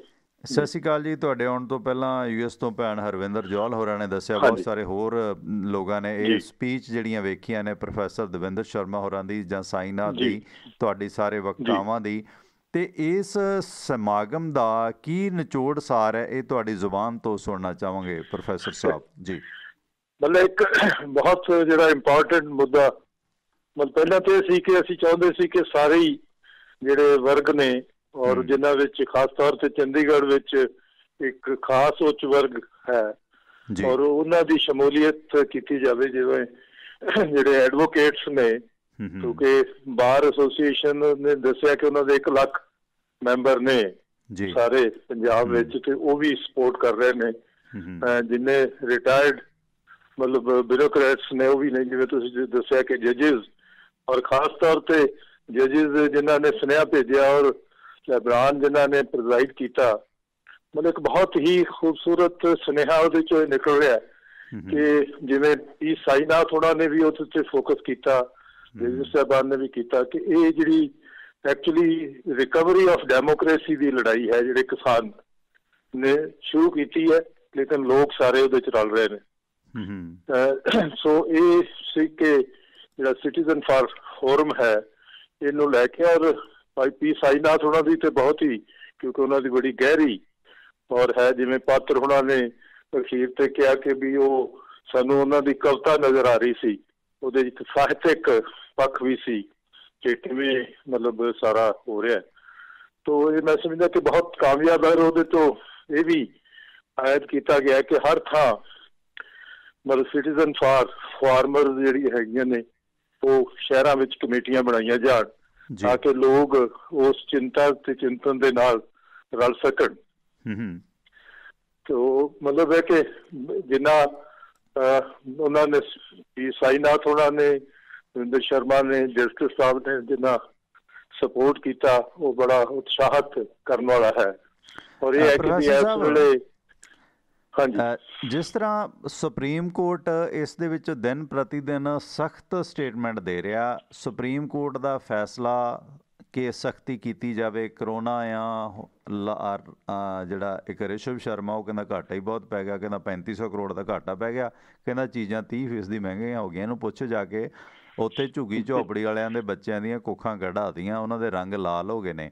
ਬਾਕੀ ਰਹੀ ਗੱਲ 3500 ਕਰੋੜ ਦੀ, ਮਹਿੰਗੀ ਮੇਰੇ ਖਿਆਲ ਤੁਸੀਂ ਗੱਲ ਕਰ ਰਹੇ ਹੋ, ਮਹਿੰਗੀਆਂ ਕਿਸਾਨਾਂ ਕਰਕੇ ਨਹੀਂ ਹੋਈਆਂ, ਮਹਿੰਗੀਆਂ ਇਹਨਾਂ ਕਾਨੂੰਨਾਂ ਕਰਕੇ ਹੋਈਆਂ। ਕਿਸਾਨਾਂ ਨੇ ਕਿਹੜਾ ਰੋਕ ਲਾਈ ਹੈ? ਮਹਿੰਗੀਆਂ ਤਾਂ ਤੁਹਾਡੇ ਕਾਰਪੋਰੇਟ ਨੇ। ਤੁਹਾਡੀ ਬਹੁਤ ਇੰਟਰਸਟਿੰਗ ਰਹੇਗਾ ਕਿਉਂਕਿ ਇਹ ਵੀ ਸਵਾਲ ਉੱਥੇ ਆਇਆ, ਮਤਲਬ ਕਿ ਸਾਈਨਾਥ ਹੋਣਾ ਵੀ ਇਹ ਕੀ ਕਾਹਲੀ ਸੀ, ਜਾਂ ਜੱਜ ਸਾਹਿਬ ਨੇ ਵੀ ਕਿਹਾ ਕਿ ਵੀ ਕੀ ਐਮਰਜੈਂਸੀ ਸੀ ਕਿ ਇਹ ਕਾਨੂੰਨ ਆਰਡੀਨੈਂਸ ਨਹੀਂ ਲੈਂਦੇ ਗਏ। ਤੇ ਫੈਕਟ ਇਹ ਹੈਗਾ ਕਿ ਇਹਨਾਂ ਨੇ ਪਿਆਜ਼ ਤੇ ਆਲੂ ਨੂੰ ਇਸ ਲਿਸਟ ਵਿੱਚ ਪਾਇਆ ਔਰ 27,500 ਕਰੋੜ ਦੀ ਫੂਡ ਆਈਟਮਸ ਇਹਨਾਂ ਨੇ ਐਕਸਪੋਰਟ ਕੀਤੀਆਂ ਇਹਨਾਂ 3 ਮਹੀਨਿਆਂ ਚ। ਅੱਛਾ, ਜੂਨ, ਜੁਲਾਈ, ਅਗਸਤ ਵਿੱਚ। ਇਹਨਾਂ ਦੇ ਆਪਣੇ ਅੰਕੜੇ ਨੇ। ਮੈਂ ਕਿਹਾ ਵੀ ਇਹ ਸਮਝੋ ਕਿ ਜਿਹੜਾ ਸਾਡੇ ਨੱਕ ਚੋਂ ਧੂੰਆਂ ਨਿਕਲਿਆ ਗੰਢਿਆਂ ਦੇ ਤੇ ਆਲੂਆਂ ਦੇ ਭਾਅ ਦਾ, ਉਹ ਐਕਸਪੋਰਟ ਕਰਕੇ ਹੈ ਔਰ ਉਹ ਬਦਲ ਹੈ ਇਹਦੇ ਵਿੱਚ। ਜਿਹੜੇ ਮੁਲਕ ਚ ਮਹਿੰਗਾ ਸੀ ਉੱਥੇ ਭੇਜਤਾ, ਉਰੇ ਕਿਉਂ ਵੇਚਣਗੇ? ਸਟੋਰ ਕਰਨ ਦੀ ਉਹਨਾਂ ਨੂੰ ਖੁੱਲ੍ਹ ਮਿਲ ਗਈ ਹੈ। ਦੂਜਾ ਉਹਨਾਂ ਨੂੰ ਸਟੋਰੇਜ ਦੀ ਮਤਲਬ ਜਿਹੜੀ ਪਹਿਲਾਂ ਲਿਮਿਟ ਸੀ ਉਹ ਵੀ ਤੋੜਤੀ, ਕਿ ਉਹ ਸਟੋਰ ਵੀ ਕਰ ਸਕਦੇ ਨੇ, ਐਕਸਪੋਰਟ ਵੀ ਕਰ ਸਕਦੇ ਨੇ, ਔਰ ਉਹਦਾ ਮੁੱਲ ਹਰ ਬੰਦੇ ਨੂੰ ਦੇਣਾ ਪੈਣਾ। ਜਿਹੜਾ ਉਹ ਕਹਿ ਰਹੇ ਨੇ ਉਹ ਕਿਸਾਨਾਂ। ਔਰ ਇੱਕ ਹੋਰ ਬਹੁਤ ਇੰਪੋਰਟੈਂਟ ਆਸਪੈਕਟ ਜਿਹੜਾ ਹੈ ਉਹ ਇਹ ਹੈ ਕਿ ਸਿਰਫ ਇਸ ਵੇਲੇ ਕਿਸਾਨੀ ਹੀ ਕੰਟਰੀਬਿਊਟ ਕਰ ਰਹੀ ਹੈ ਪੋਜ਼ਿਟਿਵਲੀ। ਐਗਰੀਕਲਚਰ ਸੈਕਟਰ 3.5% ਕੰਟਰੀਬਿਊਟ ਕਰ ਰਿਹਾ ਹੈ ਇਨਕਰੀਜ਼, ਤੇ ਉਹ ਜਿਹੜੇ ਬਾਕੀ ਘਾਟਾ ਪੈ ਰਿਹਾ ਹੈ ਉਹ ਤੁਸੀਂ ਐਗਰੀਕਲਚਰ 'ਚ ਉਹਨਾਂ ਨੂੰ ਪੂਰਾ ਕਰਕੇ ਦੇਣਾ ਚਾਹੁੰਦੇ ਹੋ। ਇਹ ਕਾਨੂੰਨਾਂ ਦੇ ਮਗਰ ਜਿਹੜੀ ਬਦਨੀਤੀ ਹੈ ਉਹ ਇਹ ਹੈ। ਅੱਛਾ ਪ੍ਰੋਫੈਸਰ ਸਾਹਿਬ, ਜਿਸ ਤਰ੍ਹਾਂ ਮਾਣਯੋਗ ਜੱਜ ਸਾਹਿਬ ਕੋਈ ਸਖਤ ਫੈਸਲਾ ਲਿਆ ਸਕਦੇ ਨੇ ਜਿਹੜਾ ਕਿ ਸਰਕਾਰ ਨੂੰ ਰਾਸ ਆਏਗਾ, ਕਿਉਂਕਿ ਪਹਿਲਾਂ ਵੀ ਅਦਾਲਤਾਂ ਨੇ ਕਹਿ ਦਿੱਤਾ ਸੀ ਸਾਡੇ ਤੇ ਬਾਹਰੀ ਪ੍ਰੈਸ਼ਰ ਹੈ, ਸੁਪਰੀਮ ਕੋਰਟ ਦੇ ਸਾਬਕਾ ਜੱਜ ਬੀਜੇਪੀ ਦੇ MP ਬਣ ਜਾਂਦੇ ਨੇ, ਹੋਰ ਕੀ ਸਬੂਤ ਚਾਹੀਦਾ ਅਦਾਲਤਾਂ ਦਾ ਜਿੱਥੇ ਬੰਦੇ ਬਿਰਖ ਹੋ ਗਏ। ਇਸ ਦੌਰਾਨ ਹੁਣ ਜਿਵੇਂ ਬਾਰ ਕੌਂਸਲ ਆਫ ਇੰਡੀਆ ਤੇ ਜਾਂ ਚੰਡੀਗੜ੍ਹ, ਕਿਉਂਕਿ ਸਿਰਫ ਚੰਡੀਗੜ੍ਹ ਨਹੀਂ, ਇਹ ਇੰਡੀਆ ਦੀ ਰਾਜਨੀਤੀ ਦੇ ਵਿੱਚ ਚੰਡੀਗੜ੍ਹ ਬਹੁਤ ਵੱਡਾ ਰੋਲ ਨਿਭਾਉਂਦਾ। ਇਸ ਹਲਕਿਆਂ 'ਚੋਂ ਪੜ੍ਹੇ ਹੋਏ ਲੋਕ ਪ੍ਰਧਾਨ ਮੰਤਰੀ ਬਣ ਜਾਂਦੇ ਨੇ, ਮਨਮੋਹਨ ਸਿੰਘ ਵਰਗੇ ਲੋਕ, ਜਾਂ ਜੁਡੀਸ਼ਰੀ 'ਚ ਕਿੰਨੇ ਲੋਕ ਨੇ ਜਿਹੜੇ ਇੱਥੋਂ ਪੜ੍ਹ ਕੇ ਗਏ ਨੇ ਜਿਨ੍ਹਾਂ ਦਾ ਤਾਲੁਕ ਚੰਡੀਗੜ੍ਹ ਨਾਲ ਹੈ। ਇਹ ਦੇਸ਼ ਦੀ ਦੂਜੀ ਵੱਡੀ ਰਾਜਧਾਨੀ ਹੈ। ਉਸ ਇੰਟਲੈਕਚੁਅਲ ਵਰਗ ਨੇ ਸਪੋਰਟ ਦਿੱਤੀ ਹੈ, ਸਿਟੀਜ਼ਨ ਫਾਰ ਫਾਰਮਰ। ਇਹ ਤਾਂ ਜਿਸ ਤਰ੍ਹਾਂ ਚੰਡੀਗੜ੍ਹ ਦੇ ਵਿੱਚ ਭਰਵਾਂ ਰਿਸਪੌਂਸ ਮਿਲਿਆ, ਤੁਹਾਡੀਆਂ ਉਮੀਦਾਂ ਤੋਂ ਵੀ ਵੱਧ ਤੇ ਸਾਡੀਆਂ ਮੀਡੀਆ ਦੀਆਂ ਉਮੀਦਾਂ ਤੋਂ ਵੀ ਵੱਧ। ਉਦੋਂ ਜਦੋਂ ਤੁਹਾਡੀ ਨਿਊਜ਼ ਆਈ ਮੈਂ ਉਦੋਂ ਵੀ ਗੱਲ ਕੀਤੀ ਸੀ, ਪਰ ਜਿਸ ਤਰ੍ਹਾਂ ਕਵਰੇਜ ਮਿਲੀ ਹੈ ਤੇ ਰਿਸਪੌਂਸ ਮਿਲਿਆ, ਬਹੁਤ ਸਾਰੇ ਜਿਹੜੇ ਵੱਡੇ ਲੋਕ ਨੇ ਉਹਨਾਂ ਨੇ ਸਿੱਧੀ ਸਪੋਰਟ ਦਿੱਤੀ ਹੈ, ਆਮ ਸਪੋਰਟ ਵੀ ਬਹੁਤ ਹੈ। ਕੀ ਇਹਨਾਂ ਸਾਰੀਆਂ ਚੀਜ਼ਾਂ ਨੂੰ ਭਾਰਤ ਦੀ ਸੁਪਰੀਮ ਕੋਰਟ, ਕਿਉਂਕਿ ਇੱਥੋਂ ਅੰਗਰੇਜ਼ੀ ਅਖਬਾਰਾਂ ਦੇ ਜੋ ਬਿਆਨ ਨਿਕਲਦੇ ਨੇ ਇਹ ਸਾਰੇ PM CM ਪੜ੍ਹਦੇ ਨੇ, ਇਹ ਜਿਹੜੀ ਇੰਟਲੈਕਚੁਅਲ ਲੌਬੀ ਹੈ ਉਹਦਾ ਕਿਸਾਨੀ ਦੇ ਹੱਕ ਦੇ ਵਿੱਚ ਸਪਸ਼ਟ ਹਾਂ ਦਾ ਨਾਰਾ ਮਾਰਨਾ ਕਿ ਭਾਈ ਮੋਦੀ ਸਾਹਿਬ ਤੁਸੀਂ ਗਲਤ ਕਰ ਰਹੇ ਹੋ। ਮੇਰੇ ਖਿਆਲ ਸੁਪਰੀਮ ਕੋਰਟ ਵੀ ਇਸ ਨੂੰ ਜਿਹੜਾ ਅੱਖੋਂ ਪਰੋਖੇ ਨਹੀਂ ਕਰੇਗਾ ਇਸ ਸਮਾਗਮ ਨੂੰ। ਦੂਜਾ ਸਵਾਲ ਕਿ ਇਸ ਤਰ੍ਹਾਂ ਦੇ ਸਮਾਗਮ ਹੋਰ ਫਟਾਫਟ ਵੱਡੇ ਮੈਟਰੋ ਸ਼ਹਿਰਾਂ 'ਚ ਕਰਨ ਦੀ ਜ਼ਰੂਰਤ ਹੈ, ਉਸ ਸੰਬੰਧੀ ਤੁਹਾਡੀ ਫੋਰਮ ਦੀ ਕੀ ਪਲੈਨਿੰਗ ਹੈ? ਜੀ ਨਹੀਂ, ਬਿਲਕੁਲ ਉਹਦੇ 'ਚ ਰੈਜ਼ੋਲੂਸ਼ਨ ਵੀ ਯੂਨਾਨੀਮਸਲੀ ਪਾਸ ਕੀਤਾ ਕਿ ਇਹ ਕਾਨੂੰਨ ਰੱਦ ਕੀਤੇ ਜਾਣ। ਇਹ ਸਾਰਿਆਂ ਦਾ ਯੂਨਾਨੀਮਸ ਡਿਸੀਜਨ ਸੀ, ਇਸ ਕਰਕੇ ਕਿ ਇਹਨਾਂ ਡਿਫੈਕਟਿਵ ਪ੍ਰੋਸੈਸ ਜਿਹੜਾ ਹੈ ਔਰ ਜਿਸ ਤਰੀਕੇ ਨਾਲ ਉਹਨੂੰ ਲਿਆਂਦਾ ਗਿਆ ਇਹਨੂੰ ਔਰ ਇਹ ਖੁਦ ਚੀਫ ਜਸਟਿਸ ਕਹਿ ਚੁੱਕੇ ਨੇ। ਪਰ ਅਸਲ ਪ੍ਰੋਬਲਮ ਇਹ ਹੈ ਕਿ ਵੀ ਅਗਰ ਮਤਲਬ ਕੋਰਟ ਨੂੰ ਖੁਦ ਇਹ ਜਿਹੜੀ ਰੂਲਿੰਗ ਕਲਾਸ ਹੈਗੀ ਹੈ ਇਹ ਡਿਸਕ੍ਰੈਡਿਟ ਕਰਨਾ ਚਾਹੁੰਦੀ ਹੈ। ਸਾਬਰੀਮਾਲਾ ਦੇ ਕੇਸ ਵਿੱਚ ਸੁਪਰੀਮ ਕੋਰਟ ਨੇ ਬੜਾ ਕਲੀਅਰ ਵਰਡਿਕਟ ਦਿੱਤਾ ਕਿ ਔਰਤਾਂ ਨੂੰ ਮੰਦਰ ਜਾਣ ਦਾ ਹੱਕ ਹੈ, ਲੇਕਿਨ ਪ੍ਰਾਈਮ ਮਿਨਿਸਟਰ ਨੇ ਖੁਦ ਉਹਨੂੰ ਡਿਫਾਈ ਕੀਤਾ। ਇਹ ਤਾਂ ਸਰ ਉਹਨੂੰ ਡਿਨਾਈ ਕੀਤਾ ਤੇ ਕਣਕ ਦੁਰਗਾ ਜਿਹੜੀ ਮੰਦਰ ਜਾਣਾ ਚਾਹੁੰਦੀ ਸੀ ਉਹਦੀਆਂ ਮਿਰਚਾਂ 'ਚ ਲਾਲ ਪਾਊਡਰ ਪਵਾਇਆ ਗਿਆ ਤੇ ਇਹਨਾਂ ਦੇ ਚੋਣ ਮੈਨੀਫੈਸਟੋ 'ਚ ਆਇਆ ਕਿ ਜਿਹੜਾ ਸੁਪਰੀਮ ਕੋਰਟ ਨੇ ਫੈਸਲਾ ਦਿੱਤਾ ਹੈ ਕਿ ਔਰਤਾਂ ਮੰਦਰ ਨਹੀਂ ਜਾ ਸਕਦੀਆਂ, ਉਹਦੇ ਖਿਲਾਫ ਇਹ ਚੋਣ ਮੈਨੀਫੈਸਟੋ ਲੈ ਕੇ ਆਏ ਨੇ। ਔਰ ਮੈਂ ਸਮਝਦਾ ਕਿ ਸੁਪਰੀਮ ਕੋਰਟ ਨੂੰ ਅਸੀਂ ਇਹ ਵੀ ਅਪੀਲ ਕਰਦੇ ਹਾਂ ਕਿ ਉਹ, ਕਿਉਂਕਿ ਇਹ ਨੀਤੀ ਦਾ ਫੈਸਲਾ ਹੈ ਕਿ ਕੀ ਸਰਕਾਰੀ ਨੀਤੀ ਜਿਹੜੀ ਹੈ, ਔਰ ਉਹ ਕਨਸਟੀਟਿਊਸ਼ਨ ਕਹਿੰਦਾ ਕਿ ਵੀ ਉਹ ਕੋਰਟ ਨਹੀਂ ਰਿਵਿਊ ਕਰ ਸਕਦੀ, ਤੇ ਲੋਕ ਹੀ ਰਿਵਿਊ ਕਰਨਗੇ ਜੀ। ਜਿਹੜਾ ਚੌਥਾ ਸਾਡਾ ਚੈਪਟਰ ਹੈ directive principals of state policy, ਉਹ ਕਹਿੰਦਾ ਹੈ ਕਿ ਵੀ ਨੀਤੀਆਂ ਜਿਹੜੀਆਂ ਨੇ ਉਹ ਹੋਣੀਆਂ ਚਾਹੀਦੀਆਂ, ਪਰ ਇਹ ਕੋਰਟ ਨਹੀਂ ਡਿਸਾਈਡ ਕਰੇਗੀ। ਤੋ ਹੁਣ ਅਸੀਂ ਉਹਦੇ ਚੋਂ ਮਤਲਬ ਕਾਨੂੰਨੀ ਨੁਕਤੇ ਨਹੀਂ ਲੱਭ ਰਹੇ। ਹੁਣ ਇਹ ਜਿਹੜਾ ਕਿਸਾਨਾਂ ਨੇ ਚੈਲੰਜ ਕੀਤਾ ਉਹ ਸਿੱਧਾ ਨੀਤੀ ਤੇ ਕੀਤਾ ਹੈਗਾ ਕਿ ਨੀਤੀ ਬਣਾਉਣ ਵਿੱਚ ਹਿੱਸੇਦਾਰੀ, ਔਰ ਉਹਦੇ ਤੇ ਇੰਟਰਨੈਸ਼ਨਲ, ਕੱਲ ਜਸਟਿਸ ਲੈਬਰਾਨ ਨੇ ਵੀ ਕਿਹਾ ਔਰ ਉਹ ਬੜੀ ਖੂਬਸੂਰਤੀ ਨਾਲ ਕਿਹਾ ਕਿ ਵੀ 2018 ਦਾ ਜਿਹੜਾ UN charter of peasant and rural worker right ਹੈ ਉਹ ਸਾਈਨ ਕਰਨ ਲੱਗਿਆ ਕਿ ਉਹਨਾਂ ਨੇ ਪੜ੍ਹਿਆ ਨਹੀਂ। ਉਹਦੇ 'ਚ ਸਾਫ਼ ਲਿਖਿਆ ਹੋਇਆ ਕਿ ਤੁਸੀਂ ਕਦੀ ਵੀ ਪਿੰਡਾਂ ਦੇ ਬਾਰੇ, ਵਰਕਰ ਦੇ ਬਾਰੇ 'ਚ ਜਾਂ ਕਿਸਾਨਾਂ ਦੇ ਬਾਰੇ 'ਚ ਕੋਈ ਵੀ ਫੈਸਲਾ ਕਰੋਗੇ ਤੇ ਉਹਨਾਂ ਦੀ ਹਿੱਸੇਦਾਰੀ ਤੋਂ ਬਗੈਰ ਨਹੀਂ ਕਰਨਾ, ਕਿਉਂਕਿ ਦੁਨੀਆ 'ਚ ਡਿਸਟ੍ਰੈਸ ਇਹ ਤੇ ਕੀਤੀ। ਸੋ ਆਸ ਤੇ ਮਤਲਬ ਹੈ, ਔਰ ਇਹ ਐਫਰਟ ਯੂਨਾਈਟਿਡਲੀ, ਔਰ ਇਹਦੇ 'ਚ ਇਹ ਵੀ ਹੈ ਕਿ ਕੱਲ ਦਾ ਭਾਰਤ ਜਿਹੜਾ ਹੈ ਉਹਦੇ ਵਿੱਚ ਲੋਕਾਂ ਦੀ ਹਿੱਸੇਦਾਰੀ ਹੋਏਗੀ ਕਿ ਸਿਰਫ ਕਾਰਪੋਰੇਟ ਦੀ ਹਿੱਸੇਦਾਰੀ ਹੋਏਗੀ। ਪੀ ਸਾਈਨਾਥ ਨੇ ਬੜਾ ਕਲੀਅਰਲੀ ਕਿਹਾ ਕਿ ਇਹ ਜਿਹੜਾ ਹੈ ਇਹ ਹੈ ਕਿ ਕੀ ਅਸੀਂ ਕਮਿਊਨਿਟੀ ਦੇ ਤੌਰ ਤੇ ਲਿਵ ਕਰਾਂਗੇ ਜਾਂ ਕਾਰਪੋਰੇਟ ਦੇ ਗੁਲਾਮ ਦੇ ਤੌਰ ਤੇ ਲਿਵ ਕਰਾਂਗੇ। ਇਹ ਫੈਸਲੇ ਦੀ ਘੜੀ ਹੈ ਜੀ ਬਿਟਵੀਨ, ਮਤਲਬ ਇੰਡੀਆ ਕਾਰਪੋਰੇਟ ਰਨ ਕਰਨਗੇ ਜਾਂ ਲੋਕ ਰਨ ਕਰਨਗੇ। ਲੋਕ ਰਨ ਕਰਨਗੇ ਡੈਮੋਕ੍ਰੈਟਿਕ ਹੋਏਗਾ, ਕਾਰਪੋਰੇਟ ਰਨ ਕਰਨਗੇ। ਪਲੈਨਿੰਗ ਨੇ ਇਸ ਤਰ੍ਹਾਂ ਦੇ ਅੰਦੋਲਨ, ਮੈਂ ਸਮਝਦਾ ਕਿ ਜਿੰਨੇ, ਕਿਉਂਕਿ ਅਰੇਂਜਮੈਂਟ ਤਾਂ ਬਹੁਤ ਵੱਡਾ, ਦੇਖੋ ਸਾਬਕਾ ਜਸਟਿਸ ਦੇ ਸੁਨੇਹੇ ਆਏ, ਹਾਈ ਕੋਰਟਾਂ ਦੇ ਜਸਟਿਸ ਦੇ ਬਹੁਤ ਸਾਰੀਆਂ ਮਾਇਆਨਾਜ਼ ਸ਼ਖਸੀਅਤਾਂ ਦੇ, ਕਾਨੂੰਨਦਾਨਾਂ ਦੇ ਸੁਨੇਹੇ ਆਏ, ਡਾਕਟਰ ਦੇ ਸੁਨੇਹੇ ਆਏ, ਇਸ ਤਰ੍ਹਾਂ ਦੀਆਂ ਜਿਹੜੀਆਂ ਨੇ ਕਿ ਨਾਰਥ ਰੀਜਨ ਤੋਂ ਬਾਹਰ ਤੁਹਾਡੀ ਫੋਰਮ ਜਿਹੜਾ ਹੈ ਸਾਊਥ ਦੇ ਵਿੱਚ ਮਹਾਰਾਸ਼ਟਰ ਸਾਈਡ, ਇਸ ਤਰ੍ਹਾਂ ਦੇ ਮਤਲਬ ਇਹ ਵੀ ਬਹੁਤ ਵੱਡੀ ਘਾਲਣਾ ਹੈ। ਜ਼ਰੂਰੀ ਨਹੀਂ ਕਿ ਬਾਰਡਰ 'ਤੇ ਜਾ ਕੇ ਹੀ ਬੈਠਿਆ ਜਾਵੇ, ਪਰ ਜਿਹੜੀ ਇਹ ਇੰਟਲੈਕਚੁਅਲ ਲੌਬੀ ਦੀ ਘਾਲਣਾ, ਇਹਦਾ ਵੀ ਬਹੁਤ ਵੱਡਾ ਅਸਰ ਹੈ। ਇਹਨੂੰ ਫਿਰ ਅੱਗੇ ਕਿਵੇਂ ਵਧਾ ਰਹੇ ਹੋ, ਤੇ ਇਹ ਜਿਹੜੇ ਲਿੰਕਸ ਨੇ ਕਿੱਥੇ YouTube 'ਤੇ ਜਾਂ ਹੋਰ ਦੇਖੇ ਜਾ ਸਕਦੇ ਨੇ? ਹਾਂ ਜੀ, ਬਿਲਕੁਲ ਤੁਸੀਂ ਠੀਕ ਹੈ। ਸਾਊਥ ਵਿੱਚ ਵੀ ਮਤਲਬ ਕਾਫੀ ਹੋ ਰਿਹਾ, ਔਰ ਇਹ ਹੈ ਕਿ ਵੀ ਇਹਦੇ ਵਿੱਚ ਮਤਲਬ ਜਿਹੜੀ ਸਾਡੀ ਅਪੀਲ ਹੈ ਕਿ ਹਰ ਥਾਂ ਲੋਕਲ ਛੋਟੇ ਗਰੁੱਪ ਜਿਹੜੇ ਨੇ ਉਹ ਇਕੱਠੇ ਹੋਣ, ਤਾਂ ਕਿ ਇੱਕ ਤਾਂ ਜਿਹੜਾ ਉਹ ਪ੍ਰੋਪੇਗੈਂਡਾ ਕਰ ਰਹੇ ਨੇ ਉਹਦੀ ਅਸਲ ਜਿਹੜੀ ਪਿਕਚਰ ਹੈ ਉਹ ਮਿਲੇ। ਕਿਉਂਕਿ ਇਹ ਕਾਮਯਾਬੀ ਵੀ ਇਸ ਕਰਕੇ, ਹਰ ਆਦਮੀ ਇਸ ਕਰਕੇ ਇਹਦੇ ਨਾਲ ਜੁੜ ਰਿਹਾ ਹੈ ਕਿ ਇੰਨੇ ਜਾਬਤੇ ਨਾਲ ਤੇ ਸਬਰ ਦੇ ਨਾਲ, ਸਿਦਕ ਦੇ ਨਾਲ ਇਹ ਲੜਿਆ ਜਾ ਰਿਹਾ ਹੈ, ਜਿਹਦੇ ਕਰਕੇ ਮਤਲਬ, ਔਰ ਭਗਤ ਸਿੰਘ ਨੇ ਵੀ ਕਿਹਾ ਸੀ ਵੀ ਜਿਹੜੀਆਂ ਬਰੋਡ ਨੈਸ਼ਨਲ ਮੂਵਮੈਂਟਸ ਹੁੰਦੀਆਂ ਨੇ, ਬਰੋਡ ਮੂਵਮੈਂਟਸ ਹੁੰਦੀਆਂ ਨੇ, ਉਹ ਹਮੇਸ਼ਾ ਮਤਲਬ ਪੀਸਫੁਲ ਰਹਿੰਦੀਆਂ ਨੇ, ਕਿਉਂਕਿ ਉਹਨਾਂ ਨੇ ਆਪਣੀ ਇਸੇ ਸਟਰੈਂਥ ਨਾਲ ਰਜਿਸਟ ਕਰਨਾ ਹੁੰਦਾ ਜੀ। ਤਾਂ ਉਹ ਮਤਲਬ ਜਿਹੜੀਆਂ ਪ੍ਰੋਫੈਸਰ ਸਾਹਿਬ ਚਿੰਤਾਵਾਂ ਨੇ ਜੋ ਹਰਿਆਣੇ 'ਚ ਕੱਲ ਹੋਇਆ, ਤੁਸੀਂ ਉਸੇ ਪਾਸੇ ਮੈਂ ਤੁਹਾਡੀ ਗੱਲ ਨੂੰ ਵੱਡੀ ਕਰਾਂਗਾ, ਜੋ ਹਰਿਆਣੇ 'ਚ ਕੱਲ ਹੋਇਆ, ਇਹ ਹਿੰਸਾ ਸਰਕਾਰਾਂ ਨੂੰ ਰਾਸ ਆਏਗੀ, ਇਹਦੀ ਬਣਾ ਤੇ ਉਹ ਸਖਤੀ ਕਰਨਗੇ, ਫੌਜ ਚੜਾਉਣਗੇ, ਉਹਦੇ ਬਾਰੇ ਕੀ ਤੌਖਲੇ ਨੇ ਤੁਹਾਡੇ ਲੋਕਾਂ ਦੇ? ਮਤਲਬ ਉਹ ਹਿੰਸਾ ਨਹੀਂ ਹੈ, ਉਹ ਵੀ ਮਤਲਬ ਰੈਜ਼ਿਸਟੈਂਸ ਹੈ। ਜਦੋਂ ਤੁਸੀਂ ਗੱਲ ਕਰਨ ਨੂੰ ਤਿਆਰ ਨਹੀਂ, ਲੋਕ ਕਹਿੰਦੇ ਨੇ ਵੀ ਅਸੀਂ ਤੁਹਾਡੀ ਵੱਲੋਂ ਮੀਟਿੰਗ ਨਹੀਂ ਹੋਣ ਦਿੰਦੇ, ਕਿਸੇ ਨੂੰ ਫਿਜ਼ੀਕਲ ਨੁਕਸਾਨ ਤੇ ਨਾ ਕੀਤਾ ਗਿਆ। ਜਿਹੜੀ ਹਿੰਸਾ ਦਾ ਮਤਲਬ ਬਹਾਨਾ ਤੇ ਉਹ ਨਾ ਵੀ ਹੋਵੇ ਤਾਂ ਵੀ ਕਰ ਲੈਣਗੇ ਜੀ। ਉਹਨਾਂ ਨੇ ਤੇ ਕਾਨੂੰਨ ਇਹੋ ਜਿਹਾ ਬਣਾਇਆ ਹੋਇਆ ਕਿ ਵੀ ਤੁਹਾਡੇ ਤੇ ਸ਼ੱਕ ਹੈ ਕਿ ਤੁਸੀਂ ਸ਼ਾਇਦ ਸੋਚ ਸਕਦੇ ਹੋ ਕਿ ਸਾਨੂੰ ਕਦੀ ਤੁਸੀਂ ਮਤਲਬ ਹਿੰਸਾ ਕਰ ਸਕਦੇ ਹੋ, ਕਿਉਂਕਿ ਕਿੰਨੇ ਬੰਦੇ ਬੁੱਧੀਜੀਵੀ ਇਸੇ ਕਰਕੇ ਫੜ ਕੇ ਦਿੱਤੇ ਹੋਏ ਨਾ ਯੂਪੀਏ ਵਿੱਚ। ਬਿਲਕੁਲ ਬਿਲਕੁਲ। ਤੇ ਆਪਣੇ ਵੱਲੋਂ ਨਾ ਸਮਝਿਆ ਸੀ ਅਸੀਂ ਬੜਾ ਵੱਡਾ ਕਾਨੂੰਨ ਬਣਾ ਲਿਆ ਵੀ ਜਿਹਨੂੰ ਮਰਜ਼ੀ ਹੋਵੇ। ਇਹ ਅੰਗਰੇਜ਼ਾਂ ਨੇ 1818 ਚ ਬਣਾਇਆ ਜੀ। ਕਿ ਔਰ ਉਹ ਸ਼ਾਇਦ ਉਹਨਾਂ ਕੋ ਸਿੱਖ ਰਹੇ ਨੇ, ਈਸਟ ਇੰਡੀਆ ਕੰਪਨੀ ਕੋ ਵੀ ਵਪਾਰ ਕਰਨਾ ਹੈ ਤੇ ਲੋਕਾਂ ਨੂੰ ਚੁੱਪ ਕਰਾ ਕੇ ਹੀ ਵਪਾਰ ਦਾ ਫਾਇਦਾ ਉਠਾਇਆ ਜਾ ਸਕਦਾ। ਆਖਰ 'ਚ ਪ੍ਰੋਫੈਸਰ ਸਾਹਿਬ ਕੀ ਸੁਨੇਹਾ ਤਾਂ ਜੋ ਵੱਧ ਤੋਂ ਵੱਧ ਲੋਕ ਤੁਹਾਡੇ ਇਸ ਫੋਰਮ ਨਾਲ ਜੁੜ ਸਕਣ, ਜਾਂ ਹੋਰ ਜਾਬਤੇ 'ਚ ਰਹਿਣ, ਕੀ ਅੰਦੋਲਨ 'ਚ ਕਰਨਾ ਕੀ ਨਹੀਂ ਕਰਨਾ? NRI ਨੂੰ ਵੱਡੇ ਪੱਧਰ 'ਤੇ, ਕਿਉਂਕਿ ਆਪਣੀ ਆਡੀਅנס ਜ਼ਿਆਦਾਤਰ NRI ਵੀ ਹੁੰਦੀ ਹੈ, ਕੀ ਸੁਨੇਹਾ ਜਾਂਦੇ ਪ੍ਰੋਫੈਸਰ ਸਾਹਿਬ? ਮੈਂ ਸਮਝਦਾ ਕਿ ਜਿਹੜੇ ਸਾਡੇ NRI ਦੋਸਤ ਨੇ ਉਹ ਤੇ UN ਦੇ ਉਹ ਜਿਹੜਾ ਚਾਰਟਰ ਹੈਗਾ ਪੀਸ ਐਂਡ ਰਾਈਟਸ ਦਾ, ਉਹਦੇ ਉੱਤੇ ਇੱਕ ਮੁਹਿੰਮ ਚਲਾਉਣ UN ਨੂੰ ਲਿਖਣ ਦੀ, ਔਰ ਭਾਰਤ ਨੂੰ ਵੀ ਲਿਖਿਆ ਜਾ ਸਕਦਾ ਕਿਉਂਕਿ ਭਾਰਤ ਨੇ ਸਿਕਿਉਰਿਟੀ ਕਾਊਂਸਲ 'ਚ ਇਹਨਾਂ ਨੂੰ ਸੀਟ ਮਿਲ ਗਈ ਹੈ, ਤੇ ਜੇ ਸਿਕਿਉਰਿਟੀ ਕਾਊਂਸਲ 'ਚ ਬਹਿਣਾ ਹੈ ਤੇ ਉਹ ਆਪਣੀ ਇਮਾਨਦਾਰੀ ਉਸ ਮਤਲਬ ਨੂੰ ਦਿਖਾ। ਨੰਬਰ 1। ਨੰਬਰ 2 ਹੈ ਕਿ ਹਰ ਥਾਂ ਤੁਸੀਂ ਇੱਕ ਸਪੋਰਟ ਗਰੁੱਪ ਬਣਾਓ ਔਰ ਉਹਦੇ ਵਿੱਚ ਮਤਲਬ ਲਗਾਤਾਰ ਮਤਲਬ ਜਿਹੜੀ ਇੱਥੇ ਹੈਗੀ ਆ ਉਹਦੇ ਨਾਲ ਜੁੜੇ ਰਹੋ, ਔਰ ਤੁਹਾਡੀ ਸਪੋਰਟ ਜਿਹੜੀ ਹੈ ਬਾਹਰ ਬੈਠੇ ਵੀਰਾਂ ਦੀ ਉਹ ਬਹੁਤ ਹੈ। ਔਰ ਆਪਣੇ ਦੇਸ਼ ਦੀਆਂ ਸਰਕਾਰਾਂ ਨੂੰ ਵੀ ਉਹ ਲਿਖ ਸਕਦੇ ਨੇ ਕਿਉਂਕਿ ਉਹ ਉੱਥੋਂ ਦੇ ਵਸਿੰਦੇ ਵੀ ਨੇ, ਕਿ ਉਹ ਇਹਦੇ ਵਿੱਚ ਮਤਲਬ ਦੇਣ, ਕਿਉਂਕਿ ਇੰਟਰਨੈਸ਼ਨਲ ਲਾ ਜਿਹੜਾ ਹੈ ਮਤਲਬ ਕਿਉਂਕਿ ਜਿਹੜੇ ਡੈਕਲੇਰੇਸ਼ਨਸ ਬਣਦੀਆਂ ਨੇ ਜਿਹੜੀਆਂ ਮਤਲਬ 170 ਦੇਸ਼ਾਂ ਨੇ ਸਾਈਨ ਕੀਤਾ ਹੋਇਆ, ਉਹਨਾਂ ਨੂੰ ਕਦੀ ਉਹਨੂੰ ਲਾਗੂ ਕਰਵਾਇਆ ਜਾਵੇ ਤਾਂ ਕਿ ਕਿਸਾਨਾਂ ਨੂੰ ਪੁੱਛੇ ਬਗੈਰ ਉਹਨਾਂ ਦੇ ਲਾ ਨਾ ਬਣ, ਔਰ ਉਹ ਬਹੁਤ ਵੱਡੀ ਸਪੋਰਟ ਹੋਏਗੀ ਜੀ।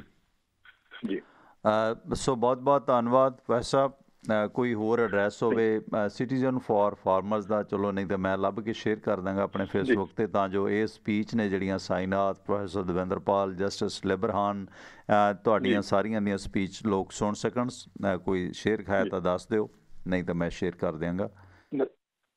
ਠੀਕ ਹੈ, ਮਿਹਰਬਾਨੀ ਪ੍ਰੋਫੈਸਰ ਸਾਹਿਬ, ਬਹੁਤ ਬਹੁਤ ਧੰਨਵਾਦ। ਸੋ ਓਕੇ ਜੀ, ਮਿਹਰਬਾਨੀ। ਇਸ ਸਮਾਗਮ ਦੇ ਵਿੱਚ ਉੱਘੇ ਚਿੰਤਕ ਪ੍ਰੋਫੈਸਰ ਪੀ ਸਾਈਨਾਥ ਨੇ ਆਖਿਆ ਕਿ ਕਿਸਾਨਾਂ ਦਾ ਦਹਾਕਿਆਂ ਤੋਂ ਧੁਖਦਾ ਹੋਇਆ ਜਿਹੜਾ ਰੋਹ ਹੈ ਨਾ, ਉਹ ਬਾਹਰ ਨਿਕਲਿਆ। ਇਸ ਅੰਦੋਲਨ ਦੇ ਵਾਸਤੇ ਤਾਂ ਇਹ ਇੱਕ ਜ਼ਰੀਆ ਬਣਿਆ ਕਿਸਾਨੀ ਅੰਦੋਲਨ, ਪਰ ਇਹ ਸਦੀਆਂ ਤੋਂ ਜਿਹੜਾ ਪੀੜਤ ਕਿਸਾਨ ਸੀਗਾ ਉਸ ਨੂੰ ਇਸ ਬਣਾ 'ਤੇ ਆਪਣਾ ਰੋਹ ਪ੍ਰਗਟ ਕਰਨ ਦਾ ਮੌਕਾ ਮਿਲਿਆ। ਪ੍ਰਧਾਨਗੀ ਭਾਸ਼ਣ ਦੇ ਵਿੱਚ ਸਾਬਕਾ ਚੀਫ ਜਸਟਿਸ ਨੇ ਜੋ ਆਂਧਰਾ ਪ੍ਰਦੇਸ਼ ਦੇ, ਜਿਨ੍ਹਾਂ ਦੇ ਕਈ ਸਾਰੇ ਖਬਰਾਂ ਤੁਸੀਂ ਲਿਬਰਹਾਨ ਕਮਿਸ਼ਨ ਦੀਆਂ ਪੜ੍ਹਦੇ ਹੋ, ਉਹ ਜਸਟਿਸ MS ਲਿਬਰਹਾਨ ਨੇ ਆਪਣਾ ਪ੍ਰਧਾਨਗੀ ਭਾਸ਼ਣ ਦਿੱਤਾ। ਇਸ ਦੇ ਵਿੱਚ ਉਹਨਾਂ ਨੇ ਉਚੇਚਾ ਜ਼ਿਕਰ ਕੀਤਾ ਕਿ ਜਿਹੜੇ ਖੇਤੀ ਆਰਡੀਨੈਂਸ ਨੇ ਇਹਨਾਂ ਨੂੰ ਕੋਵਿਡ ਦੀ ਹਾਲਾਤਾਂ ਦੇ ਵਿੱਚ ਲਿਆ ਕੇ ਸਰਕਾਰ ਨੇ ਸ਼ੰਕੇ ਖੜੇ ਕੀਤੇ ਨੇ ਕਿ ਆਰਡੀਨੈਂਸ ਕੇਵਲ ਹੰਗਾਮੀ ਹਾਲਤ ਵਿੱਚ ਲਿਆਂਦੇ ਜਾਂਦੇ ਨੇ, ਜਦੋਂ ਬਹੁਤ ਐਮਰਜੈਂਸੀ ਹੋਵੇ। ਇੱਕ ਪਾਸੇ ਤਾਂ ਕੋਵਿਡ ਦੀ ਐਮਰਜੈਂਸੀ ਆ, ਉਹਦਾ ਤਾਂ ਟੀਕਾ ਨਹੀਂ ਤੁਸੀਂ ਅਜੇ ਤੱਕ ਲਾ ਰਹੇ ਜੇ ਰੇਟ ਕਰੀ ਜਾਂਦੇ ਹੋ।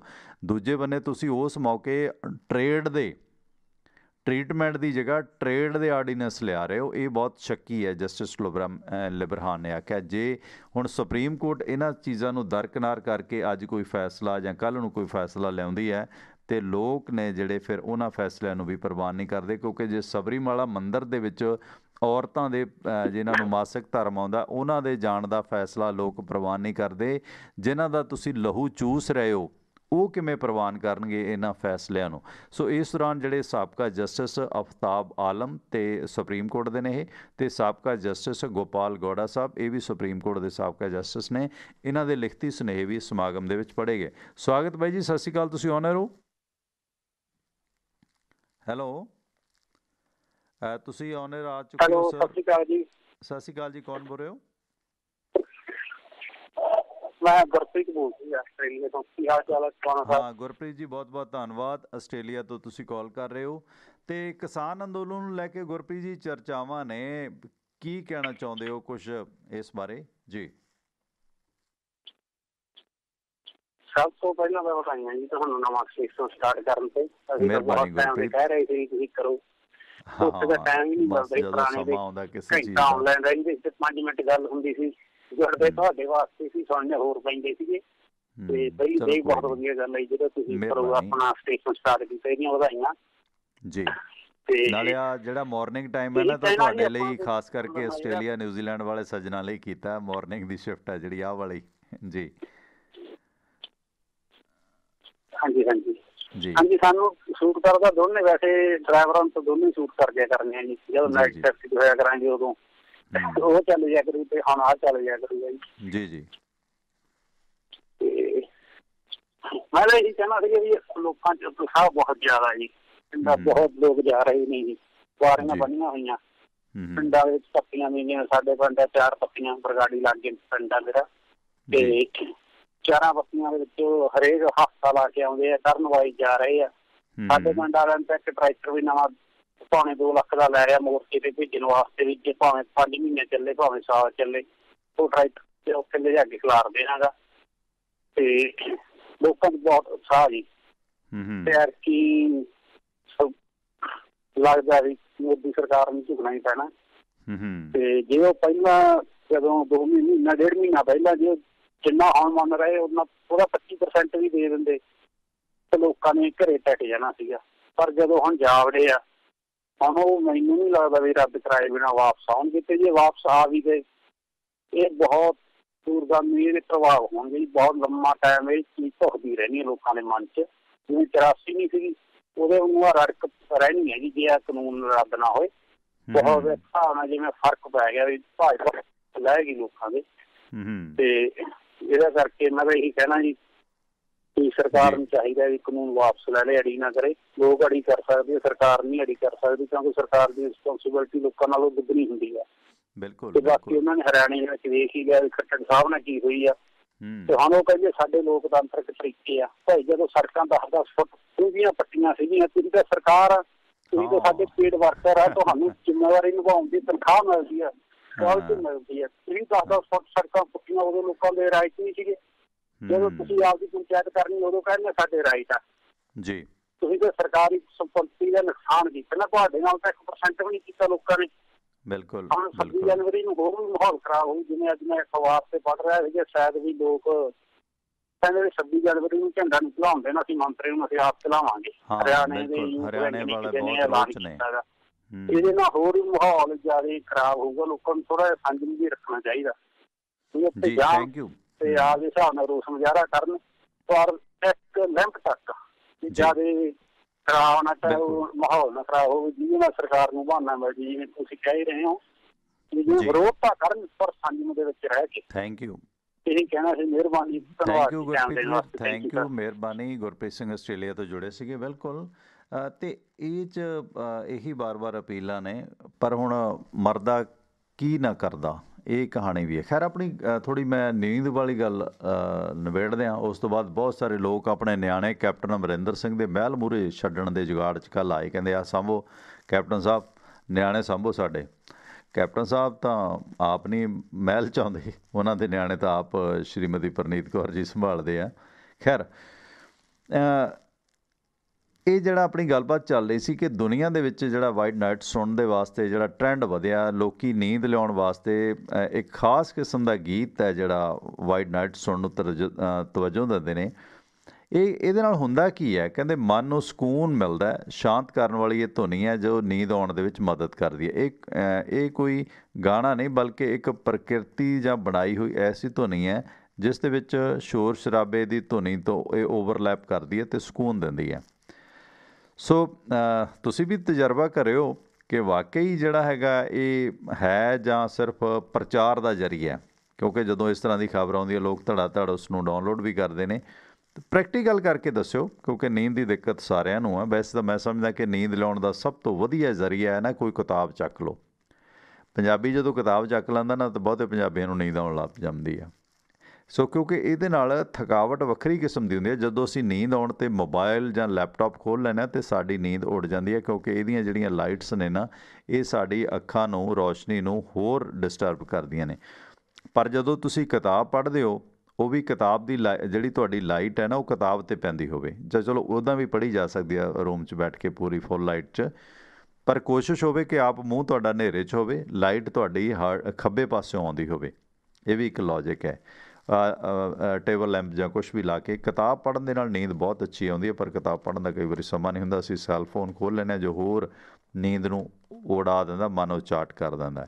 ਇਹ ਜਿਹੜੀ ਦੁਨੀਆ ਦੇ ਵਿੱਚ ਇਹ ਜਿਹੜੀ ਬੜੀ ਚਰਚਿਤ ਵਾਈਟ ਨਾਈਟਸ ਸੁਣਨ ਦਾ ਟਰੈਂਡ ਵਧਿਆ, ਇਹਦੇ ਨਾਲ ਵਿਗਿਆਨ ਦੇ ਵਿੱਚ ਕਿਸੇ ਸਾਊਂਡ ਦੀ ਫਰੀਕੁਐਂਸੀ ਨੂੰ ਐਂਪਲੀਟਿਊਡ ਦੇ ਸੰਬੰਧ ਦੇ ਵਿੱਚ ਆਧਾਰ ਬਣਾ ਕੇ ਉਸ ਨੂੰ ਅਲੱਗ-ਅਲੱਗ ਰੰਗਾਂ ਦਾ ਨਾਂ ਦਿੱਤਾ ਜਾਂਦਾ। ਇਸੇ ਤਰ੍ਹਾਂ ਕੀ ਇਹ ਇੱਕ ਵਿਗਿਆਨਕ ਰੂਪ ਹੈ ਜਾਂ ਵੈਸੇ ਹੀ ਮਿੱਥ ਹੈ? ਇਹਦੇ ਬਾਰੇ ਜਿਹੜੇ ਅਜਿਹਾ ਇੱਕ ਪਿੰਕ ਨਾਈਟਸ ਅਤੇ ਬਰਾਊਨ ਨਾਈਟਸ ਆਦਿ ਵੀ ਹੁੰਦੇ ਨੇ।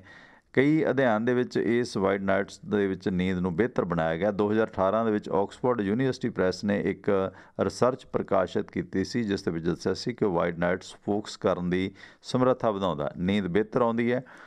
ਅਤੇ ਇਸ ਸਾਲ ਦੱਖਣ ਕੋਰੀਆ ਦੇ ਵਿੱਚ ਵੀ ਇੱਕ ਅਧਿਐਨ ਸਾਹਮਣੇ ਆਇਆ ਜਿਸ ਦੇ ਵਿੱਚ ਦੱਸਿਆ ਗਿਆ ਕਿ ਇਹ ਜਿਹੜੀਆਂ ਧੁਨੀਆਂ ਨੇ ਇਹਨਾਂ ਨੂੰ ਸੁਣਨ ਦੇ ਨਾਲ ਤਣਾਅ ਘੱਟ ਹੁੰਦਾ ਅਤੇ ਡਿਮੇਸ਼ੀਆ ਦੇ ਵਿੱਚ ਵੀ ਇਹ ਮਦਦਗਾਰ ਹੁੰਦਾ।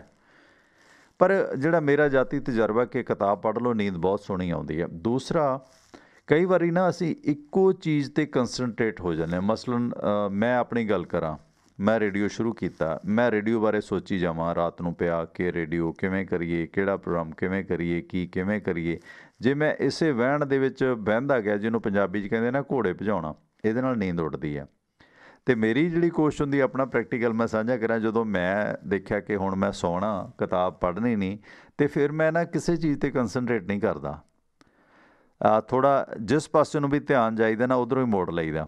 ਮਤਲਬ ਮਨ ਨੂੰ ਨਾ ਭੰਬਲ ਭੂਸੇ ਜਿਹੇ 'ਚ ਪਾ ਲਈਦਾ, ਉੱਧਰ ਨੂੰ ਜਾਂਦਾ, ਰੇਡੀਓ ਵੱਲ ਨੂੰ ਜਾਂਦਾ, TV ਵੱਲ ਨੂੰ ਜਾਂਦਾ, ਕਿਸੇ ਕਿਤਾਬ ਵੱਲ ਨੂੰ ਜਾਂਦਾ, ਜਾਂ ਕੋਈ ਵਿਅਕਤੀ ਗੁੱਸੇ 'ਚ ਕੋਈ ਮਾੜੀ ਚੰਗੀ ਗੱਲ ਕਹਿ ਗਿਆ ਉਹਦੇ ਵੱਲ ਨੂੰ ਜਾਂਦਾ, ਕੋਈ ਵਧੀਆ ਗੱਲ ਕਹਿ ਗਿਆ ਉਹਦੇ ਵੱਲ ਨੂੰ ਜਾਂਦਾ। ਮਤਲਬ ਸਾਰੇ ਪਾਸੋਂ ਜਿੱਧਰ ਨੂੰ ਇਹ ਖਿਲਰਦਾ ਨਾ ਉੱਧਰੋਂ ਹੀ ਮੋੜ ਲਈਦਾ, ਉੱਧਰੋਂ ਭੱਜਦਾ, ਉੱਧਰੋਂ ਮੋੜ ਲਈਦਾ।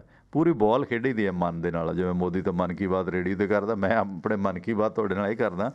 ਜਦੋਂ ਤੁਸੀਂ ਕਿਸੇ ਪਾਸੇ ਡੀਪਲੀ ਸੋਚਦੇ ਹੋ ਅਤੇ ਤੁਹਾਡੀ ਨੀਂਦ ਉੱਡਦੀ ਆ। ਇਸ ਕਰਕੇ ਸਾਰੇ ਪਾਸੇ ਲਾਈਟਲੀ ਸੋਚੋ। ਡਰਾਈਵਿੰਗ ਵੱਲ ਧਿਆਨ ਆਉਂਦਾ, ਕੋਈ ਨਵੀਂ ਕਾਰ ਵੱਲ ਧਿਆਨ ਆਉਂਦਾ ਅਤੇ ਯਕਦਮ ਉੱਧਰੋਂ ਮੋੜ ਲਓ, ਹੋਰ ਪਾਸੇ ਲਾ ਲਓ। ਉਹ ਮਨ ਨਾ ਫਿਰ ਭੰਬਲ ਭੂਣਿਆਂ ਜਿਹੇ 'ਚ ਪਿਆ ਹੋਇਆ ਨਾ ਉਹ ਚੱਕਰ ਵੀ ਜਾ ਹੌਲੀ ਹੌਲੀ ਫਿਰ ਸੌਂ ਜਾਂਦਾ। ਸੋ ਸੌਣਾ ਅੱਛੀ ਸਿਹਤ ਵਾਸਤੇ ਜ਼ਰੂਰੀ ਹੈ। ਪਰ ਹੁਣ ਪੰਜਾਬ ਦੇ ਵਿੱਚ ਬਹੁਤ ਸਾਰੇ ਅਧਿਆਪਕਾਂ ਦੀ ਨੀਂਦ ਵੀ ਕਪਤਾਨ ਸਾਹਿਬ ਨੇ ਹਰਾਮ ਕਰ ਦਿੱਤੀ ਹੈ। ਇੱਕ ਤਾਂ ਕਰੋਨਾ 'ਚ 5ਵੀਂ ਦੇ ਬੱਚੇ ਕਹਿੰਦੇ ਸਕੂਲ ਜਾਓ, ਦੱਸੋ ਹੁਣ ਕਾਰਨ ਤਾਂ ਲੋਕ ਇਹ ਕਹਿੰਦੇ ਨੇ ਕਿ ਕਪਤਾਨ ਸਾਹਿਬ ਕਹਿੰਦੇ ਜਿਹੜੇ ਮਾਪੇ ਉੱਥੇ ਨੇ ਨਾ, ਆਪੇ ਕਿਸੇ ਨੇ ਜਵਾਕ ਛੱਡਣਾ, ਕਿਸੇ ਨੇ ਲਿਆਉਣਾ, ਜ਼ਿੰਮੇਵਾਰੀ ਵੱਧ ਜਾਵੇਗੀ। ਕੁਛ ਬੱਚੇ ਵੀ ਬਾਰਡਰ 'ਤੇ ਗਏ ਨੇ, ਉਹ ਵੀ ਆਉਣਗੇ। ਸੋ 5ਵੀਂ ਅਤੇ 8ਵੀਂ ਜਮਾਤ ਦੇ ਬੱਚਿਆਂ ਦੀਆਂ ਕਲਾਸਾਂ ਲਾ ਦਿੱਤੀਆਂ। ਪਰ ਦੂਜੇ ਬੰਨੇ ਕਪਤਾਨ ਸਾਹਿਬ ਜਿਹੜਾ ਇਹਨਾਂ ਨੇ ਰੈਸ਼ਨਲਾਈਜੇਸ਼ਨ ਦੇ ਅਧੀਨ ਬਹੁਤ ਸਾਰੇ ਸਕੂਲਾਂ ਨੂੰ ਬੰਦ ਕਰ ਦਿੱਤਾ। ਬਹੁਤ ਸਾਰੇ ਅਧਿਆਪਕ ਨਾਲ 100 200 ਕਿਲੋਮੀਟਰ ਦੂਰ ਬਦਲ ਦਿੱਤੇ ਨੇ। ਉਹ ਮਾਪੇ, ਉਹ ਮਾਸਟਰ ਮਾਸਟਰੀਆਂ ਨਿਰਾਸ਼ ਹੋ ਕੇ ਕੱਲ੍ਹ ਸੈਂਕੜਿਆਂ ਦੀ ਤਾਦਾਦ ਦੇ ਵਿੱਚ ਲੋਕਾਂ ਨੇ ਛੁੱਟੀ ਸੀ, ਪੂਰੇ ਪੰਜਾਬ 'ਚੋਂ ਆ ਕੇ YPS ਚੌਂਕ ਆ ਜਿਹੜਾ ਕੈਪਟਨ ਅਮਰਿੰਦਰ ਸਿੰਘ ਦਾ ਮਹਿਲ ਹੈ, ਮੋਤੀ ਮਹਿਲ, ਨਿਊ ਮੋਤੀ ਮਹਿਲ, ਉਸ ਦੇ ਅੱਗੇ ਧਰਨਾ ਲਾ ਲਿਆ ਅਤੇ ਆਖਿਆ ਕਿ ਲਓ ਕਪਤਾਨ ਸਾਹਿਬ ਸਾਡੇ ਨਿਆਣੇ ਹੁਣ ਤੁਸੀਂ ਪਾਲੋ, ਕਿਉਂਕਿ ਘਰ ਵਾਲੀ ਤਾਂ ਮੇਰੀ ਬੁਲਾਡੇ ਹੈ ਅਤੇ ਮੈਂ ਇੱਧਰ ਦਸੂਹੇ ਲੱਗਿਆ ਹੋਇਆ। ਘਰ ਸਾਡਾ ਹੈਗਾ ਪਟਿਆਲੇ, ਇੱਕ ਬੰਦਾ ਇੱਧਰ ਨੂੰ ਜਾਂਦਾ, ਇੱਕ ਇੱਧਰ ਨੂੰ ਜਾਂਦਾ, ਅਤੇ ਬੱਚੇ ਕੌਣ ਸਾਂਭੂਗਾ? ਛੋਟੇ ਛੋਟੇ ਦਿਨ ਨੇ, ਜਿਵੇਂ ਉਹ ਪੋਹ ਦੀ ਦਿਹਾੜੀ, ਚੁੱਲ੍ਹਾ ਚੌਂਕਾ ਅਤੇ ਬੁਹਾਰੀ। ਇਸ ਦੌਰਾਨ ਯੱਕ ਠੰਡਾ ਨੇ, ਧੁੰਦਾਂ ਨੇ, ਬੱਸਾਂ ਲੇਟ ਹੋ ਰਹੀਆਂ ਨੇ, ਬੱਸਾਂ ਵੈਸੇ ਨਹੀਂ ਘੱਟ ਚੱਲ ਰਹੀਆਂ, ਕਿਵੇਂ ਨਿਆਣੇ ਪਾਲਣਗੇ? ਸੋ ਇਸ ਕਰਕੇ ਇਹ ਜਿਹੜਾ ਸਾਡੇ ਟਰੈਂਡ ਹੈ ਨਾ ਕਿ ਬੰਦੇ ਨੂੰ ਆਪਣੇ ਹੋਮ ਸਿਟੀ ਦੇ ਵਿੱਚ ਨਾ ਰੱਖੋ। ਸਾਡੇ ਆਲ ਇੰਡੀਆ ਰੇਡੀਓ 'ਚ ਹੁੰਦਾ ਸੀ ਕਿ ਕੇਰਲਾ ਦੇ ਬੰਦੇ ਪੰਜਾਬ 'ਚ, ਪੰਜਾਬ ਵਾਲੇ ਅਸਾਮ ਦੇ ਵਿੱਚ, ਉਹਦੇ 'ਚ ਹੁੰਦਾ ਸੀਗਾ ਕਿਉਂਕਿ ਉਹ ਕੰਮ ਹੀ ਨਹੀਂ ਕਰ ਪਾਉਂਦੇ। ਹੁਣ ਅਸਾਮ ਦਾ, ਬੰਗਾਲ ਦਾ ਬੰਦਾ ਤੁਸੀਂ FM ਪਟਿਆਲਾ 'ਤੇ ਲਾ ਦਿੱਤਾ, ਕਿਵੇਂ ਕੰਮ ਕਰ ਲੂ ਉਹ ਪ੍ਰੋਡਿਊਸਰ ਜਾਂ ਡਾਇਰੈਕਟਰ? ਨਾ ਤਾਂ ਉਹਨੂੰ ਬੋਲੀ ਸਮਝ ਆਉਂਦੀ ਹੈ, ਨਾ ਕਲਚਰ ਸਮਝ ਆਉਂਦਾ। ਪਹਿਲਾਂ ਤਾਂ ਉਹ ਆਪਣੇ ਨਿਆਣਿਆਂ ਦੀ ਸੈਟਿੰਗ ਕਰਦਾ ਹੈ, ਫਿਰ ਉਹ ਘਰ ਦੀ ਸੈਟਿੰਗ ਕਰਦਾ, ਰੇਡੀਓ ਜਾਵੇ ਢੱਠੇ ਖੂਹ 'ਚ। ਸੋ ਇਸ ਕਰਕੇ ਇਹ ਜਿਹੜਾ ਸਰਕਾਰਾਂ ਦਾ ਜਾਂ ਉਹ ਕਿ ਬੰਦਾ ਆਪਣੇ ਹੋਮ ਡਿਸਟ੍ਰਿਕਟ 'ਚ ਨਹੀਂ ਹੋਣਾ ਚਾਹੀਦਾ, ਇਹ ਪਾਲਿਸੀ ਗਲਤ ਹੈ।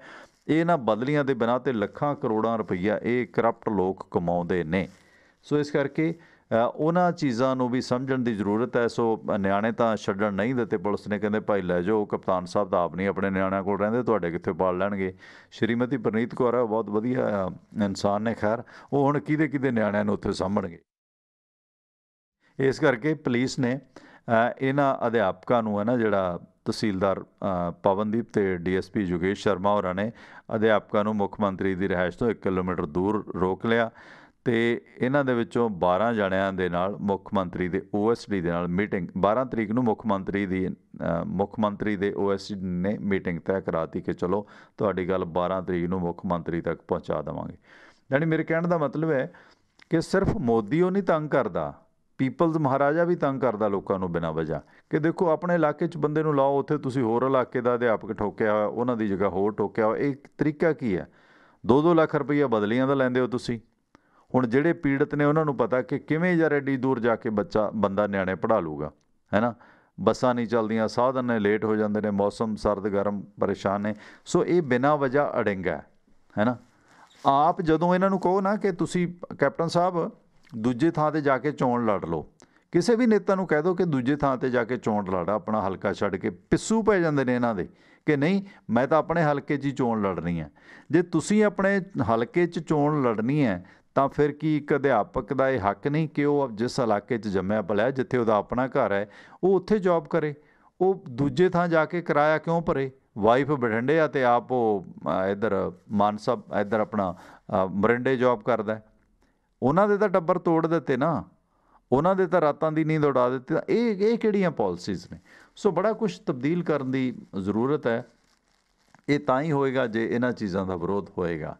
ਅਤੇ ਉਧਰ ਜਿਹੜੇ ਨੇਪਾਲ ਦੇ ਨਾਲ ਬੜੇ ਰਿਸ਼ਤੇ ਸੀ ਭਾਰਤ ਦੇ ਨਾਲ, ਉਹ ਲਗਾਤਾਰ ਟੁੱਟ ਰਹੇ ਨੇ। ਸੋ ਨੇਪਾਲ ਦੇ ਵਿੱਚ ਵੀ ਰਾਜਨੀਤਿਕ ਸੰਕਟ ਦੇ ਦਰਮਿਆਨ ਨੇਪਾਲ ਦੇ ਪ੍ਰਧਾਨ ਮੰਤਰੀ KP ਸ਼ਰਮਾ ਓਲੀ ਨੇ ਭਾਰਤ ਦੇ ਨਾਲ ਫਿਰ ਬਾਰਡਰ ਦਾ ਵਿਵਾਦ ਨੂੰ ਹਵਾ ਦੇਣ ਦੀ ਕੋਸ਼ਿਸ਼ ਕੀਤੀ ਹੈ। ਓਲੀ ਹੋਰਾਂ ਨੇ ਕੱਲ੍ਹ ਕਹਿ ਦਿੱਤਾ ਕਿ ਭਾਰਤ ਦੇ ਵਿੱਚ ਕਾਲਾ ਪਾਣੀ, ਲਿਮਿਆ ਧੁਰਾ ਅਤੇ ਲਿਪੂ ਲੇਖ, ਇਹ ਜਿਹੜੇ ਨੇ ਭਾਰਤ ਇਹਨਾਂ ਜ਼ਮੀਨਾਂ ਨੂੰ ਵਾਪਸ ਕਰੇ। ਜਿਹੜਾ ਕਿ ਕਾਲੇ ਪਾਣੀ ਦੀ ਆਪਾਂ ਕਹਿੰਦੇ ਕਾਲੇ ਪਾਣੀ ਦੀ ਸਜ਼ਾ ਹੋ ਗਈ ਫਲਾਣੇ ਨੂੰ। ਸੋ ਕਾਲਾ ਪਾਣੀ, ਲਿਮਿਆ ਧੁਰਾ ਅਤੇ ਲਿਪੂ ਲੇਖ ਆ ਕਿ ਇਹ ਸਾਡੀ ਜ਼ਮੀਨ ਹੈ, ਭਾਰਤ ਨੇ ਦੱਬੀ ਹੋਈ ਹੈ। ਸੋ ਇਸ ਕਰਕੇ ਇਹ ਸਾਡੀ ਜ਼ਮੀਨ ਅਸੀਂ ਵਾਪਸ ਲੈ ਕੇ ਰਹਾਂਗੇ।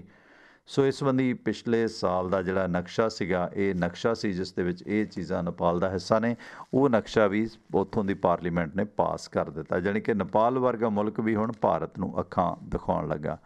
ਤੁਹਾਨੂੰ ਹੋਰ ਇੱਕ ਇੰਟਰਸਟਿੰਗ ਗੱਲ ਦੱਸਾਂ, ਜਿਹੜੇ ਨੋਟ ਤੁਹਾਡੇ ਕਿਤੇ ਨਹੀਂ ਚੱਲਦੇ ਨਾ ਭਾਰਤੀ, ਉਹ ਜਿਹੜੇ ਬੰਦ ਹੋ ਗਏ ਸੀ, ਉਹ ਨੇਪਾਲ 'ਚ ਅਜੇ ਵੀ ਚੱਲਦੇ ਨੇ। ਅਤੇ ਜੇ ਤੁਹਾਡੇ ਕੋਲ 100 ਰੁਪਈਆ, ਇਹਦੇ ਤੁਹਾਨੂੰ 20 ਰੁਪਏ ਮਿਲ ਜਾਂਦੇ ਨੇ ਅਤੇ 80 ਰੁਪਏ ਜਿਹੜੇ ਉਹ ਲੋਕ ਕਮਾ ਜਾਂਦੇ ਨੇ, ਜਿਹੜੇ ਇੱਥੋਂ ਬਦਲ ਕੇ ਲੈ ਜਾਂਦੇ ਨੇ। ਦੂਸਰਾ, ਬਦਲ ਦਿੱਤਾ ਦੁਨੀਆ ਦੇ ਸਭ ਤੋਂ ਅਮੀਰ ਆਦਮੀ ਨੇ ਕਿ WhatsApp ਹਰ ਬੰਦੇ ਕੋਲ ਅੱਜ ਕੱਲ੍ਹ। ਸੋ WhatsApp ਦਾ ਜਿਹੜਾ ਵਿਕਲਪ ਹੈ, ਜਿਹੜਾ ਬਦਲਾਅ ਹੈ, ਇਹਦਾ ਜਿਹੜਾ ਬਦਲ ਹੈ, ਇਹ ਐਲਾਨ ਕੀਤਾ ਕਿਉਂਕਿ WhatsApp ਨੇ ਕੁਛ ਆਪਣੀਆਂ ਜਿਹੜੀਆਂ ਗਾਈਡਲਾਈਨ ਤਬਦੀਲ ਕੀਤੀਆਂ ਨੇ, ਸੋ ਕਿ ਤੁਹਾਡੀ ਪ੍ਰਾਈਵੇਸੀ ਲੀਕ ਹੋ ਸਕਦੀ ਹੈ। ਸੋ ਇਸ ਸੰਬੰਧੀ ਦੁਨੀਆ ਦੇ ਸਭ ਤੋਂ ਅਮੀਰ ਵਿਅਕਤੀ ਬਣੇ ਐਲਨ ਮਸਕ ਨੇ ਇਹ ਐਲਾਨ ਕਰ ਦਿੱਤਾ ਕਿ ਲੋਕ WhatsApp ਦੀ ਬਜਾਏ ਜਿਹੜੀ ਹੋਰ ਮੈਸੇਜਿੰਗ ਐਪ ਹੈ ਸਿਗਨਲ, ਇਹ ਡਾਊਨਲੋਡ ਕਰ ਲੈਣ।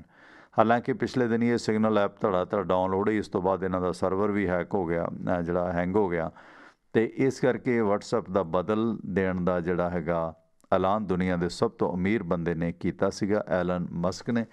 ਸੋ ਜਿਸ ਨੂੰ ਲੋਕਾਂ ਨੇ ਕਾਫੀ ਜਿਹੜਾ ਪਸੰਦ ਵੀ ਕੀਤਾ।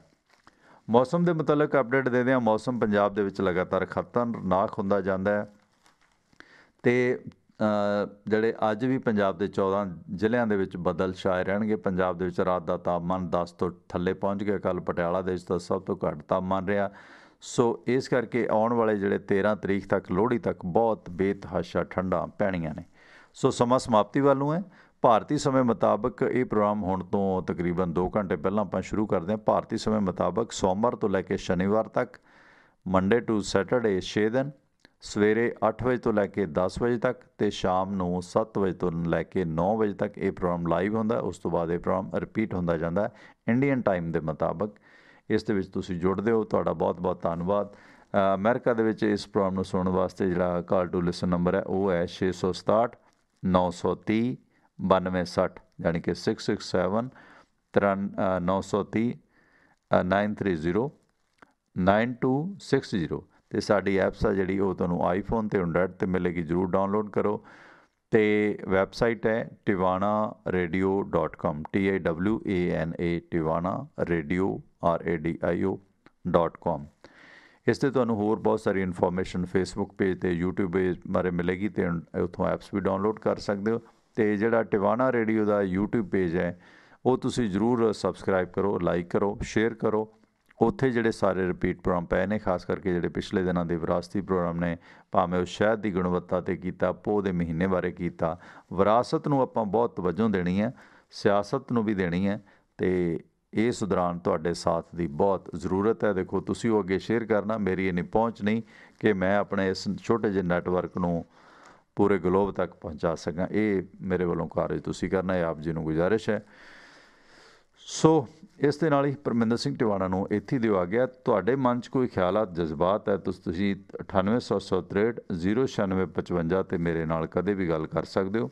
ਇਹ ਰੇਡੀਓ ਦਾ ਲਾਈਨ ਨੰਬਰ ਹੈ 9876309655, 98 763 09655।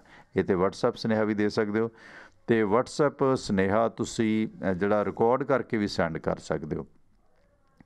ਅਤੇ ਇਸ ਸੁਨੇਹੇ ਨੂੰ ਤੁਸੀਂ ਰਿਕਾਰਡ ਕਰਨਾ, ਜਿਹੜਾ ਵੀ ਤੁਸੀਂ ਔਨ ਏਅਰ ਲਾਉਣਾ ਚਾਹੁੰਦੇ ਹੋ ਉਸ 'ਤੇ ਅੱਗੇ AIR ਲਿਖ ਦਿਓ, ਔਨ ਏਅਰ ਲਿਖ ਦਿਓ ਜਾਂ ਕੁਛ ਵੀ, ਉਹ ਐਜ਼ ਇਟ ਇਜ਼ ਤੁਹਾਡਾ ਬੋਲਿਆ ਹੋਇਆ ਜਿਹੜਾ ਬੋਲ ਹੈ ਉਹ ਮੈਂ ਲਗਾਤਾਰ ਸਾਂਝਾ ਕਰ ਦਾਂਗਾ। ਅਤੇ ਬਾਈ ਜੀ ਸਿਕੰਦਰ ਸਿੰਘ ਔਜਲਾ ਹੋਰਾਂ ਨੇ ਲਿਖ ਕੇ ਭੇਜਿਆ, ਇਹ ਮੈਂ ਸ਼ਾਮ ਦੇ ਪ੍ਰੋਗਰਾਮ ਦੇ ਵਿੱਚ ਸਾਂਝਾ ਕਰਾਂਗਾ। ਕੋਸ਼ਿਸ਼ ਕਰੋ ਤੁਸੀਂ ਆਪਣੀ ਆਵਾਜ਼ ਦੇ ਵਿੱਚ ਵੀ ਆਪਣੇ ਬੋਲ ਲਿਖ ਕੇ ਭੇਜ ਦਿਆ ਕਰੋ। ਸੋ ਇਸ ਦੇ ਨਾਲ ਹੀ ਧੰਨਵਾਦੀ ਹਾਂ। ਫੇਸਬੁੱਕ 'ਤੇ ਗੁਰਮੀਤ ਭੁੱਲਰ ਹੋਰਾਂ ਨੇ ਹਾਜ਼ਰੀ ਲਵਾਈ ਹੈ, ਹਰਦੇਪਾਲ ਹੋਰਾਂ ਨੇ ਸਤਿ ਸ਼੍ਰੀ ਅਕਾਲ ਆਖੀ। ਇਹਨਾਂ ਸਭ ਸੱਜਣਾਂ ਦਾ ਧੰਨਵਾਦ। ਇਸ ਦੇ ਨਾਲ ਹੀ ਪਰਮਿੰਦਰ ਸਿੰਘ ਟਿਵਾਣਾ ਨੂੰ ਇੱਥੇ ਦਿਓ ਆ ਗਿਆ। ਤੁਹਾਡਾ ਦਿਨ ਸ਼ੁਭ ਰਹੇ। ਸਤਿ ਸ਼੍ਰੀ ਅਕਾਲ।